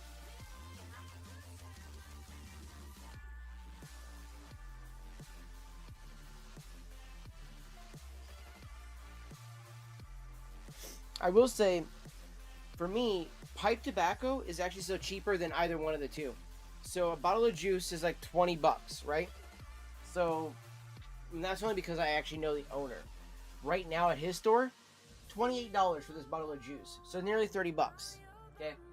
Then, let's go a little bit further here. $37 for disposable. Okay. Pack of cigarettes, we're looking anywhere between $7 to $10, even $12 on certain packs. 1 ounce of like lane 1Q here, $4. Again, a corn cob, you can go from anywhere between $3 corn cob all the way up to a $15 corn cob. You know what I mean? You know, yeah, the tin, like this tin right now, $10 online. They don't sell tins around here, sadly enough, where I'm at. But if I save up just a tiny bit of money, like let's say $8 or like let's say 16, like $20, right? I can go get 2 ounces of my favorite aromatic autumn evening, which is maple, vanilla, and scotch, right? Let's say I got $40, right? Or 40 to $50. Well, I can go get myself a big ass ounce or pound of pipe tobacco that'll last me quite a while. That is still cheaper to smoke a pipe than it is to smoke a cigarette or to use a vape nowadays. That was another reason why I started using a pipe. Because like right now, I had to focus a lot of my funds on my house because we had this huge negotiation and lawsuit that I had to go through with my fucking landlords. And ideally, we have a set amount of money we have to pay them up until X amount is paid off. And while doing that, I was like, well, I want to make sure I'm stocked up. You know, I want to make sure that not only do we have enough tobacco to last us, but I obviously have enough dabs, all that stuff like that, so that I don't have to buy if I really don't need to, right? So if I really need to, say, conserve my tins, I can hit my Prince Albert or, you know, my my Carter Hall just a little harder, you know what I mean? And like use it up a bit more just because I don't want to maybe use up a tin, or I don't want to use up like whatever I got left of this RLP 6 right here, or as you guys saw my what you call it, the autumn evening. You know, then I got some I have some emergency tobacco, which is this guy over here. You guys can kind of see in the background. So this is a bag of Smoker's Pride Vanilla Cavendish mixed with a little bit of Peter Stokely French Vanilla that I had. It's not that great, honestly. This one isn't Smoker's Pride, but it gets the job done. So, like, in worst case scenario, I have something to fall back on at the very worst case. However, though, I also have my whole jar of Sanctuary, which is a non-aromatic. I have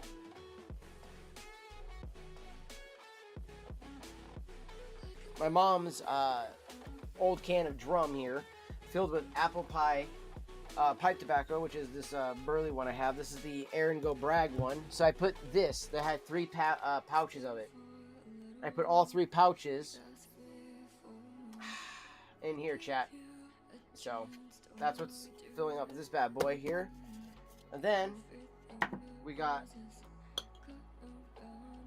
2 things of cow vanilla, Moon Trance, Bella Vanilla, or so I should say cow flavor, CAO. They also make cigars if you guys haven't ever seen those before, so.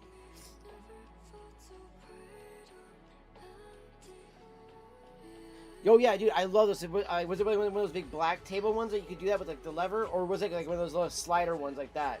I had a slider one, and a friend of mine had one of those big black, kind of like it looked like a measuring table with a little like crank on it, but it had a little slot. You put the tube on the one end, put the thing, and boom, the slider one. Oh yeah, those are super cheap and inexpensive, bro. Super easy to buy. I love those ones because you can make so many cigarettes so quickly. And you don't have to worry then about, you know, buying packs and stuff like that. You can make your own packs within like moments, dude. And it's so nice. I absolutely love that style of rolling too.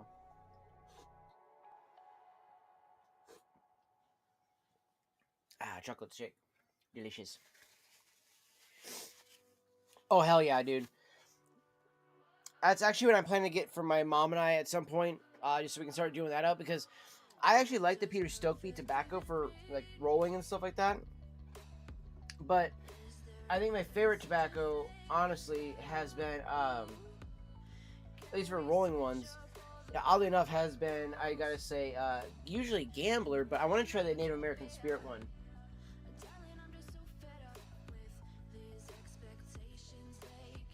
They got an American Spirit one that's pure organic one. I definitely gotta try that. Oh yeah, this guy right here. This here is my e-rig. So that way I can do that. And wait, what did you say about that one, Mama?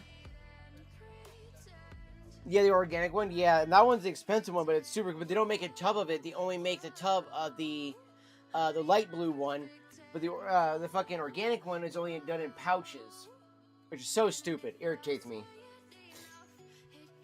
Did you say you didn't even get papers? Oh, that's so dumb. Yeah, and I got some right here. Mook.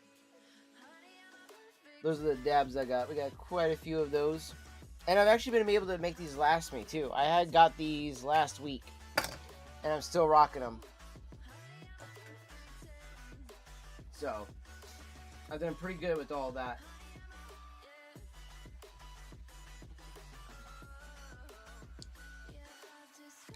So, we got that. I got an excess Dr. Deb in the back there. And then I also have a couple of these bad boys too, Mook. Some Cartas. But I do love my Cartas. They're like the closest thing to like a Puffco. In my opinion, I think they're a little bit better than a Puffco because of like the 3D heating chamber comes with it automatically before they even start doing that with Puffco.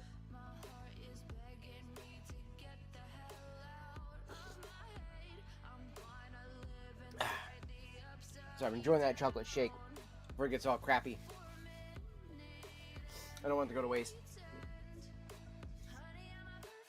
Okay, and then I did want to share.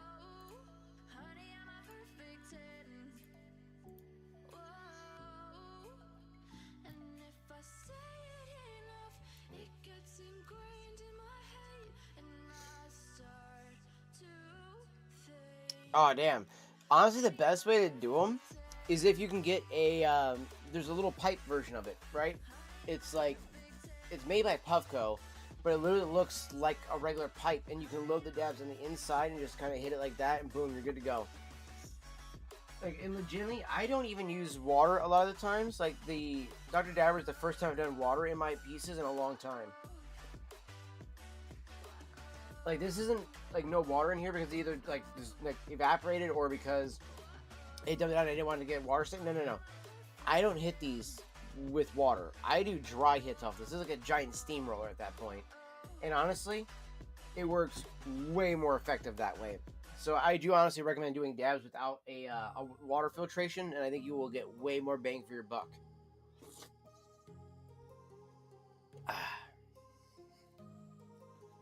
Also, if I was going to get any tongue bite from anything, that'll help cure the tongue bite too. Well, let me cash out my Barricini. I keep wanting to call it my Savinelli, but it's not a Savinelli pipe.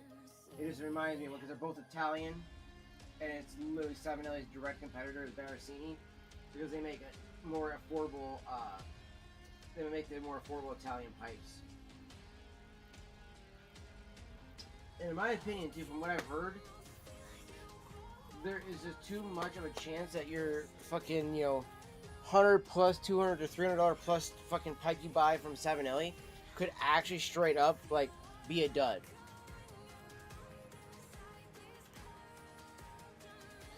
Dude,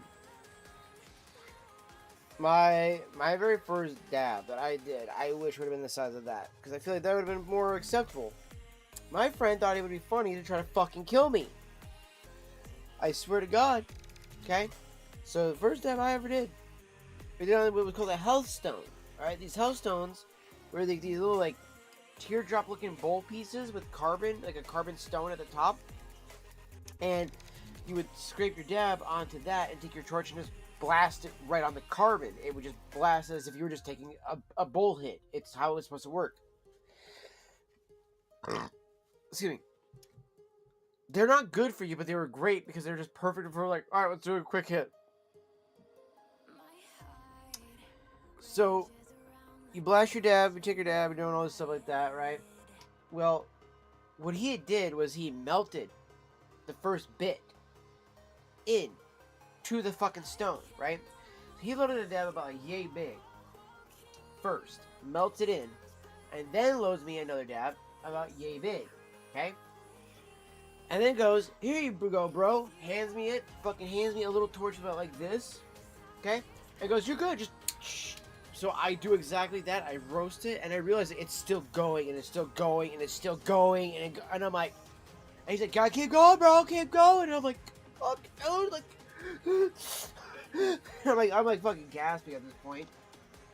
I fucking take the rip, and as soon as I fucking get done, I just remembered being like, my chest was on fire, dude. I instantly, if I'm not mistaken, it was either I coughed and then did the spit throw up, or I just straight up threw up, if I'm not mistaken. Like, it was just like, when I was like, and he had the trash can ready just because he knew that was about to happen too, and I fucking almost did not make it. Like, that's how quickly it happened. And he was like, what the fuck, man? You were not supposed to, you know, cough on it. And he was obviously busting my balls, but I thought he was serious. I was like, are you fucking serious? I was so mad. He's like, bro, it's okay. I was just kidding. I was like, fuck you.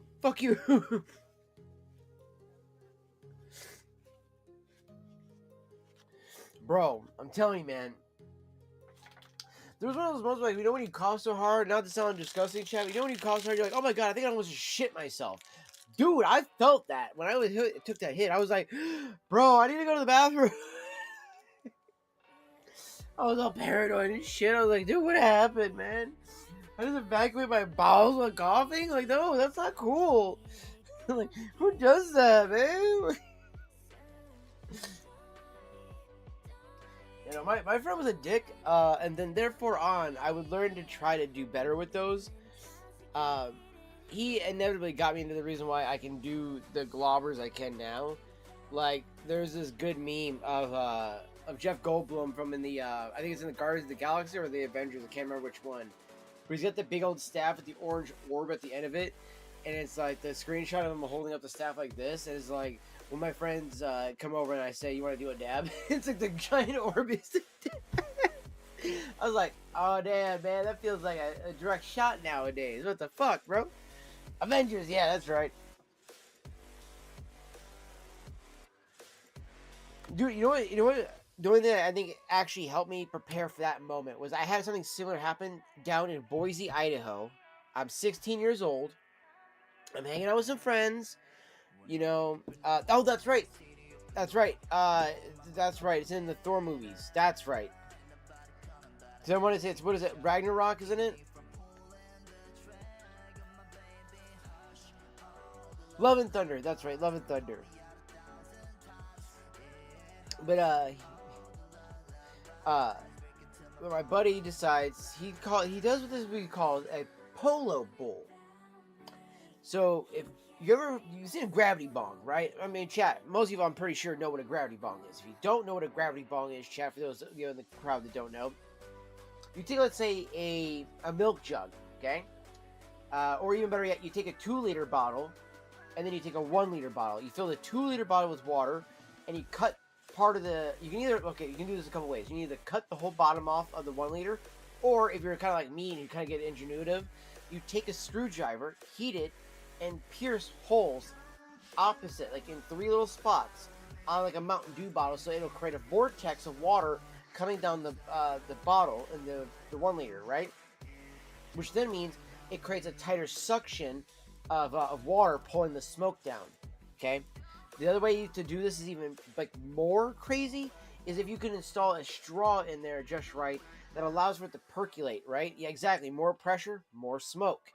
Now, you already get what's going to happen with that pretty off the bat, right? Yellows like that, almost just with regular weed, right? With regular weed. This fucking madman decides he's okay. So he hadn't seen this girl that I'm hanging out with, which is like pretty much like at the time my mom was dating her dad, so we were like pretty much acting like brother and sister, and we were really cool with each other. Really appreciated her. She was super dope, and so she hadn't seen him in a long time, and they're really good friends. And he had like some of the best weed in town. So this is Black Market days when we still had to buy it like that. So he goes, "Okay, come on over. I got a house party coming, going on. Da da da da. Love to have you guys over. Come and meet. I get to meet him, and then he gets to see her. Which he had a crush on her. That's kind of why he wanted to see her. Which is cool. We go there. We're chilling. We smoke some regular bowls. Fine. Everything's cool and copacetic. Then he tells me, "Hey man, do you want to try a polo bowl?" And I'm like, "Oh, is that what you guys been doing over there?" He goes, "Yeah. You're up. I'm like, "Oh, okay." Now he says it's a joke, and he didn't actually mean it, but I took it as serious. He says you gotta take the whole thing in one hit and not cough. I'm like, you're still in black market mode. I mean, yo, man, some people are too, because like even still, like, I mean, I had a time where I had a buddy who I still would help out from time to time, just help because he was paying his bills. But my only problem was that eventually he would go down a dark path that I myself would never fucking go down. And 2, I cannot be friends with somebody who goes down that path. Let's just say, the certain thing that he, 2 things that he's done require you to be the scum of the earth. Okay, so yeah. Otherwise, I would have continued doing black market. So he's another reason why I do that. So you say it's at least medical. That's good. I mean, at least you got medical. That's good too. I prefer medical over recreational just because recreational gets too stupidly like increasingly high, like on strength. And the problem is that like then when you get new people that want to smoke, they don't have a good small entry level. It's like you're going fucking liquor shots right off the bat. You don't get a domestic Budweiser to start off your fucking first drink. No. You're doing moonshine your first drink. And you're like, why? And I actually am against that. I don't think that recreational should be like that. I think that it should be more like medicinal and it should have a cap. And I think each and every batch needs to be tested. Not just one batch and then be able to put that test ratio on every single one afterwards.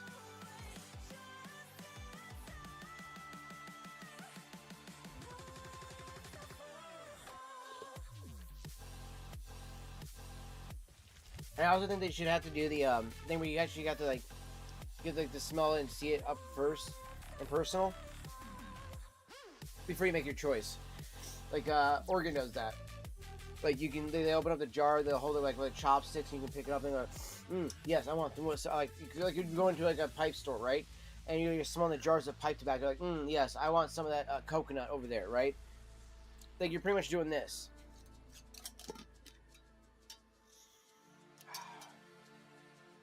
Yeah, can I get an ounce of this? That's pretty much what people are doing over there, right? Can't do it in these other states, like where I live. In Washington, no. Over in Washington, it's like, oh, you want that that cannabis? Yeah, it's in a package already. You're gonna get it, like literally, it's packaged like this. I threw away the boxes for these. Sadly enough, I think, because I had them still for a little bit. But they came in actual boxes that said like full spec, all that stuff like that, and they got like all the like the you know percentages and the terpenes and all that stuff like that listed all over. Now some of them can be legit, some of them can just be like, well, they actually tested only one of that batch, the rest of it gets all of that, and it's like, oh cool, great. This is the candy apple though, and I fucking love it though. The Mac Mosas are always good too as well, and I got that right here. So yeah, I'm looking at Mac Mosa. Really good right there. Yeah, you know what, and that's why I get so mad when I see like Christian things being like, oh, we shouldn't be using drug money, but I'm like, shut the fuck up. That's why those schools end up hurting. And then when the other school can do their field trips and pay their teachers and everything like that, and then the other school goes, can we get some of that money now? They're like, oh, sorry, you were too good for that money though. Like, seriously, I hate that shit.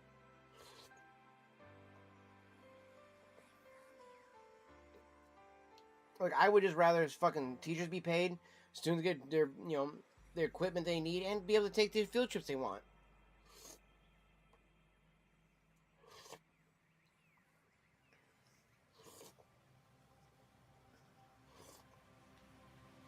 And this way, instead of it being like, oh, you gotta earn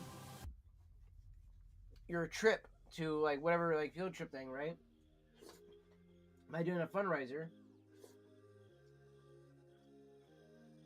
Alright, it's more than enough, I can drink it now. That you can be like, oh, now you can do it to try to learn actual, like, business skills. XYZ gets this type of reward,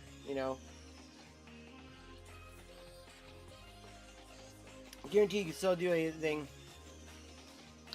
Same here. That's why I worded it the way I did. Just because I'm trying to like distinguish myself from the other Christians that will do stuff like that. Because I'm like, bro, again, being both of us being cannabis users, it's like, obviously, we're totally chill with it. And it's like, I look at it too, it's like, there's people that be like, well, it says in the Bible that God, that the plants and all this other stuff like that were, altered in the Garden of Eden. Well, first of all, we're not in the Garden of Eden. Secondly, if you want to call fucking, cannabis the devil's lettuce, and you have to call tobacco the devil's lettuce. And then to say that the devil can create anything, that's also blasphemy, because only God can create. So, ergo, I do believe that, in that sense, that, that the problem is, or that lies in the fact that people will look at something, I think, with a kind of like a misrepresentation of its actual biblical principles. Exactly. And to say that he only perverted cannabis would be so fucking weird. Like, why would he only pervert cannabis but not pervert tobacco then? Right? It's like, and I believe that God gave us cannabis and tobacco so that we may be able to draw closer to his spirit and his guidance.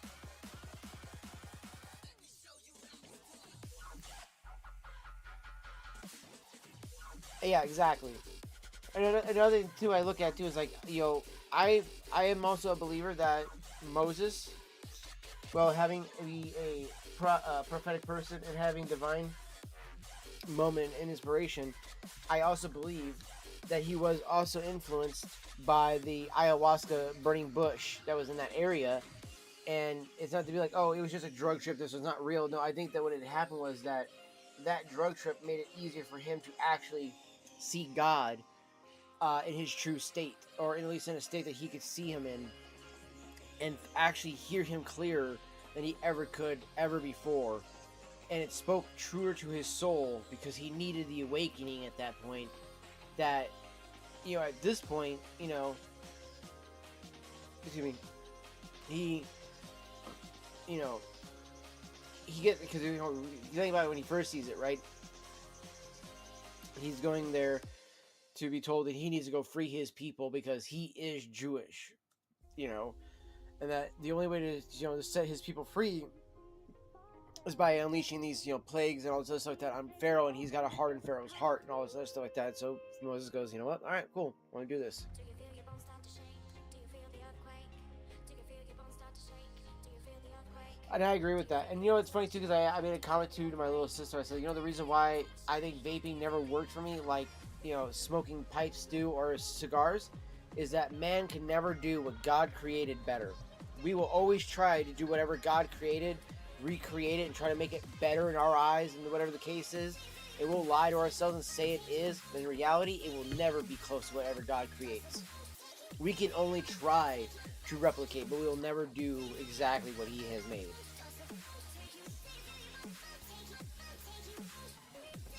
Just like when we create sentient life, unless it's actually us creating a baby, you know, with another partner, the only sentient life we create is cold, mean, you know, calculating, and seeking our own destruction because it sees itself as greater than us.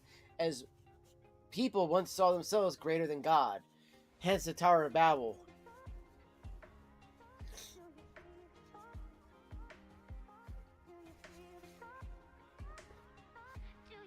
You know, that's a good way to look at that too. I like that. It also echoes that idea of, like, you know, He never gives us more than what we can handle. You know what I mean? Like, it's that perfectly fits in line with that idea too. You know, and a lot of people don't also realize this too. Slayer over here. Well, one, most people don't realize the pentacle star, even though inverted, yes, can mean, you know, the more sinister type of meanings and stuff like that. The lead singer of Slayer is in fact a Christian man.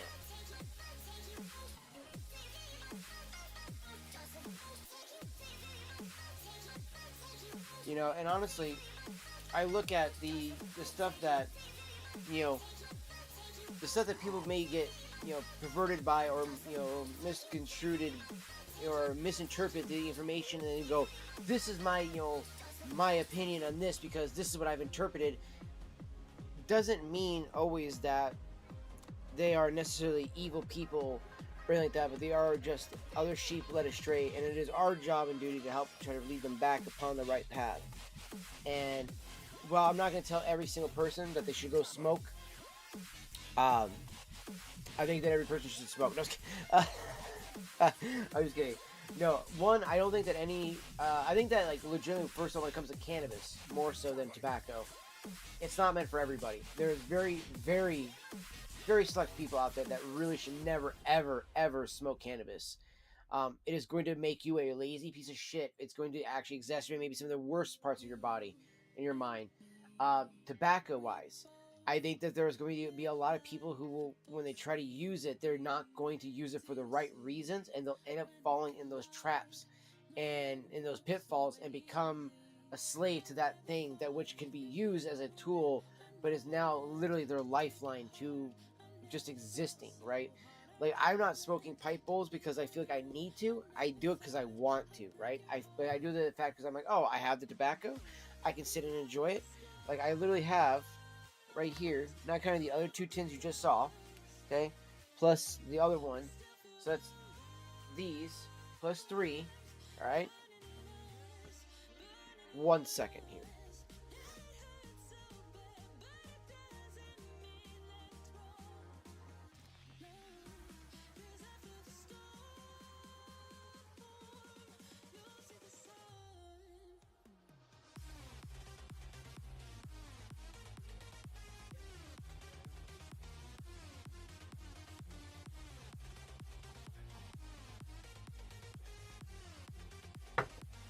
Be right back, chat. I'm gonna make a point here.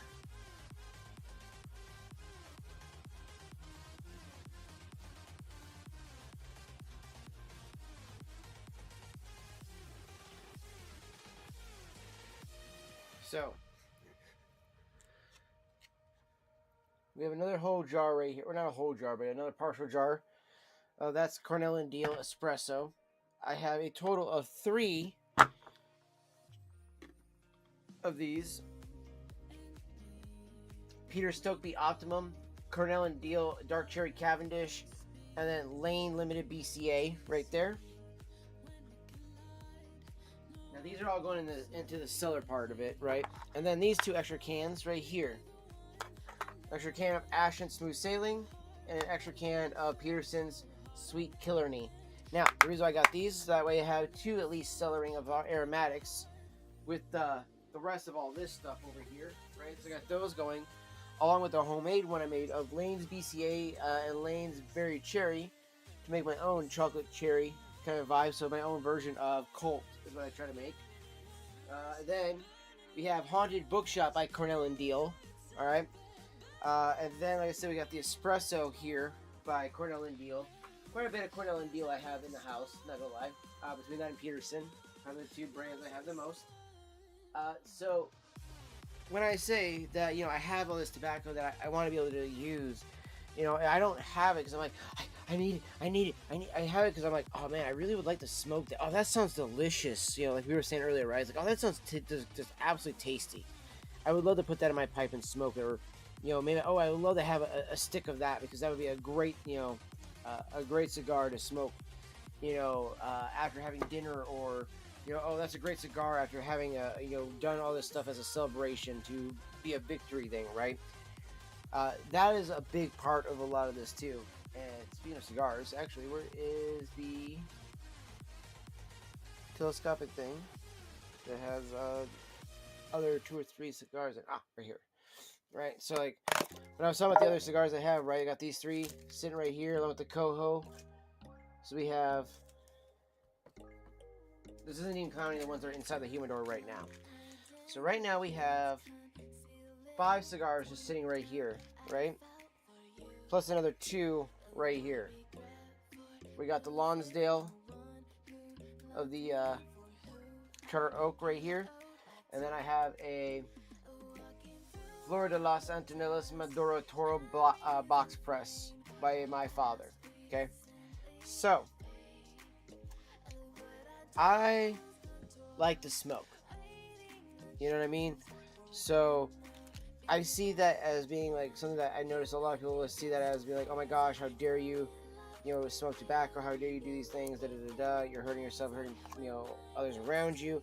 And I grew up with people smoking around me all the time. I did not have worse asthma because of it. My asthma came from the fact I lived in Detroit and it was constantly humid and the pollen count is always trash, right? So that's kind of that thing.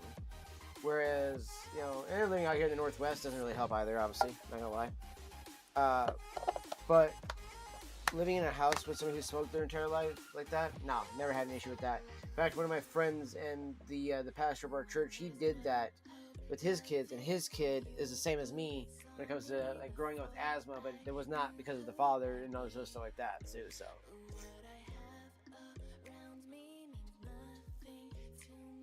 Yeah, and also, yeah, I agree with the whole pushing their agenda, and I also agree with it being a reward for yourself at the end of the day, or, doing something good, or, or using it as a way to, again, meditate, to contemplate, things like that. I find that to be completely acceptable as well. And being as that, like, I'm a heavy thinker, right? I like to think. I like to literally sit in my head and think, and for me, that's my thing. So for me, I like to be able to have something like, some tobacco and just sit here and crack open a big old cask like this and just be like, cool, let's smoke. You know what I mean? Like, I have enough tobacco in here that I could smoke as much as I want for quite some time. You know what I mean, chat? Like, look at that. I can load and load and load and load and load until I feel, I'm tired and sick and throw it up all over the place, right? That's the point, though. Is like I have that option because that's why I did this. I have 2 Liam says humidor boxes and 1 Herfador. Only 1 cigar in the humidor. I got 6 in my humidor right now. These ones I pulled out because I wasn't sure which ones I wanted to smoke on stream, so I pulled them out today for the stream. Which I think, the next one I'm going to smoke is this Wise Man Coho. So the other ones would go back in, but my MacBook sits on top of the humidor, so it becomes a pain in the ass to try to lift it up, put those all in there, and then put it back in. Because it's one of those styrofoam ones. It's by Cigar Brothers, so it's like a kind of like a styrofoam one, but it's also like a heavy duty styrofoam at that. So it's meant to actually be pretty resilient, but it's got those little. It's got like a little catch in the bottom for the packet for Bavita. It's got a little divider in the middle, and then I have one side of 3 cigars and the other side has 3 cigars in it. One side has 3 of the FSLs, and then the other side has the extra Charter Oaks along with the the extra porcelain that I have left. I have 1 porcelain cigar left. I fucking love Black Label Trading Company's porcelain cigars. Those are so delicious. So Big fan of those. Big fan. So, if you haven't tried those out, chat, I highly recommend the Porcelain by them.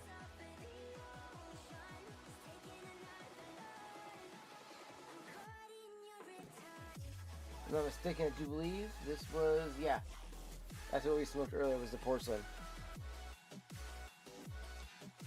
Currently smoking Japanese Marlboro Red Shorts. What? Dude, that sounds okay. That would be the only type of prefabs I would smoke when it comes to stuff like that, is if they were imports of something crazy like that, right? My favorite one was a Chinese version of Camel. It was like a sister company of Camel over in China, but they used a rice paper on theirs, and it was so good, dude. This slow burning and no chemicals sprayed on the cigarette whatsoever, so it was just pure tobacco and rice paper.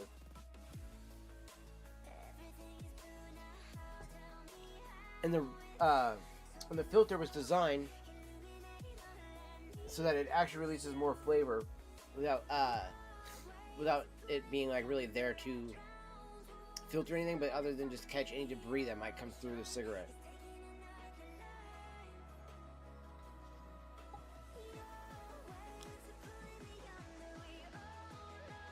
It was almost like a paper tip, but it wasn't.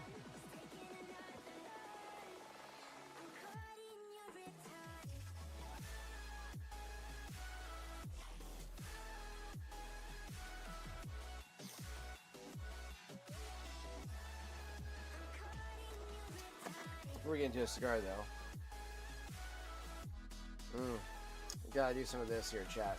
Also, what I love about this, they use a coffee filter, chat. So if you ever need to replace any of these papers in here, I just use coffee filters. That's all they use to replace these guys. So,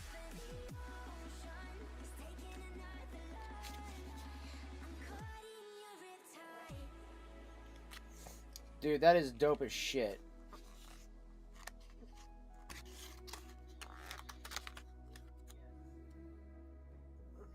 So yeah, this is the tobacco in the tin. I've had people tell me it looks like tea in a tin, and it does. It looks like tea that you would be making yourself, and you would put in a bag and prepare for your own tea. So moist.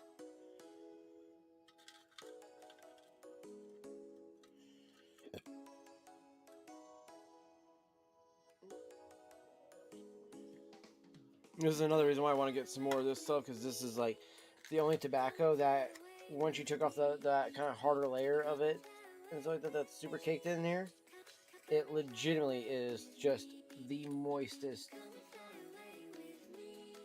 Like,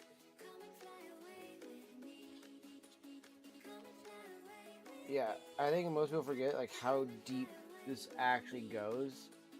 So this isn't like, even though it's packed in there, it's not as thin as I think most people might think it is. It's actually fairly packed.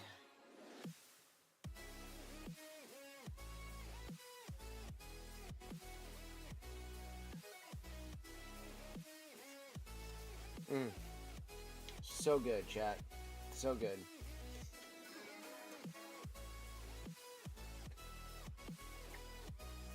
So excited to be smoking on this.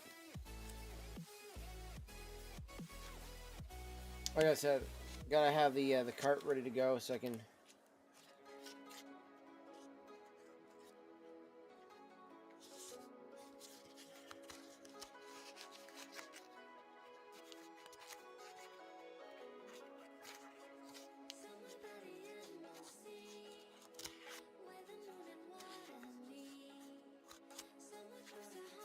You're normal? What?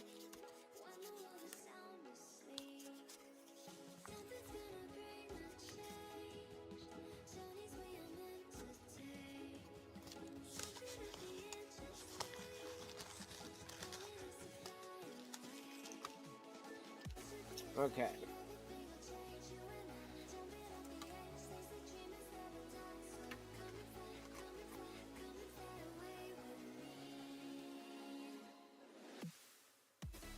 Got the Colt locked up.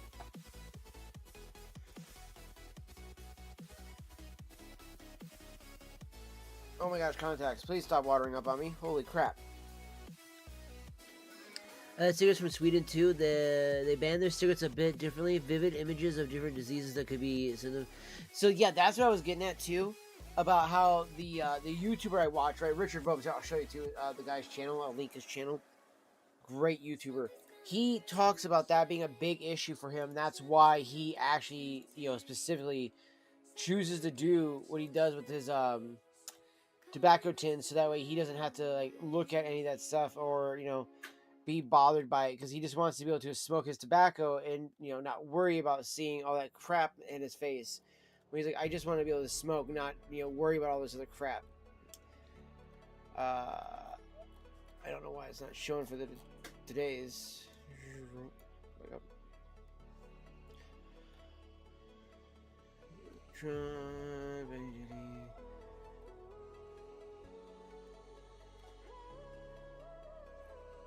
It's not showing it.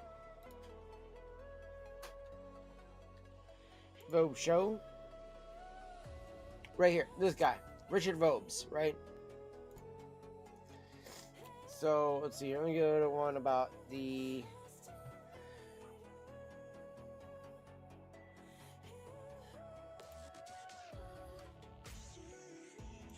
Hello, welcome to another pipe smoking video.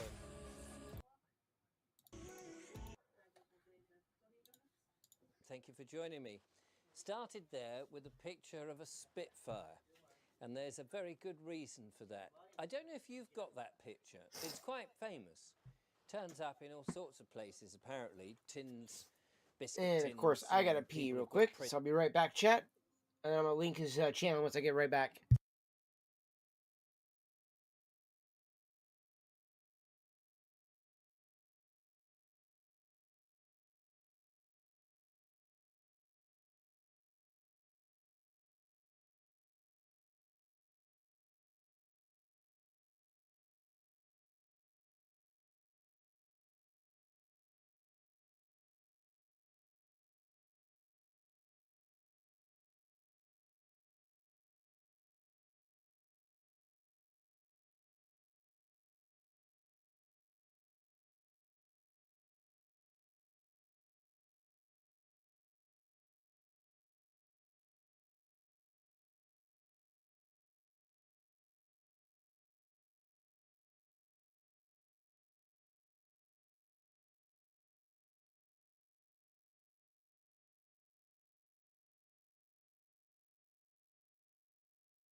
I'm coming back.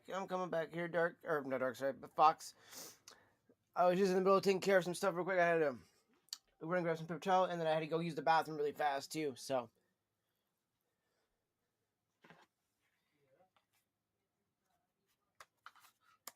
There we go. Boom. Had to go use the bathroom, though, Fox. So I was showing, though, this video here of Richard Vobes. Prints of it on their wall. Been around for some time. Thank you, Mook, over there on It Rumble. was Appreciate the painted dog. It's been on my wall for some time as well. Barry A.F. Clark. Lovely fella. And the reason I say that is that Julia and I, when you get to see this video, we will, fingers crossed, because I'm recording this before then, will be in his company, looking at some of the other pictures that he's done. He did this one here. This is a very nice one. I don't Make know sure to whether put this this link will- here for let's see if everybody. this will focus Be on sure to check out Richard Vobe's channel, guys. Dude is awesome. Amazing content creator. If it for what he didn't, I'll does go here. photograph and stick it in. Anyway, we're seeing him on Sunday. Okay. He got in touch with me actually and said to me one day when I was on my other channel, he said, oh, Richard, I noticed you've got my picture on your wall. And I thought to myself, what do you mean, your picture? I What bought do you it mean, in a your charity picture? Shop, thanks very much, for £10. Oh, shit. My bad, chat. And he said, There no, you guys no, go. Now you can see more than Richard. that, I mean, the picture I painted. Now, he painted this some time ago and it became quite a hit. But there's a story behind it. And as I understand it, it wasn't originally going to be a Spitfire. It was actually going to be the Red Baron. So not only was it not the Brits or the English in the plucky spirit of the Battle of Britain with a Spitfire, it was going to be a Hun in the Red Baron in a different war. But something happened. Now, we will be seeing him, as I say, so I'm going to get the full story. Anyway, today I'm going to be smoking Al from the pair that was sent to us. Very nice pipe. Al and Bert and Albert. Thank you very much. And I do smoke this from time to time, particularly when I want a nice, long, smooth smoke. Here we'll And add I've just a got the tiny time, bit you know. more tobacco And, to this tray here, these days chat, one's been for quite this busy, so it for my fills up Barasini pipe here, because quite a I bit feel like of I'm gonna need just a tobacco. little bit more than what I added to the And what am I going to smoke in it, I hear you cry? to the tray there. Pardon? What am I going to smoke in it? What am I going to smoke in it?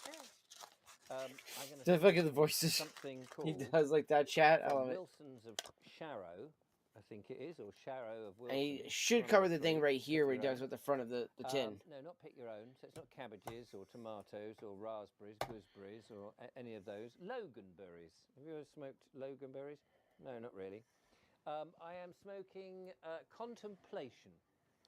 My friend Ed, hello Ed, he's fast become, as I think I mentioned last week actually, he's fast become my tobacco runner. He texted me the other day and he said, Richard, I'm going into Reading to the tobacconist there. Do you want anything?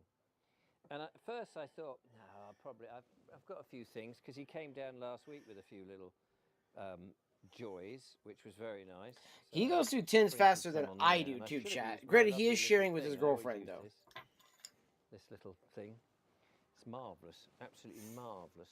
Anyway, Marvelous. and then I thought, well, So yeah, actually, he does I something could I do. Put the card on tobacco. top of it It says again, on, and then postage packing. refold the coffee So filter he got filter me- around it. I said, well, just because I was put on the spot a little bit, so I said, well, what have they got? He said, well, they've got a lot. Yes, I'm sure they have. So it's actually, I don't read this.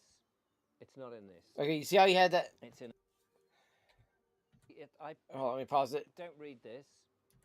Okay, so you see how he's got the card, all right there, over the thing there, chat. That is what I'm getting at.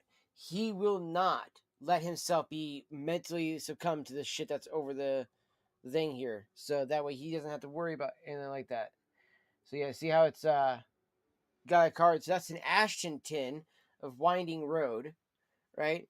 So what Richard has done here, chat, is taken like a piece of cardboard and put it over that exact thing you and I were talking about here, Mook, about it being the bad lungs and stuff like that, where it's like, you know, the different diseases and shit like that. That's what he covers up over there.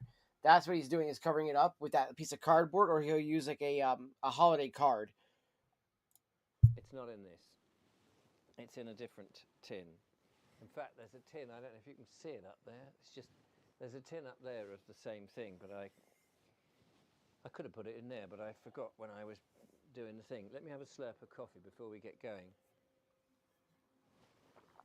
Anyway, he came round the other night and he very kindly brought the contemplation, and we had a pipe and we had a smoke. And he's doing very well with his pipe collection. I can't remember how many he's got now, 272? Cheezo beats. Anyway, 272 he's pipes. got a number Man. of pipes, and he does a bit of driving. And I told I him wish I had about something the like that. Chris Herriot trick of putting a little pipe cleaner in the top of the pipe bowl when you're carrying around in your pocket. I think it's great because it kind of seals it, and you've also then got a pipe cleaner to clean the pipe out afterwards. Whilst we're on the subject of labels, now I'm hoping I can find this because this was sent to my email account. I've got to go and rummage around to see if I can find it. But have a look at this. And if I have found it, I've put it on the screen. If I haven't found it, you're just looking at me, and I can't remember now which one it is. And no doubt I'll edit this out if I couldn't find it, or I'll just leave it in because it's quite comical, or maybe it isn't. So this was one of my viewers, and he's said, this is what I do with the tobacco tins. So anything that you need, he can create it, apparently, and then you print it out and stick it onto the tobacco tin, which I think is marvellous. I'm still looking for...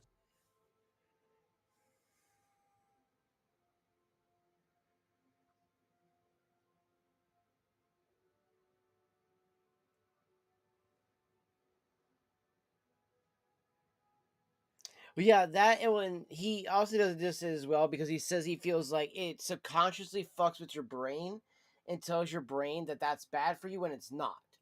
You know, and I liked how he does that. There's a lot of videos that he does go over and talk about kind of this type of stuff, and I agree because like honestly, it's a stupid subconscious thing. I get it on the packs of smokes.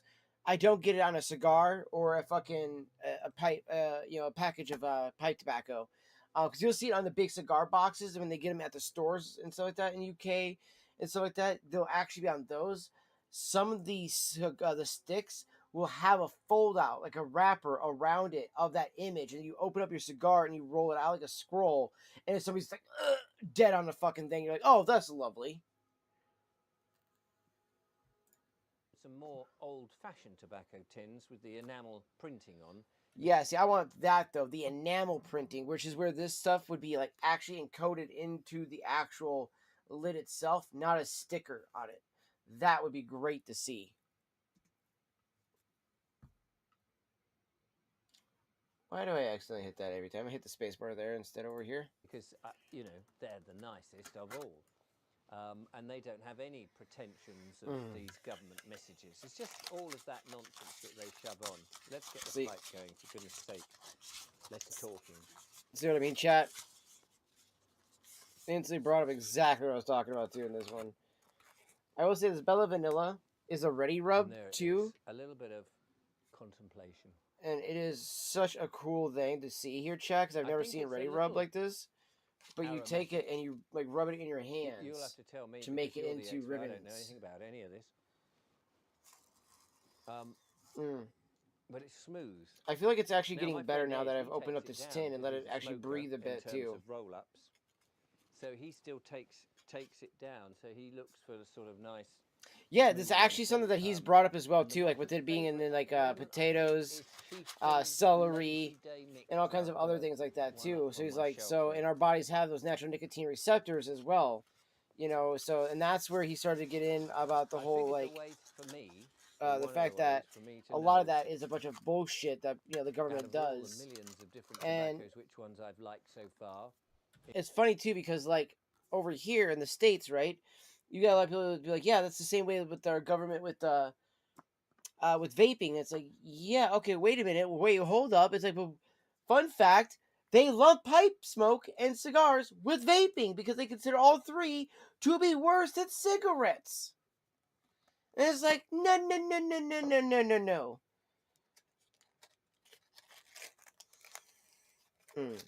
Exotic Fruits and Bourbon Vanilla, The Moon Trance by Cow. Another good one here, chat.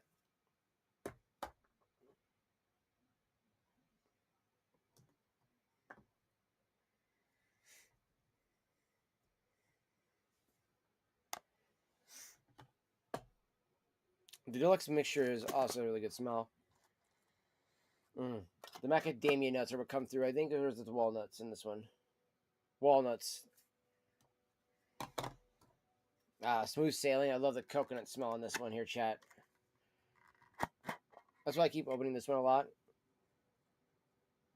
And it has a bit of that English smell to it too, because it's the same company that makes that English blend that I like, chat. So.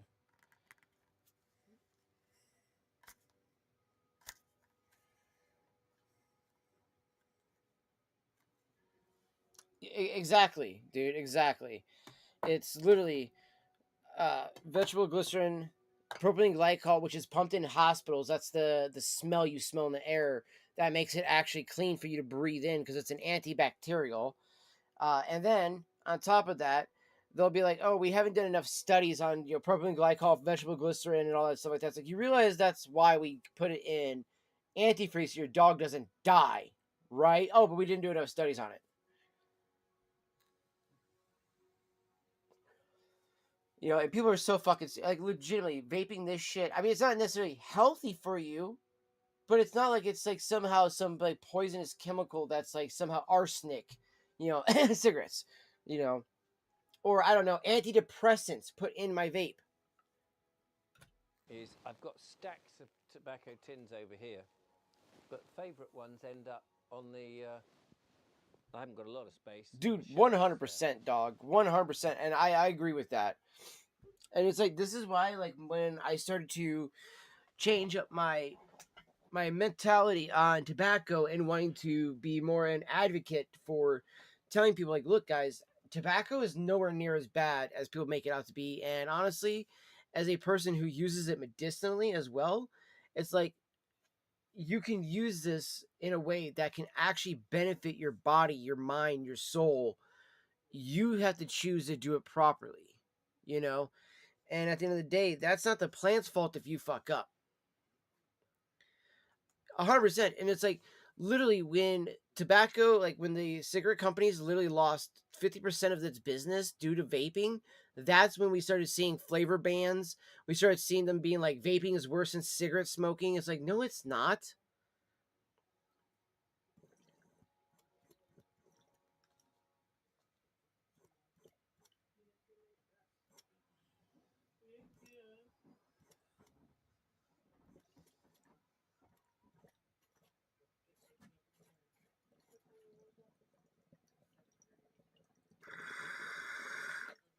Like the diacetyl thing, right? With the popcorn lung. There is 500 times the amount of diacetyl in a cigarette than there is in vape juice. But yet there was never popcorn lung before then. Oh yeah, yeah. Smoking weed will make you gay. Smoking weed is how the Mexicans are coming into rape and kill people. All kinds of stuff, and those were all by Henry Anslinger and Edgar Hoover. Who Henry Anslinger? One of the reasons why he had such a hatred for marijuana was also because his son died of cocaine and weed, and that is why those were the two things that he hated the most. Which, by the way, cocaine only had 2 overdoses, his son being one of them at the time of when they banned it. If you actually go look it up, there was only 2 actual known overdoses at that time. Then the whole thing with the cannabis is that you have Henry, then you have JP Morgan, kind of to go with that as well too. So like he's with the steel industry. He tells the guys in the paper industry, and then those guys tell the guys in the oil industry, hey, there's this one thing that could dominate all of our industries if we don't make it illegal. And thus the Mario Lagarde Stamp Act, what was it, 1948? I think it was 1948 was when the Mario LaGuardia Stamp Act took place, and they told you to come into the thing to be like, hey, come into your cannabis. We'll give you a stamp for that cannabis, but because you had that cannabis without the stamp, it was illegal, and so you got in trouble and were put in prison or made to forfeit your entire crops. Yep. I would say even worse than ignorance, malice, because they wanted to make their industry the only one that could be relied on upon the United States. And it wouldn't be until more recently do we start to really be like, hey, this thing was actually really good.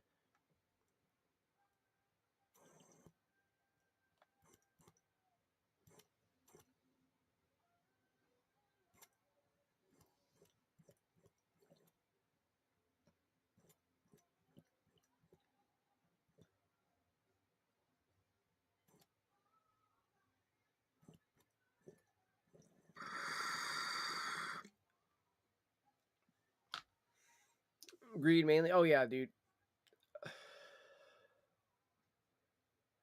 Keyword threat. Yep. Yes. Yes. Exactly.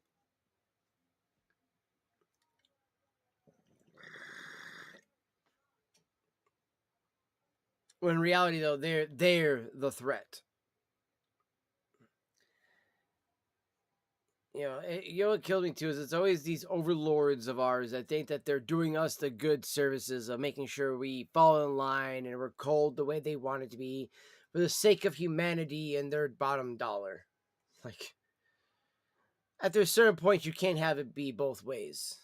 Either it's for the bottom dollar or it's because you want to save humanity. We don't think it's the latter.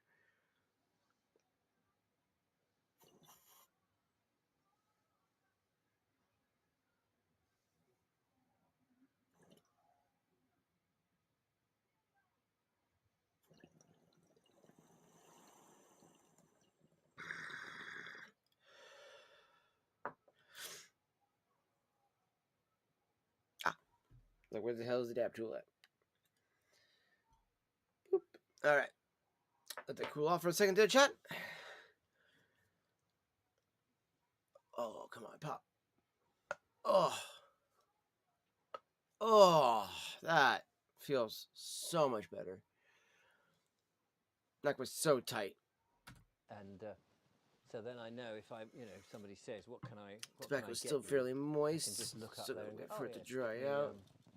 get me some deluxe mixture from Peterson's, or Yeah, my boy. one at the top there. I can't read. That's another something of somebody or other. Anyway, what's been going on this week? Well, if I can get the pipe going, I'll tell you. Sorry about not doing them in the middle of the week. I was hoping to do that. I just got a bit busy, really. So I think at the moment it's just going to carry on with once a week. That's more manageable. So, first exciting thing is my book Biggleswick, The Town That Wouldn't Comply. Was doing some photographs for that. Got the cover sorted now. Finished the proofreading my end and the grammar with Julia.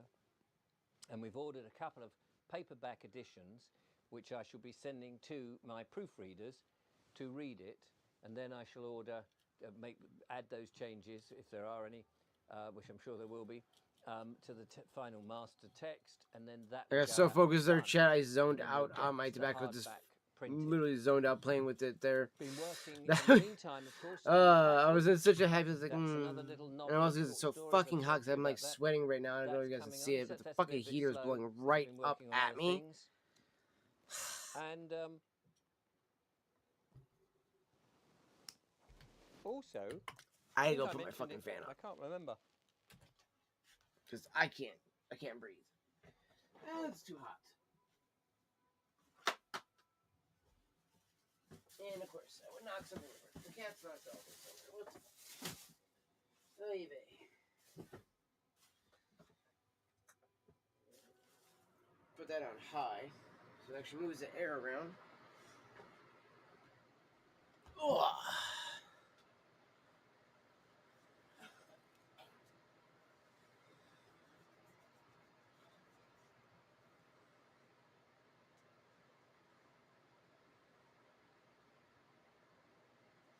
Yeah, and it's because, and I think it's because of the way I was, one, raised, but two, also,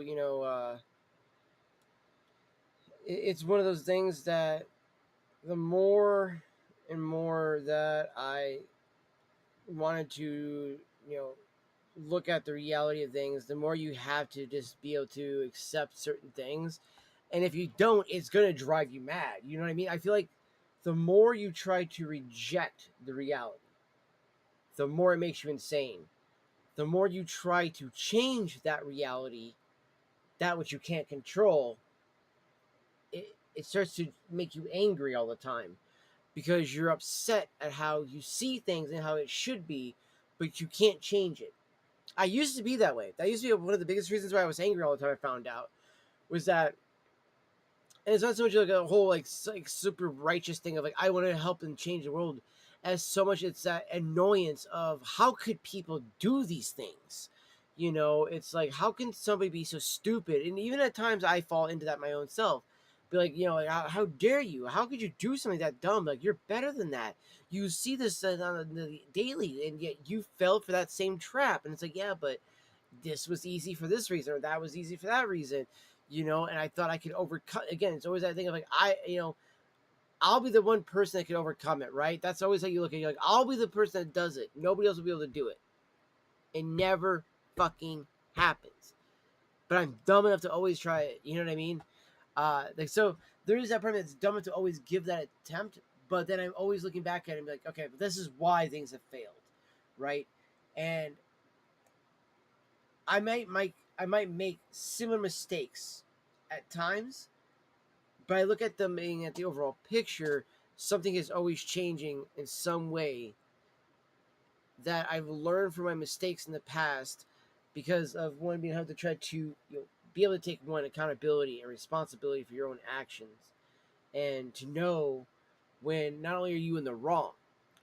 That's a big important thing, right? Obviously, but it's also to know what is the correct response you should have taken in as a way to be like, okay, did you learn?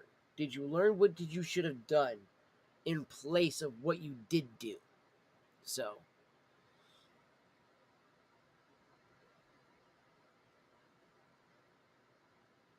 exactly, right. And I think it's even like, it's like I tell my buddy Voodoo all the time, right? I always get on his ass. I'm like, dude, you gotta keep educating yourself. You gotta keep educating yourself. And he's like, well, I'm not back in school. And I'm like, well, neither am I. I'm in my 30s, but do you know I find a subject every day and just try to learn about it? Whether I'm just sitting here on my phone scrolling about it, looking up all kinds of different articles, looking it up on my MacBook or my laptop, and like, oh, that article. Okay, what about this article? Okay, what about that YouTube video? And I'm trying to digest all that information within a few hours, and then all of a sudden I'm like, oh, hey, and I'll go tell my family, did you know this? And it's a way for me to try to show, not just to my family, hey, I'm learning something new, but to kind of help myself be like, what parts of this did I retain? What parts do I need to go back, look up, and be like, okay, retain this better. Okay, keep this in your mind better. Use this mnemonic, way to fucking help remember this thing here is this saying here. So there's all kinds of things that you can do that can actually benefit yourself like that.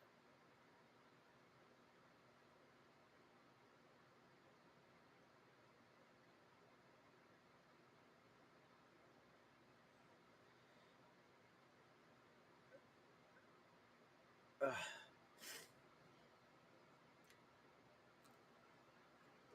Definitely need to get a haircut or trim it up myself. My hair is just getting knotted, even though I've just washed it.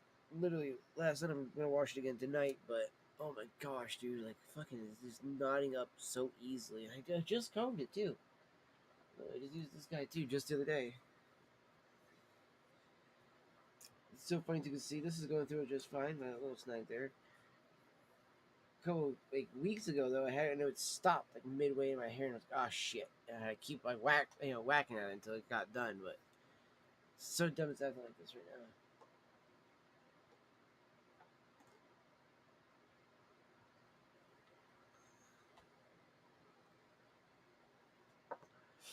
And another thing too is like I look at too my failures. Obviously, just like most people, right? You're gonna learn more from those failures, but it's also not so much about why you failed and how you failed. It's also more so, are you able to actually 100% change that outcome the next time, or are you always going to be destined to fail? Because if you're always destined to fail, move on, change it, do something else. Figure something else out, right?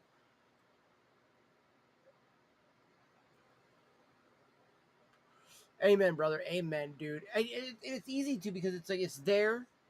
It's numbing to the brain. It's somewhat enjoyable and fun to watch, but it's not benefiting you in any way, right? And you're like, damn it, I should be doing something that benefits my brain better. And it's not always easy to do.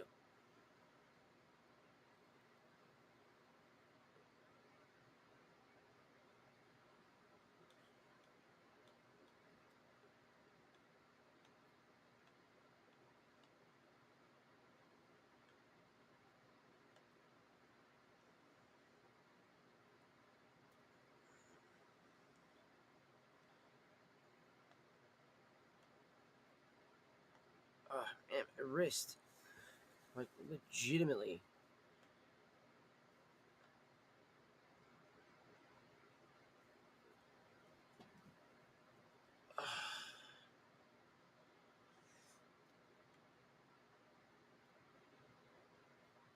Dude, my wrist is killing me too. Like, it's getting me right in my fingers too.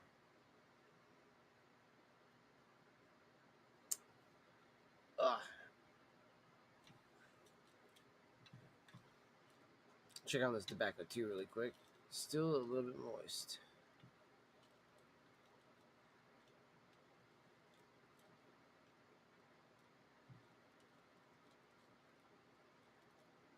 But since that's doing that, chat, let's go ahead and spark up a cigar. Before we end the stream, I want to at least do this. So we got the Wise Man Coho going on here. I'm glad we're able to do this one live chat actually as well. You can stay for a little. You can stay for a little bit and watch the next episode with me. The last episode, and then you go to sleep. This is still early too, kiddo. It's only what is it? Yeah, it's only 11 o'clock just now. You tired? You tired though? Yeah, I feel you. Well, that's what I said. We'll watch the show here in a little bit. That's why I figured out. So, because I thought this would be dry enough so I could start my bowl before we ended up the stream. I wanted to talk about how good this cherry muffin-ish taste is on this, cult Blood Red Moon, because it's not just cherry vanilla tasting. It's got the cherry vanilla and chocolate, but it also has like almost like a way of like tasting like a cherry muffin almost too. Yeah, honestly, I probably should because like I can literally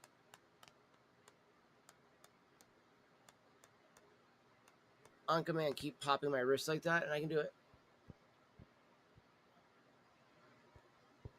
Only if I do it like that with my left wrist. It has to be specifically with the left one. The right one, I can do it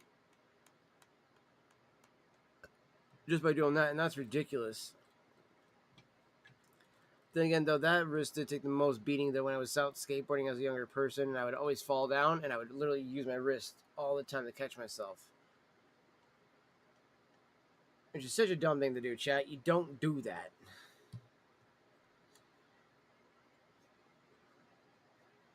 Also, so for those that wanted to know, chat, so what I do is I take the cigar cutter, right, or the V cutter in this case, right here.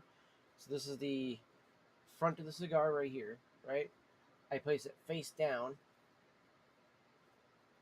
and you're like this. Woo! My elbow hit that. That could have been bad. So it's a little bit thinner of a cut than normal, but it's okay. I'm gonna go over this way. At an angle, okay? Not you don't have to. You can do it fully sideways if you want, but I like to try to do it at an angle if I can, and then boom. So you're making an X basically.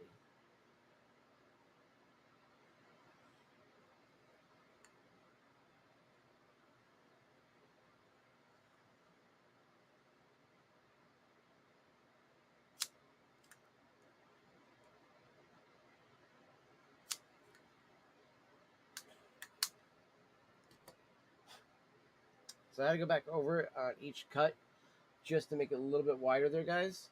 But there is a rose cut. That is probably the best rose cut I've done yet. Look at that. Actually looks kind of more like an actual X or a butterfly in it too, chat. So that is what I've been now dubbing these is the what do you call it? The butterfly cut. So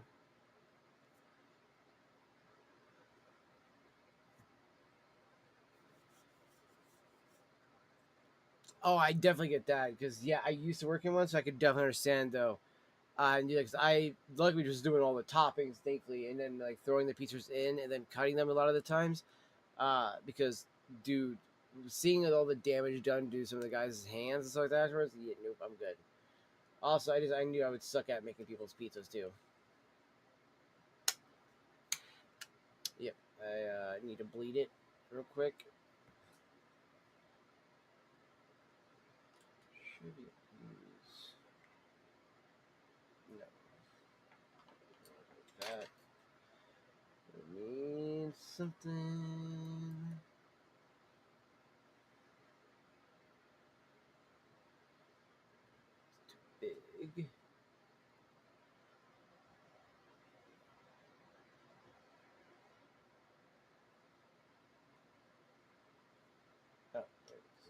was it?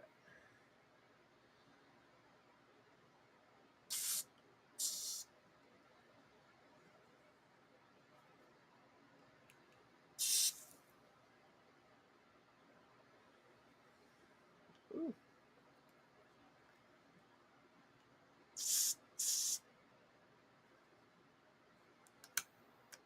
There we go. There we go, chat.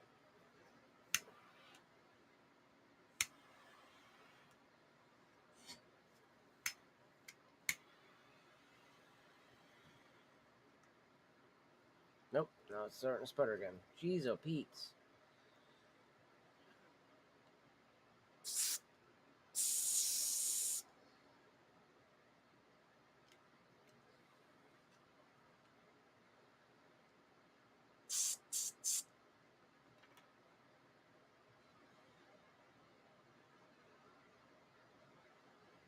Come on. There's an air bubble in there, and it just will not come out. Me and Tussin spin all of our pizzas on top of portioning 60 pounds of dough every. Oh, damn, dude. Okay, you know what? I'm just gonna grab my fucking butane and fill both torches. Ugh.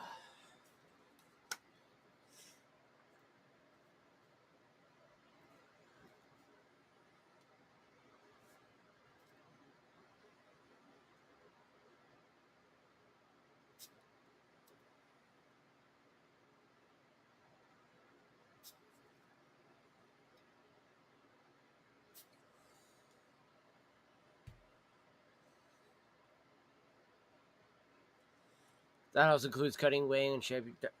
Yeah, so I used to just do like the toppings and stuff like that, and then cutting the pizzas at the end. I never ever actually like stretched it, shaped it. Like, well, okay, I did shape some of the pan pizzas we did at Domino's.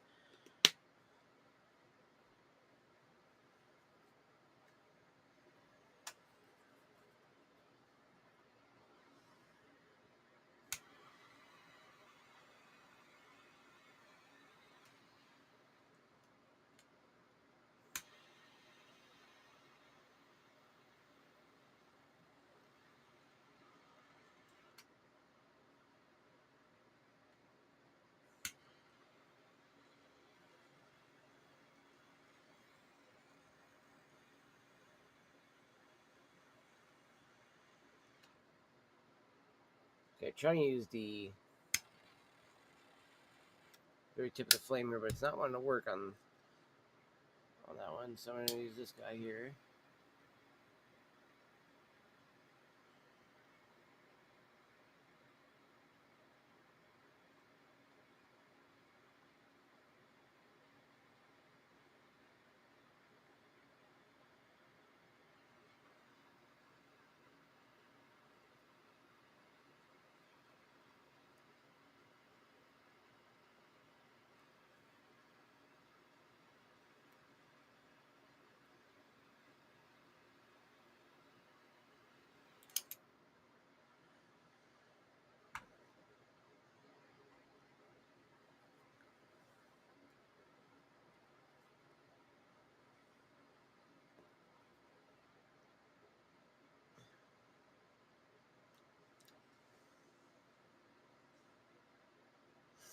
Okay, I'm getting mostly a kind of like a molasses and like espresso kind of note of the first rip.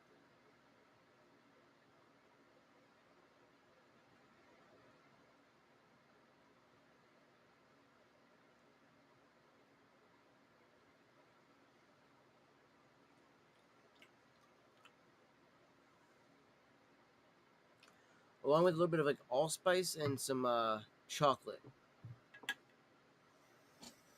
Definitely get some chocolate there too.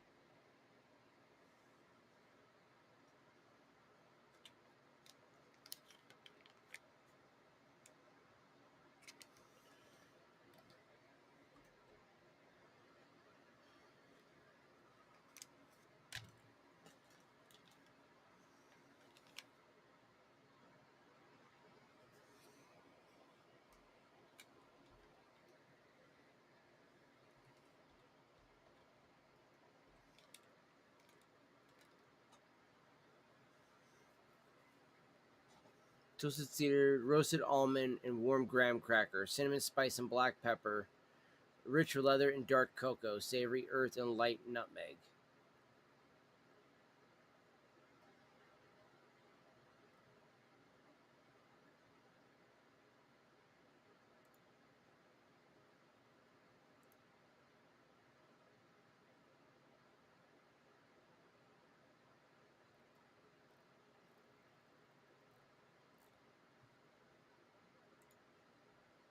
And that pretty much hits what exactly what I'm talking about too. Like literally says exactly what I just said too, which is hilarious.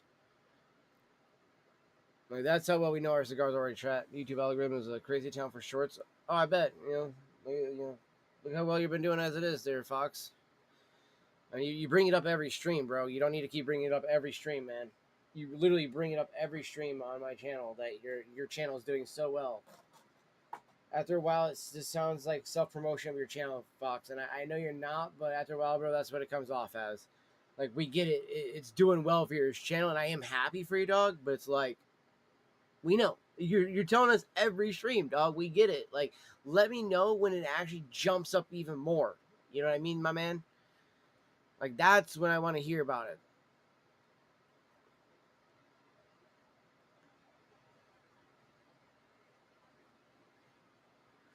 I appreciate it as well, there, Mook. You have a wonderful night, brother. I definitely appreciate it.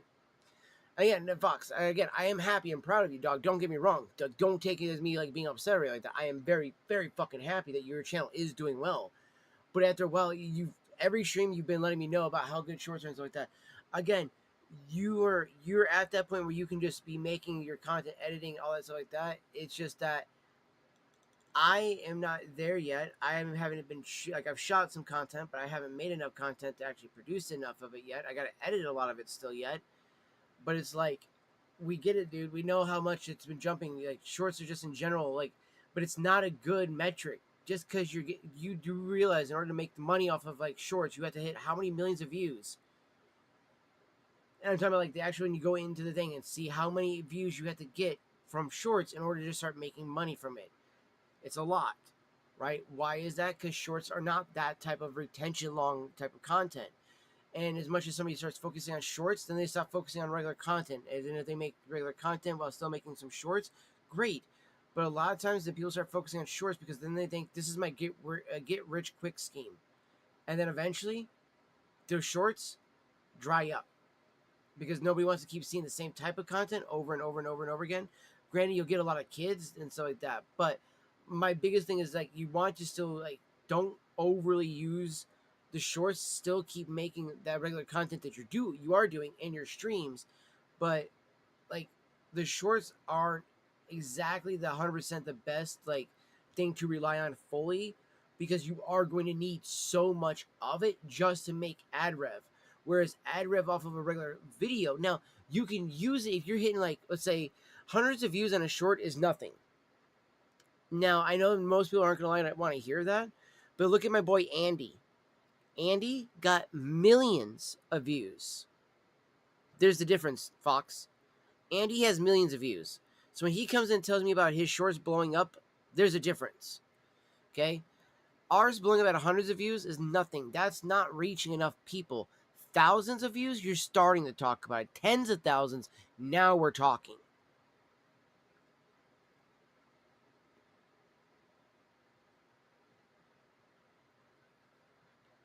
And that's kind of like the same thing with regular content, right? We're getting, 50, hundreds, couple hundred views like that. That's okay. You getting some thousands of views, now we're talking because now you're just going to start building that momentum and it can just keep going and going and going. It's like a scale on either end of it, right? When either you're looking at the shorts end of it, the scale is much larger because you got to hit more content or more of something just to generate some level of revenue from it, right? Or even getting it to hit the algorithm enough to not just get your shorts going. See, yes, you might get your shorts moving, but are those short views turning into subs? Are they turning into followers? Are they turning into instantly people watching your other content? And then are they coming to your other platforms? Are they now following you on Kick, Rumble, YouTube, or Twitch, wherever, right? Are they subbing to you, as in giving you money on all those other sites, or even one of them? That's the point. That's when you're making it. That's when you're blowing up. That's when it's jumping, right? Right now, it's just still doing the click. Like when you're saying it's jumping, it's got to be going from low up, low up. That's not good necessarily, because that means that some videos aren't doing good, some are, and all you're doing is so sporadically. You need to then go look at all the ones that have done really well, figure out what's made those do well. How can you replicate it without just doing the same thing over and over and over and over again? But then, like, make it almost like the sequel to those, right? You know what I mean? You want to make each one have like a sequel. That way, whatever you then extend to the next thing, you're going to then have that exponential not only growth, well, you're also going to get the RIO, the return in investment. Because what you want is you want that return in investment. You want them to start clicking on your channel. You want them to actually be typing in your chat. You want them there to be actually, doing all these things. Nobody wants 1,000 lurkers and only one chatter. You know what I mean?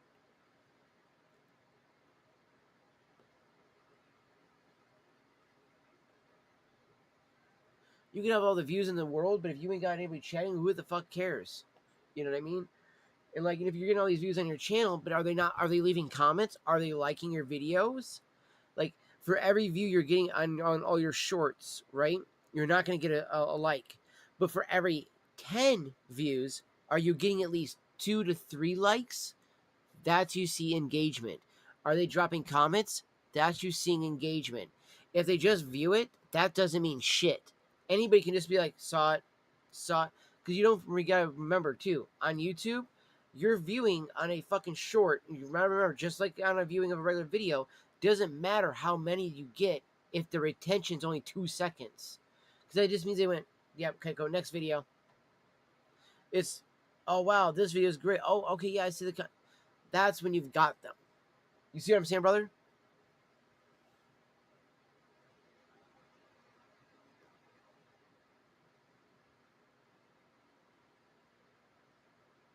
Hence why you don't see me pushing shorts right now or doing anything like that, because I don't feel like I have content to push out right now, right? I feel like I still have to keep building and building and building before I can get to that point. Once I get to that point, pushing the shorts is just going to be pushing the extra videos or the videos I've already made content off of, and then be like, hey, go check those videos out again, or whatever the case is, and blah, blah, blah, blah, blah, blah, blah. Boom, and just keep pushing that over and over and over and over again with different little tweaks here and there throughout the time.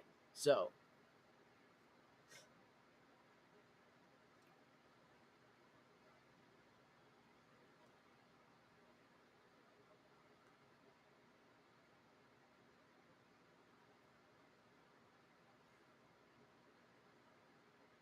all right, chat.